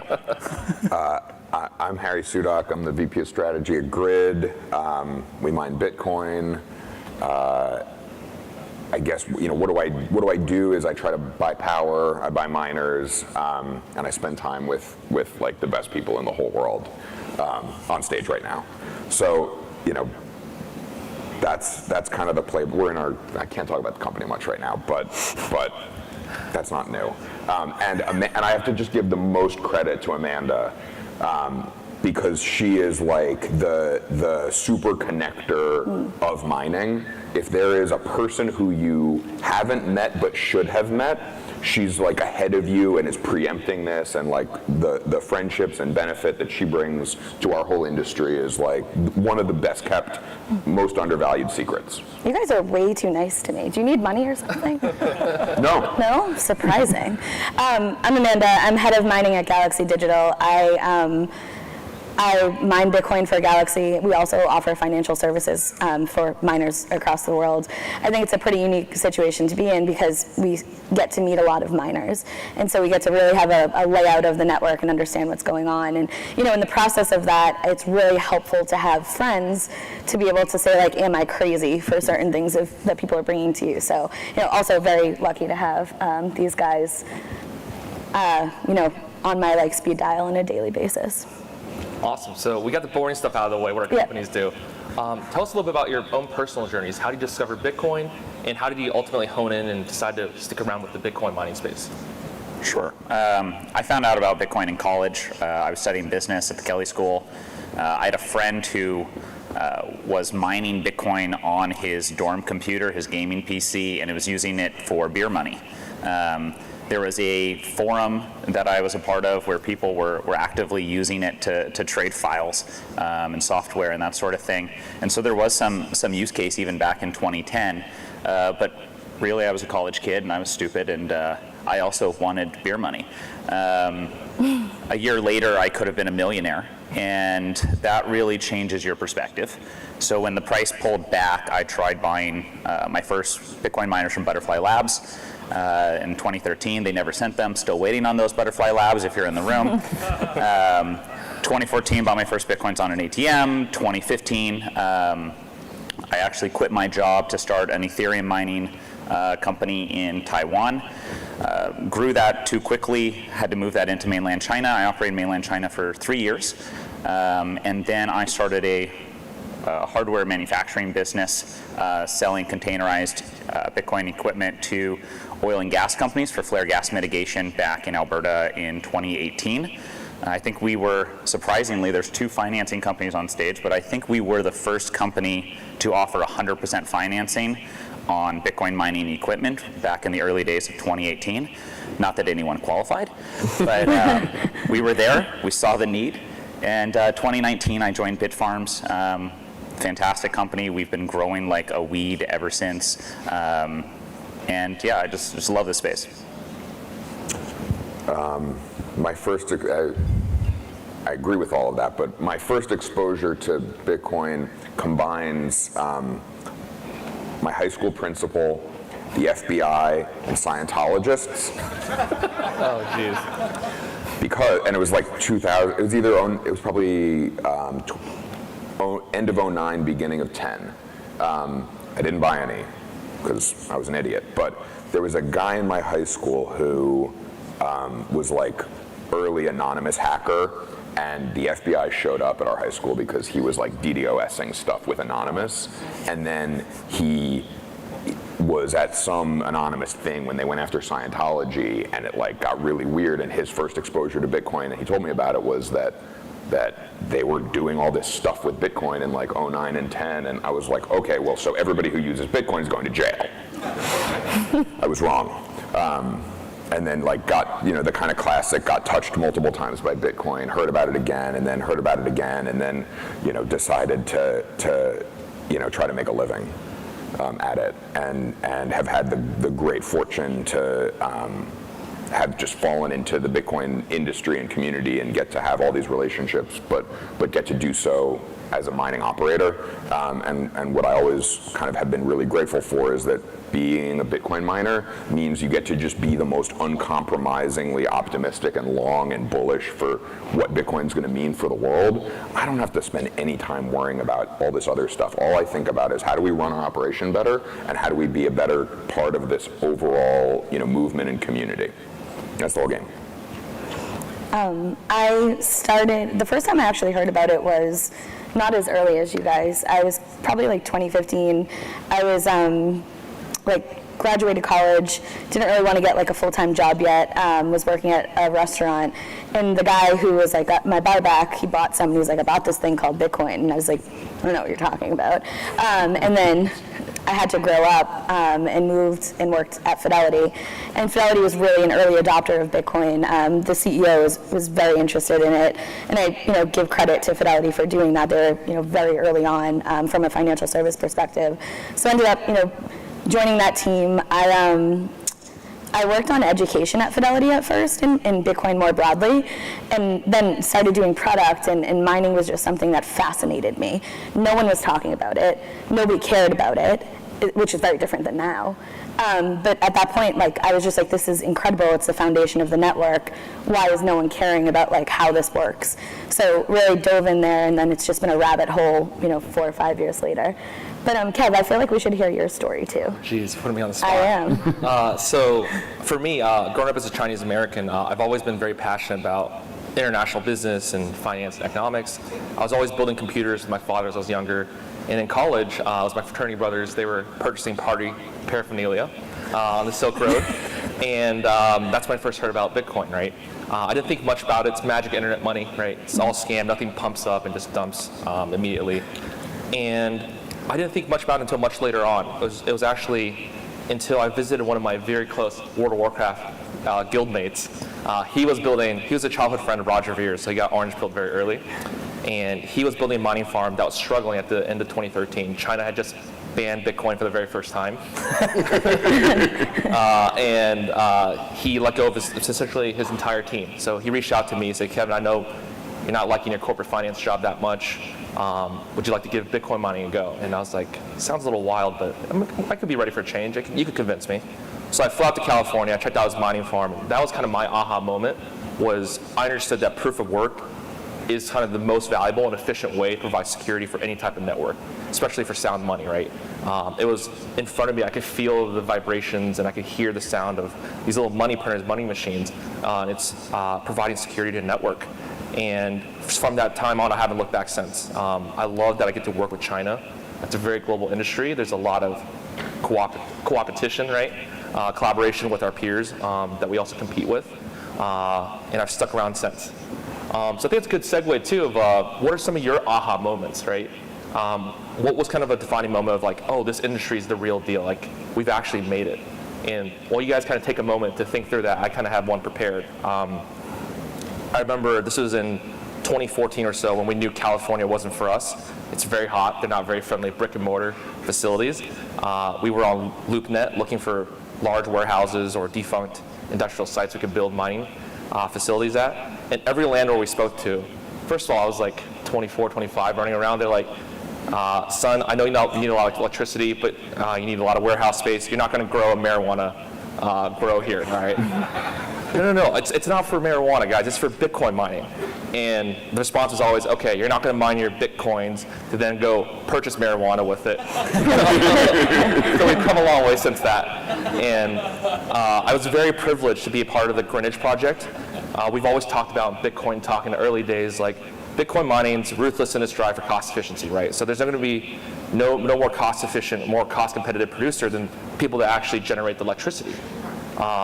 But it's one thing to say that on a forum and a message board, but it's another to convince a boardroom full of conservative board members and chairmen that, hey, Bitcoin mining is legit. It's the soundest money in the world, and it's an industry that's going to be a long-term investment for you, right?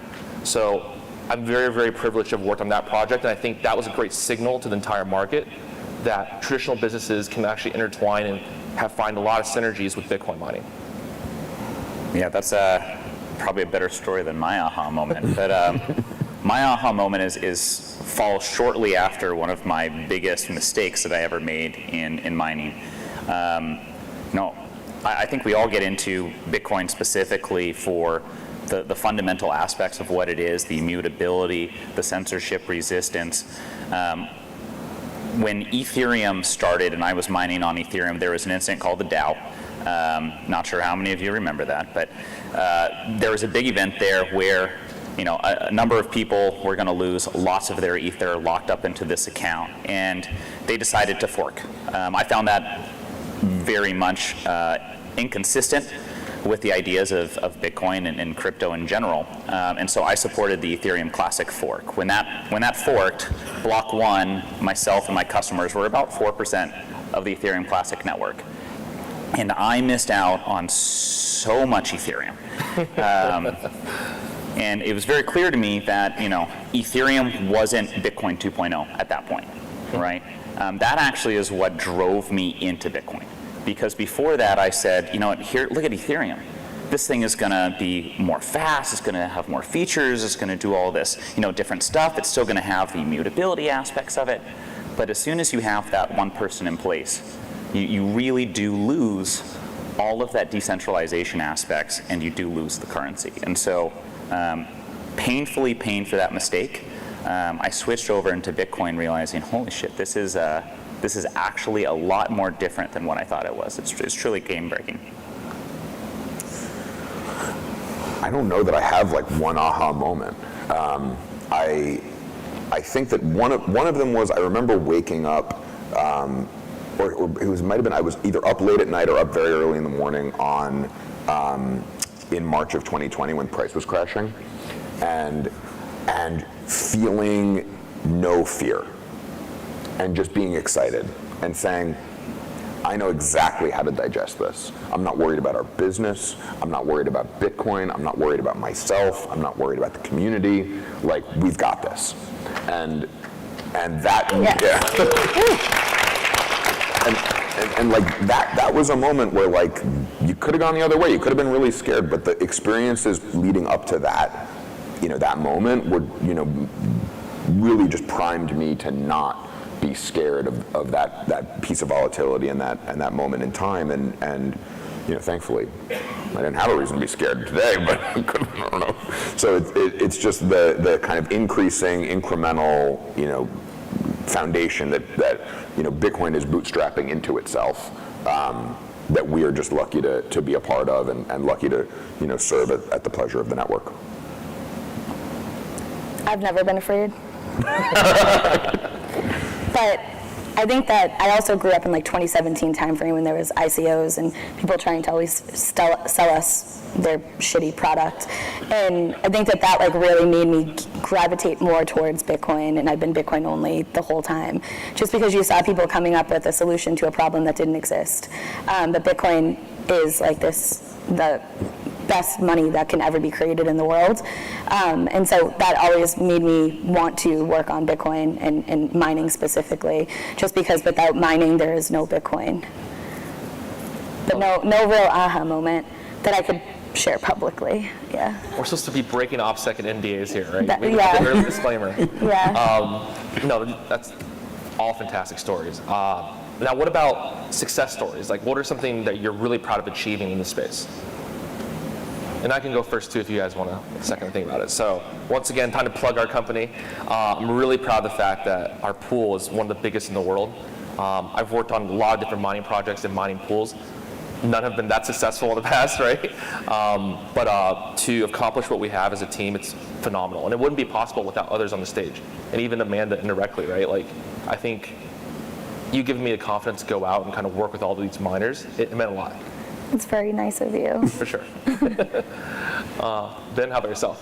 I too am really proud of what our company has achieved. When I was doing this, by myself and hiring my own employees in China, I never thought, I could be a part of an organization so much bigger, so much more, professional and formalized and organized, and had their, basically their shit together. You could actually grow something that mattered. And it's pretty amazing to be sitting here on the stage thinking back.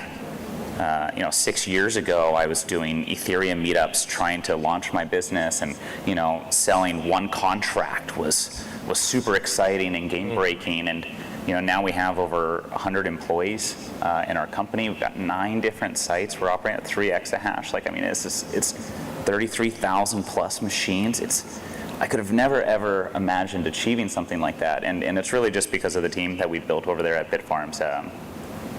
Everybody works together really well, and we are trying to restore, that trust to the network. I know myself and a lot of people have been screwed in the past in various crypto scams, schemes, whatever you'd like to call them. And this is something that we're actively doing something to address. Like, we are restoring the trust to a trustless blockchain, and that's something I'm really happy about. I go to sleep and wake up every night knowing that we are bringing positive change to the world. Love it. And I'll cut in for a second, and I'll harp on that. I think a lot of the bad actors over time, they weed themselves out, right? Mm-hmm. So you gotta definitely go out there and seek out the people you trust, right? And kind of have your own circle and expand that over time. And you'll see that the mining circle is actually very small. Mm-hmm. And one of the things I'm hoping we can accomplish with this talk is kind of to demystify and personalize a little more. You see that we all have pretty humble beginnings, right? And it's not like we've made it or anything, but we're pretty active in the mining space, and you guys can be too. I remember, you talk about the early days, right? I remember buying old Avalons and beat up out of Butterfly Lab cards off of Marshall Law in the back of a U-Haul in like a sketchy gas station, right? Like, that's where we came from. We've all been there. So to be where we are now, we have publicly listed companies. Foundry, we just crossed 100 employees. I mean, you guys, I'm sure, employ a bunch of people. We have 401ks in this space. I think it's a safe assumption to say we're all hiring, we're all looking for more talent. Yep. So don't hesitate to reach out to us after this talk as well. Yeah, I have sort of 2 sides of the same coin. One of them is just, our founder and CEO, Trey Kelly, like, like trusts me to like work on the business, and you know the trust that he is willing to put into me is just something I take unbelievably seriously, and lose a lot of sleep trying to make good on, not because there's like a do better, but just because I take the responsibility to grid and also to Bitcoin just really, really, really seriously. Like this is a really serious business. You get great fun friendships, but the business is serious because Bitcoin is serious, and so that's like one side of it, and the other is just that like the talent and the capabilities of the people who've decided to take a step in their career to come work with us.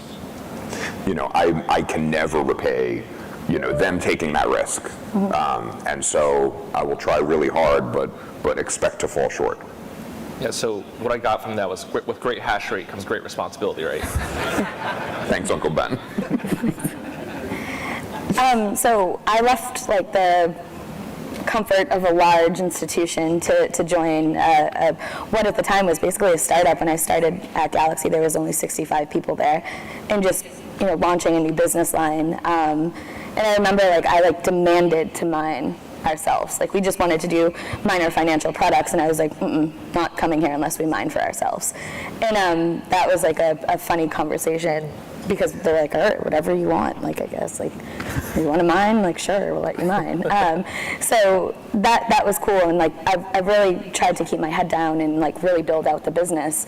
And we just, we did our public earnings call last week or the week before, and we have a lot of hash rate online. We have a lot more coming, and we also have done $300 million in miner finance over the first year of the business. So I think for me, building our own business is awesome, but also helping other miners build has been incredible. So, I think the past year has been something that I feel like has been very successful for Galaxy Mining. And it's been really fun to build it all. It's been very long days and nights, but luckily we have, some more people working with us now, and we're still actively hiring, not to plug us.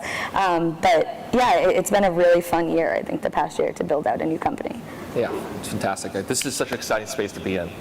And we're looking to, sorry to cut you off, Harry. No. Get the clap going. Yeah, it's been a great year. Yeah, fantastic year. Very profitable year, too. We're humble miners here. We are.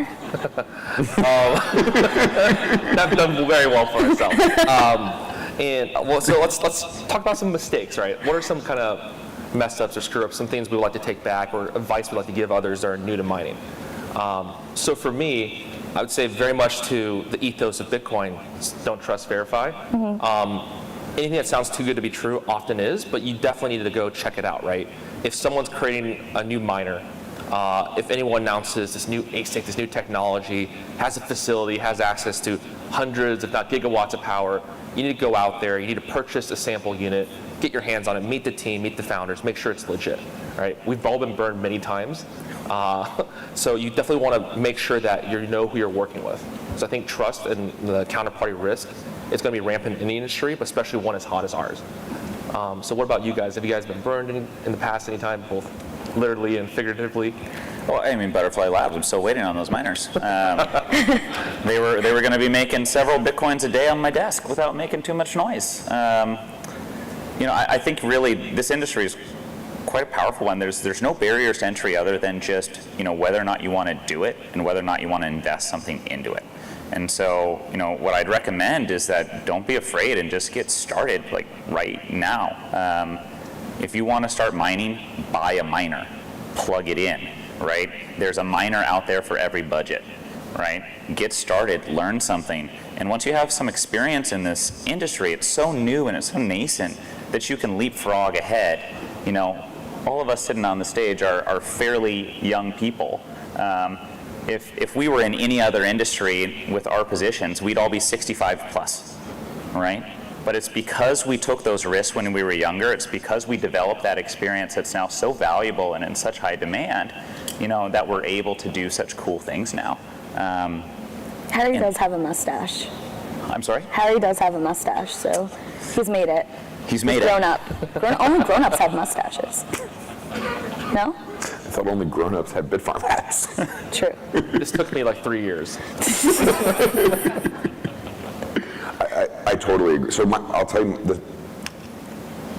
when my dad and I talked about me joining, only just Trey at the time, but joining Grid, my thesis was, if I take this on and work real hard and focus on it, I'm probably going to be able to wake up in 3 or 4 years, and not very many other people are going to know how to do what I know how to do, because nobody knows how to do any of this today, and today being late 2018.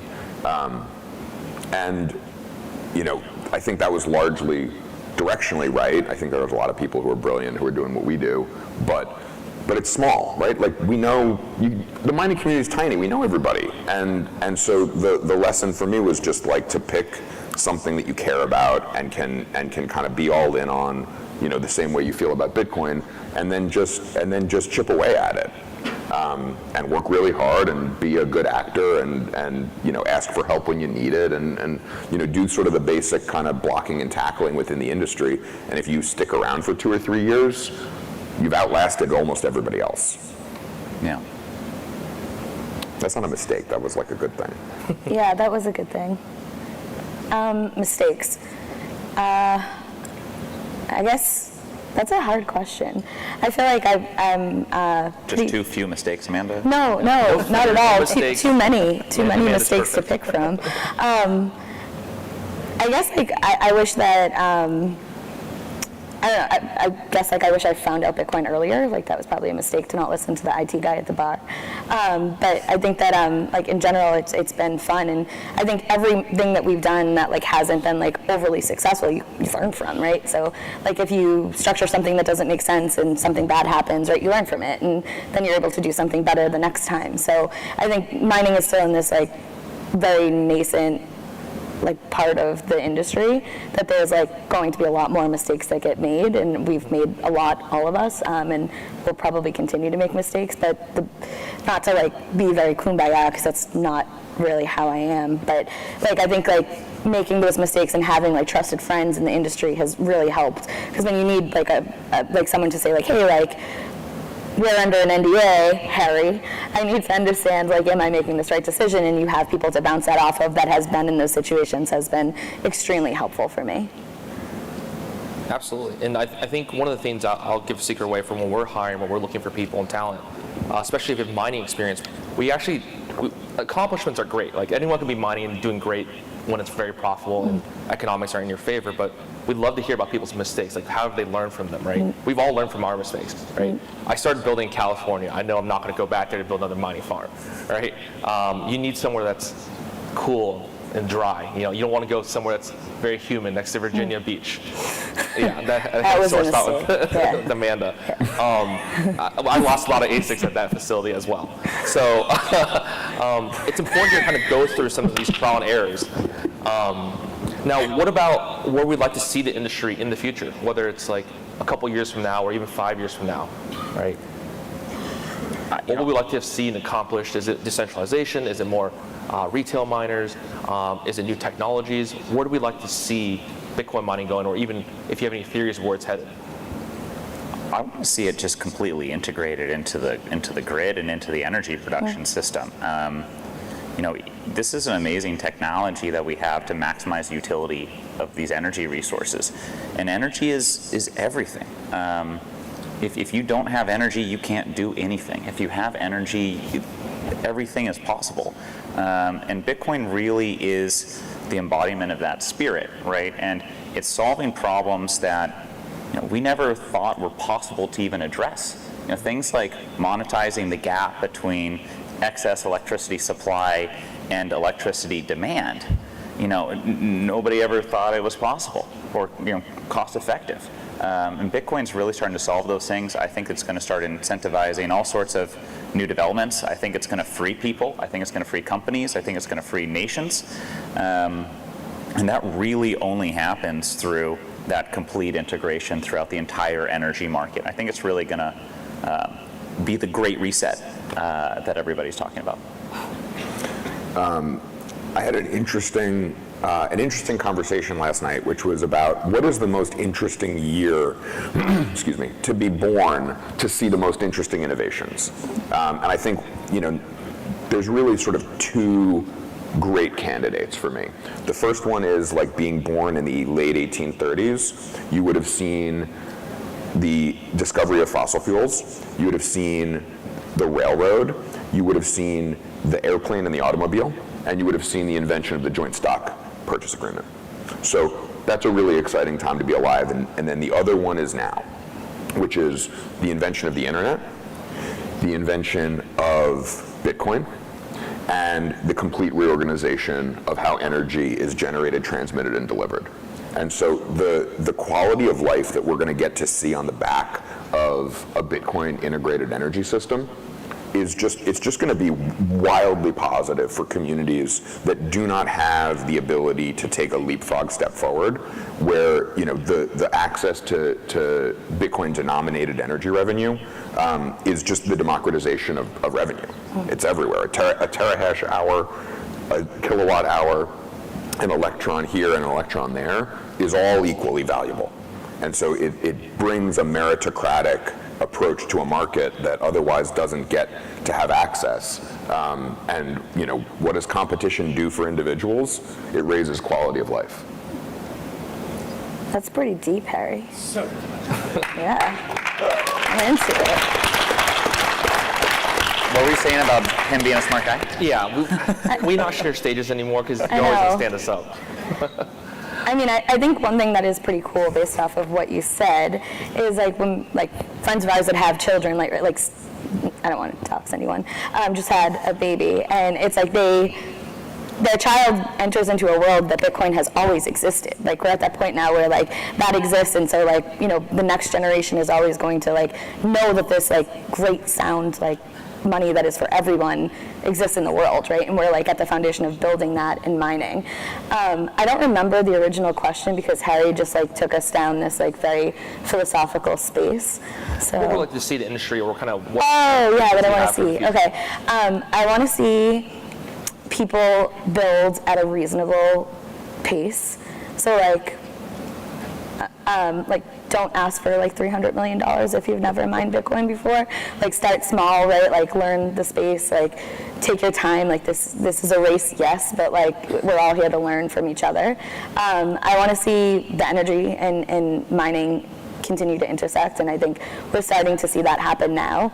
I want to see more. More positive narratives about Bitcoin mining.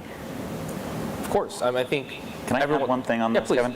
I just got a "we are going to make it" moment from Amanda's comment. Thinking about there are now babies being born in the world, an entire generation that's going to grow up with Bitcoin is the real money and fiat is garbage. We are going to make it. That's right.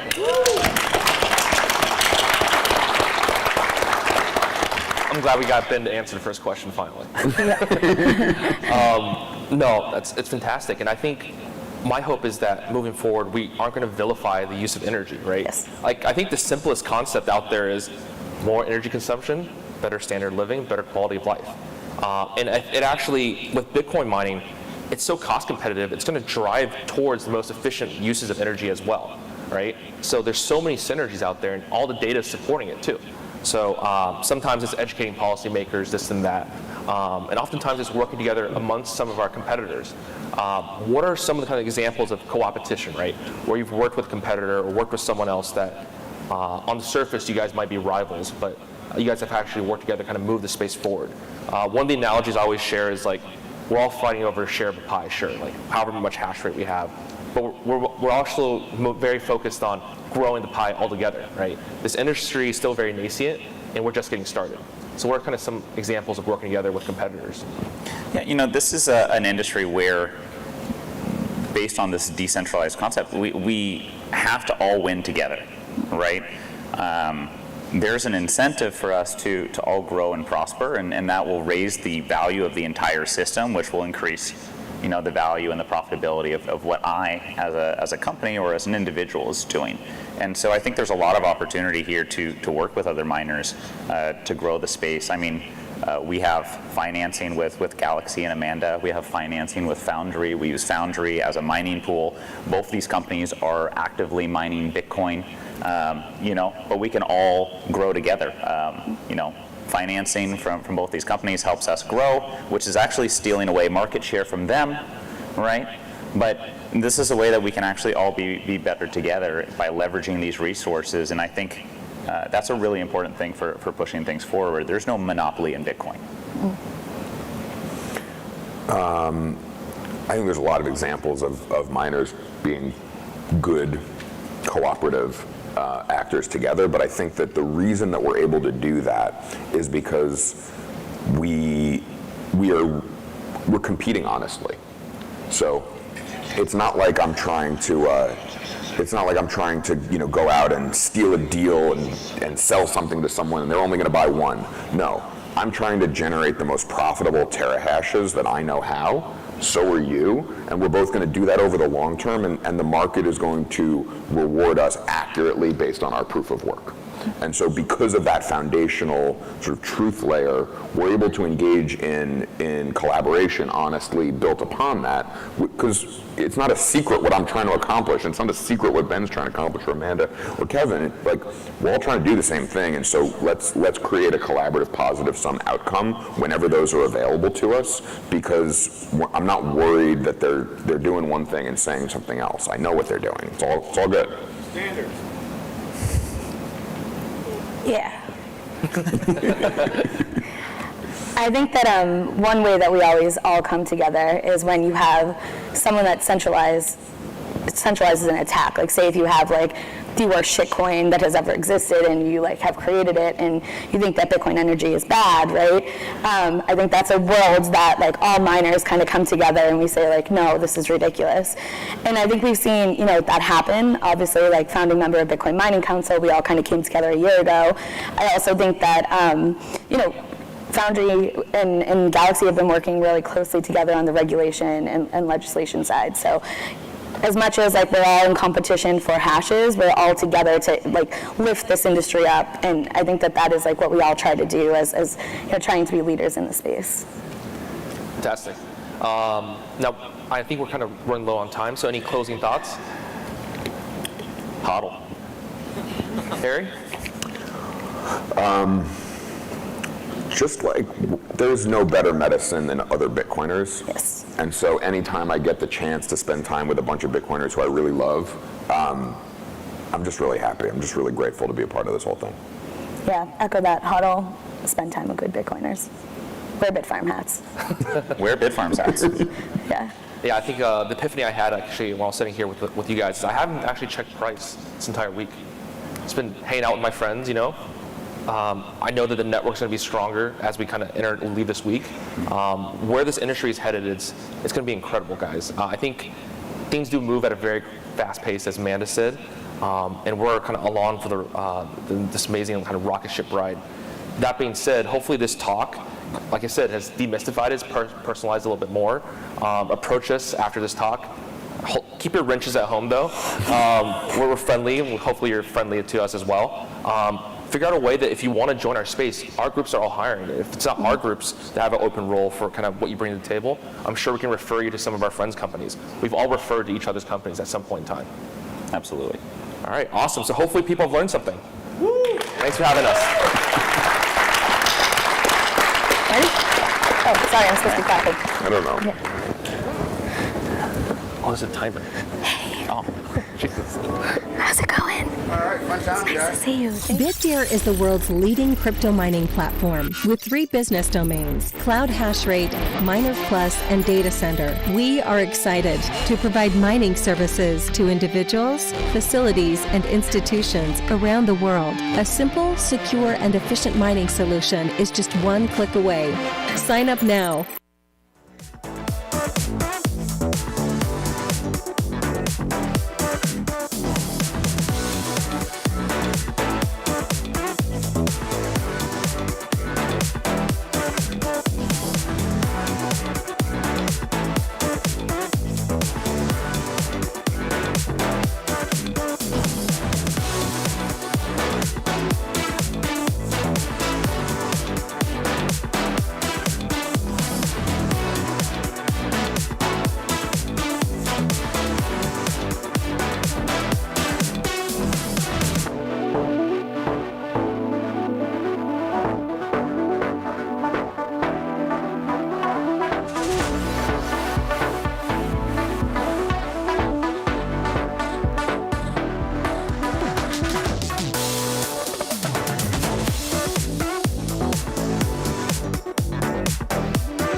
Bitcoin.